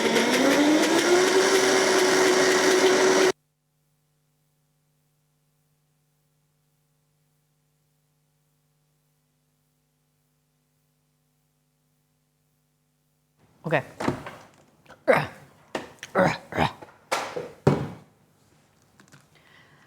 See if I can undo it. Okay. So, ladies and gentlemen, what do you think?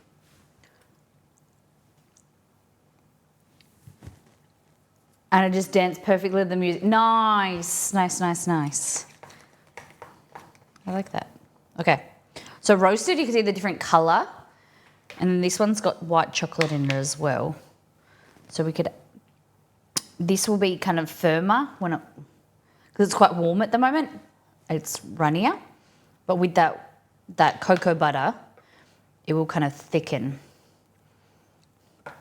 I wouldn't say, I don't know, the pistachio flavour's there. It's quite nice. Got a bit of white chocolate flavour. This one's still my favourite. And then this is the product we're trying to recreate. Okay.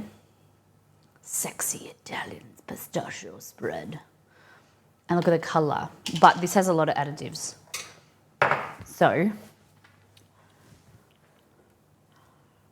the colour of this one, and the consistency is different to all of them, but this is more like, it's like creamier, kind of like a, I don't know how to even explain it, kind of like, it feels like it's got like a lot of cocoa butter in it. And like a lot of, it's very sweet as well compared to mine. But I like that this is heavier and pistachio flavour. I just got to figure out some recipes to use them with now. Like this is my favourite, I think. It's slightly sweet, heavy pistachio flavour. I like the consistency, it's very creamy, but there's no cream or anything in there, no other oils. It's just pistachio, salt, sugar, water. A little bit of water. So yeah. Ready to go.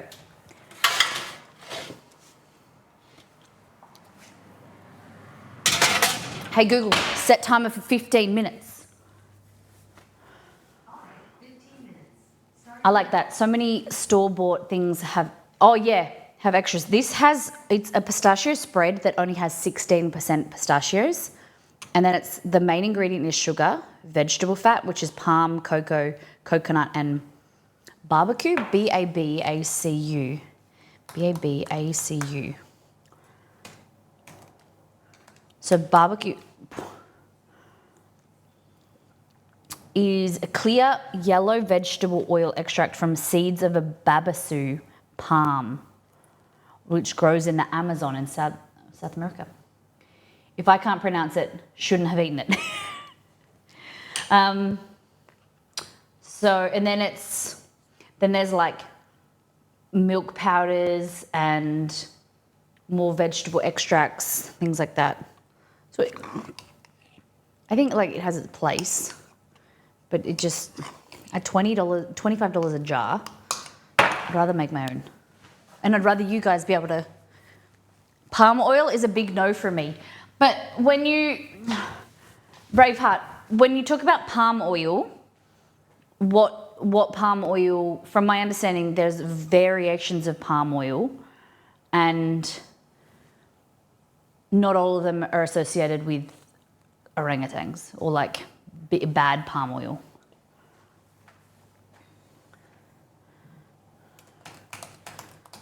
What is it about palm oil that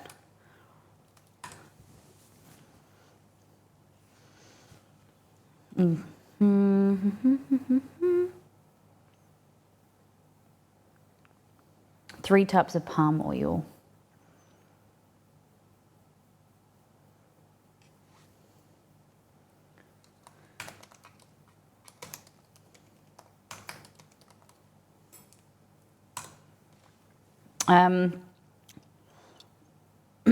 So yeah, palm oil causes deforestation, but I think there is sustainable palm oil as well. Don't just avoid the problem by boycotting palm oil altogether. Instead, be part of the solution with around. Nutella uses palm oil. Yeah, because it's got trans fats as well, hey? Avocado is so good to, yeah. Avocado oil is quite expensive in Australia. That's the thing about like different countries. Like peanut oil is really big in the US, where peanut oil is very expensive in Australia. Canola oil is really cheap because we grow a lot of canola. Sunflower oil is pretty okay. It's depending on seed oils, I think. Don't have a good rap. But like obviously palm oil, deforestation, bad. Like, you know, there has to be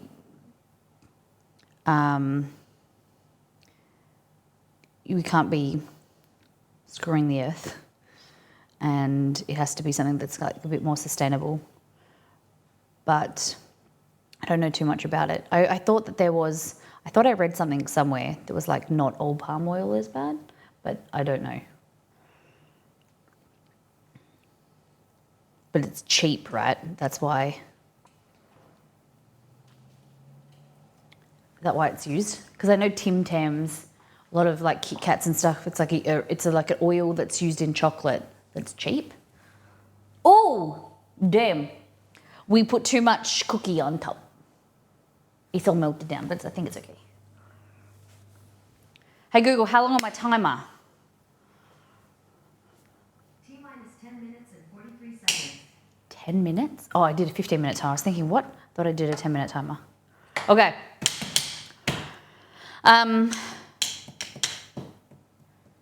I was going to see if I had some phyllo pastry, because I thought phyllo pastry would be good to use the pistachio to do like a kind of like a baklava type thing, but same but not. I don't know if I've got any. Delicious. What was that? I'm just in the, like my head's in the freezer. What was that? Oh, hey Google, add phyllo pastry to my shopping list. I see. Got it. I added phyllo pastry to Thank you the for list the called raid. shopping. Come on in, everybody. How was your stream? What were you getting up to? Guys, welcome in. Hello. How you doing? We are making coffee buns and pistachio spread. So I was just discussing, we're discussing palm oil actually, learning about palm oil. So here, these are pistachio. I don't know if you like pistachios. This is kind of like a pistachio spread. I need to blend it a little bit more, but this has kind of got some white chocolate in it to kind of, I don't have any cocoa butter. This is just roasted pistachios with salt, a little bit of sugar, and some water. This one's the best one because I was trying to recreate this. It's a product from Melbourne. It's nice. I wouldn't say it's great, but it's very expensive. So I wanted to try and make a pistachio spread for the community, a recipe that would be yummy, kind of like a homemade Nutella type thing, but with pistachios. You love pistachios? Nice. Playing some ESO, then Starfield. Are you loving Starfield? Do you know, I saw you at the Starfield event. I forgot to say this last week in the meeting.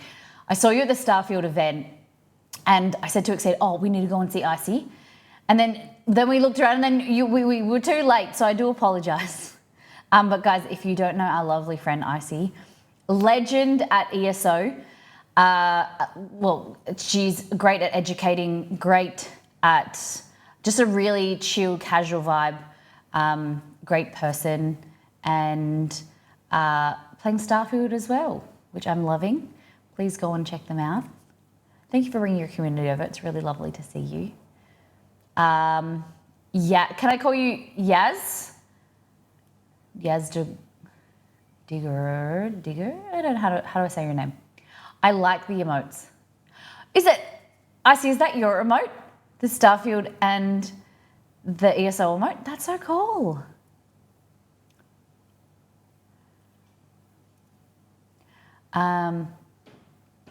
No worries at all. I did see, hold on. Hey Taryn, I'm addicted to ESO too, my condolences. Yeah, guys, you have to go and check out Icy. Please give them a streamer shout out. How you doing, Taryn? What's news? What am I pressing buttons for? I don't remember. Still working on Starfield. It is so good. My computer has a bit of trouble playing Starfield, but we did try to get the Xbox Ultimate Edition, Xbox Games Pass, and stream it. The streaming is really cool. However, I don't want to play with, it's really janky playing with a controller. I prefer to play keyboard mouse. But the quality is a lot better when you stream it. I don't know how that works. To stream a video game that you do not own that is streamed from the internet is better quality than downloading it and playing it on my computer. It just blows my mind. Like the Xbox Game Pass Ultimate and like cloud gaming is so crazy how it can work. And the quality of the actual gameplay in comparison to having the Constellation Edition or whatever, like the actual game downloaded on my computer doesn't run as well. It's on like potato quality, but I can't get around playing with the controller. Starfield is the first game I've ever noticed they're serious about SSD versus hard drive. Yeah. Okay. Oh, ESO, I have to put 100. I have seen you been playing a bit of ESO, Taryn. The buns look so good. So if you didn't know, this is what we're making. Let me move all my pistachios to the side. Guys, again, go and follow Icy. These are what we're making. Ours won't be as soft and fluffy because we haven't proofed them as long, but I've got more proofing that I will take a photo of. But they look like this, right? So they're really fluffy buns and they have butter inside. So we were at the Starfield event talking about food at the outside of the Starfield event, and we all got chatting about food, and Zoe, who is one of the friends of Kim from Bethesda, we got chatting about that Zoe had made these buns for Kim and her husband, and they have butter inside. She was like, you got to make coffee buns. I was like, what are coffee buns? She was like, there's these soft buns with butter inside. And I was like, what do you mean? Tell me about this. And she sent me the recipe, and now we're making them. They've literally 10 grams of butter, salted butter inside. I don't know how it's going to work, how they're going to melt, but I'm very excited. Very cool. Adelia speciosa, I'm a speciosa, is just a specific series of species of palm. Just another palm oil. Okay. Is it a bad palm or a good palm? Interesting. Yeah, okay. So in comparison, so we did kind of a side by side with the pistachio butter and Nutella. You know, the funny thing is if we don't have things in the house, like if you buy Nutella or things that are quote unquote like naughty, if you buy them and you have them in the house for the first time, you eat it, right? But we have Nutella, we have blocks of chocolate and things. I barely ever eat them. Like this Nutella is probably like a year old, and I don't really, like occasionally I'll use it on stream or whatever, but I'm really shocked that I don't eat this. And that's what they say. It's like if you, things don't become a craving or like an impulse to eat if you have them around, like it becomes less kind of special. Do you get what I mean? So this here has 16% pistachios, whereas Nutella has 13% hazelnuts. Sugar, vegetable oil, and it just says palm, whereas this has coconut. What did it say? It had 4 different types of vegetable fat. Palm, cocoa, coconut, barbecue palm. So 2 different types of palm sugar, cocoa butter and coconut. I would assume is that palm oil maybe or coconut would be too intense for the pistachio, so they needed to do like a blend. But it tastes kind of like Bueno. Do you guys know Bueno? It tastes like the filling of Bueno, but instead of hazelnut, it tastes like pistachio. So then does this have milk powder in it? Yeah. Cocoa powder, no milk powder. Yeah, skim milk powder, 8.7%. This doesn't have percent, but it has skim milk powder and milk powder, both milk powders. Thank you, Hohack, for the gifted sub. You're lucky gal. We appreciate it, Hohack. It wasn't in the sustainable list I saw, but I would suspect not. Not just a quick Google search. So that's just a quick Google search. I appreciate you. Thank you. I'm gonna go break into the Milo. Do it. I tried. I thought that I had some. I don't have any in the pantry, so I can't make it. But let me know how it goes. So it's very similar, like consistency to it, to Nutella as well. It's like very processed. Yeah. Anyway, hey Google, how long on my timer? That look really good. On Pantry Home, there's the timer for 15 minutes with 36 seconds left. Sick. Thank you. Are you ready? Are you ready? Glad to hear that. I hope you feel better soon. Oh shit, what did I think? Hey Google, what did I say to you? You can check your activity anytime, either in the Google Home app or at myactivity.google.com. Okay, thanks mate. I'll send a link with more info to your inbox in the Google Home appreciate app it. Favorites tab. Not really, but okay. Are you ready? Sure. Stop. Stop. If I had a tea towel, where would I be? Stop, Romy. Oh my goodness. Yeah, too much. Oh, they look good though. So it says you have to let them cool for 10 minutes. My phone must have set it on a timer too. Okay, now we need to let them cool. What do you think? I think they look yummy. Probably should have done like a higher pile of the cookie.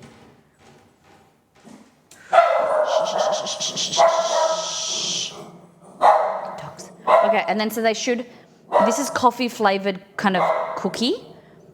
That should be like crunchy. Sorry for the dog. And then,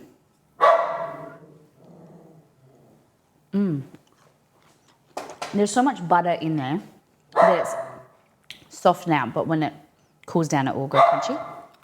One moment.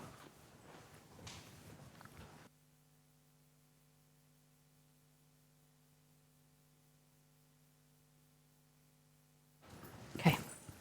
I just want to eat it now. My dog say hello back. Okay. They're so fluffy, but that would be even fluffier when I proof them longer. Those ones. Okay, I'm so excited. I want to kind of put them on a cooling rack, which is over here. I'll cool down faster. So yeah, we overproofed. I wonder if the butter's still in there or it's leaked out.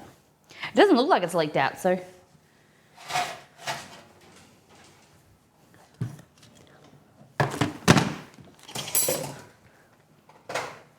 Okay, I'm so excited. Is it, like when it's cool enough to handle, then we'll crack into it. I'll take this excess off the side. Oh my gosh. Don't they look so pretty?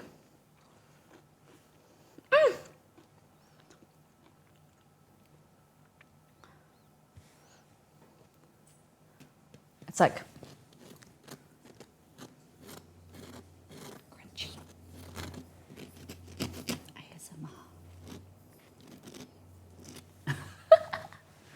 All right. I feel like that's 10 minutes. You ready? Oh. It's a bit warm. I can't take my... Oh my gosh, it's warm. Oh, where's the butter? There's a bit of butter in there. I don't get the melted butter part. Oh, it does taste nice. But there was like a melted butter in there. Look at that. I think what I would prefer is to cut it in half and then put the butter, like spread the butter, rather than it be melted. I don't know, but let's taste. It's very soft and fluffy.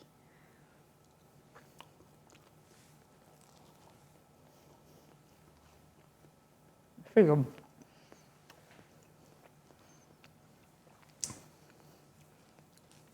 It's pretty good. They're really light with like this crisp exterior and like this melted butter on the outside. In the inside. It's like salty. Yeah, so it's like a coffee cookie, like really high butter content, low. So it's like crisp, kind of like a, oh, look at that butter. Yeah, it's a very, not very sweet coffee, but like crispy, buttery coffee. And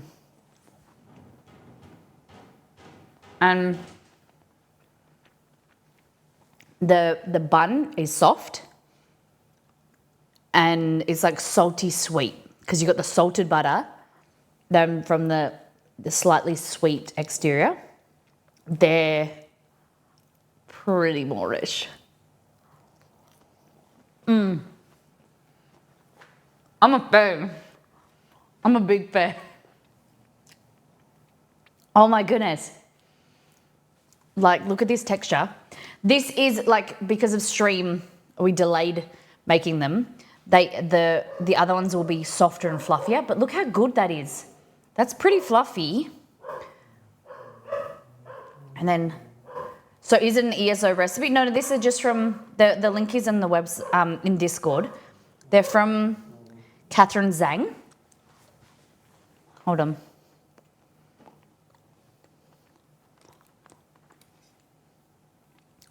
I'll put them in Discord. Sorry, in Twitch chat. That's the recipe. So it's a recipe that we were talking about at the Starfield event, and rightly so, we were all chatting about it, and they were like, you need to try coffee buns. And I was like, what do you mean coffee buns? And they were like, there's this like fluffy bun covered in like a crisp kind of coating, and then it's got butter inside. I was like, what do you mean it's got butter inside? It's got butter inside. How cool. I got Romeo sitting here. I don't know if you can see him. No.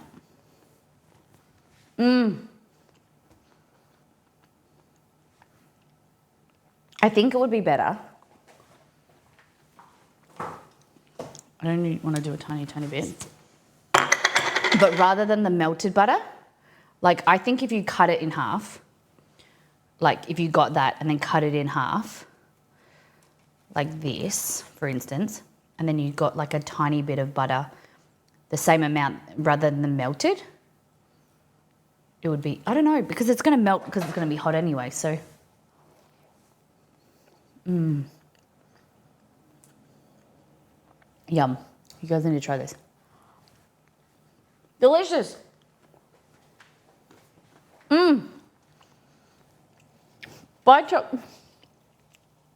Try coffee buns. Oh my goodness. Yeah, I'll post a photo. They're sitting here and they're just proofing.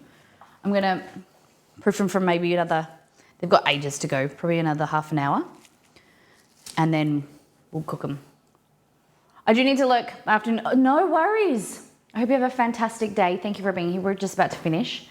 And let's catch you around. Guys, go and check out Icy. Go and give her some love.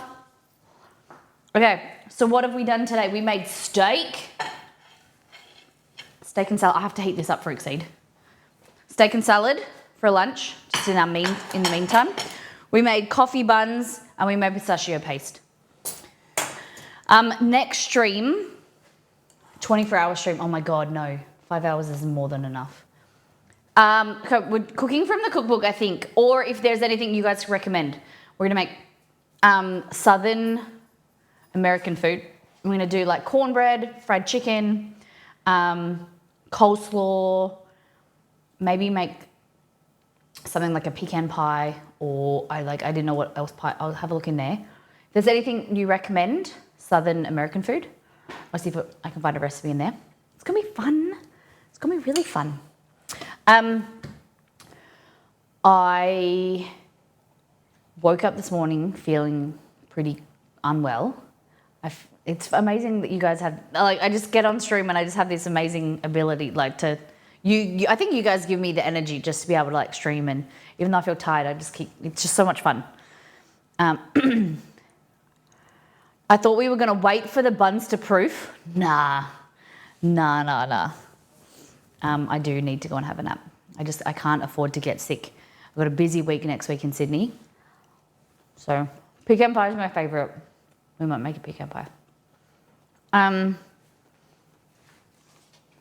Thank you, everyone. I just wanted to say thank you, everyone, for supporting us. We've had like a busy few weeks of sponsored content. Magic the Gathering, Starfield, and a few other things. We had like some Skillshare streams, a whole bunch of stuff and videos that have come out. Please go and check out the Lenovo video and comment. Be Team Stylism versus Team Realism, a video that I did with Ruby Plays. Vote, give a comment about Team Realism for me. But please check out the videos, comment, like, share them with your friends and family. It really supports me and Exceed into keep cooking and keep streaming.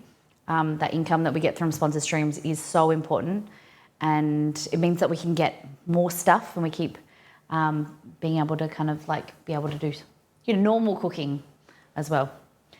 Southern American food is my jam. Grab some extra cumin, some Mexican oregano. Very helpful for Tex-Mex.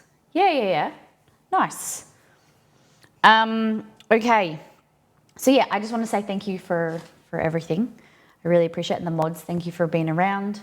Thank you for everything the last few weeks. You guys have been great, proofing recipes, checking out things for me, going above and beyond. They're fantastic. Okay.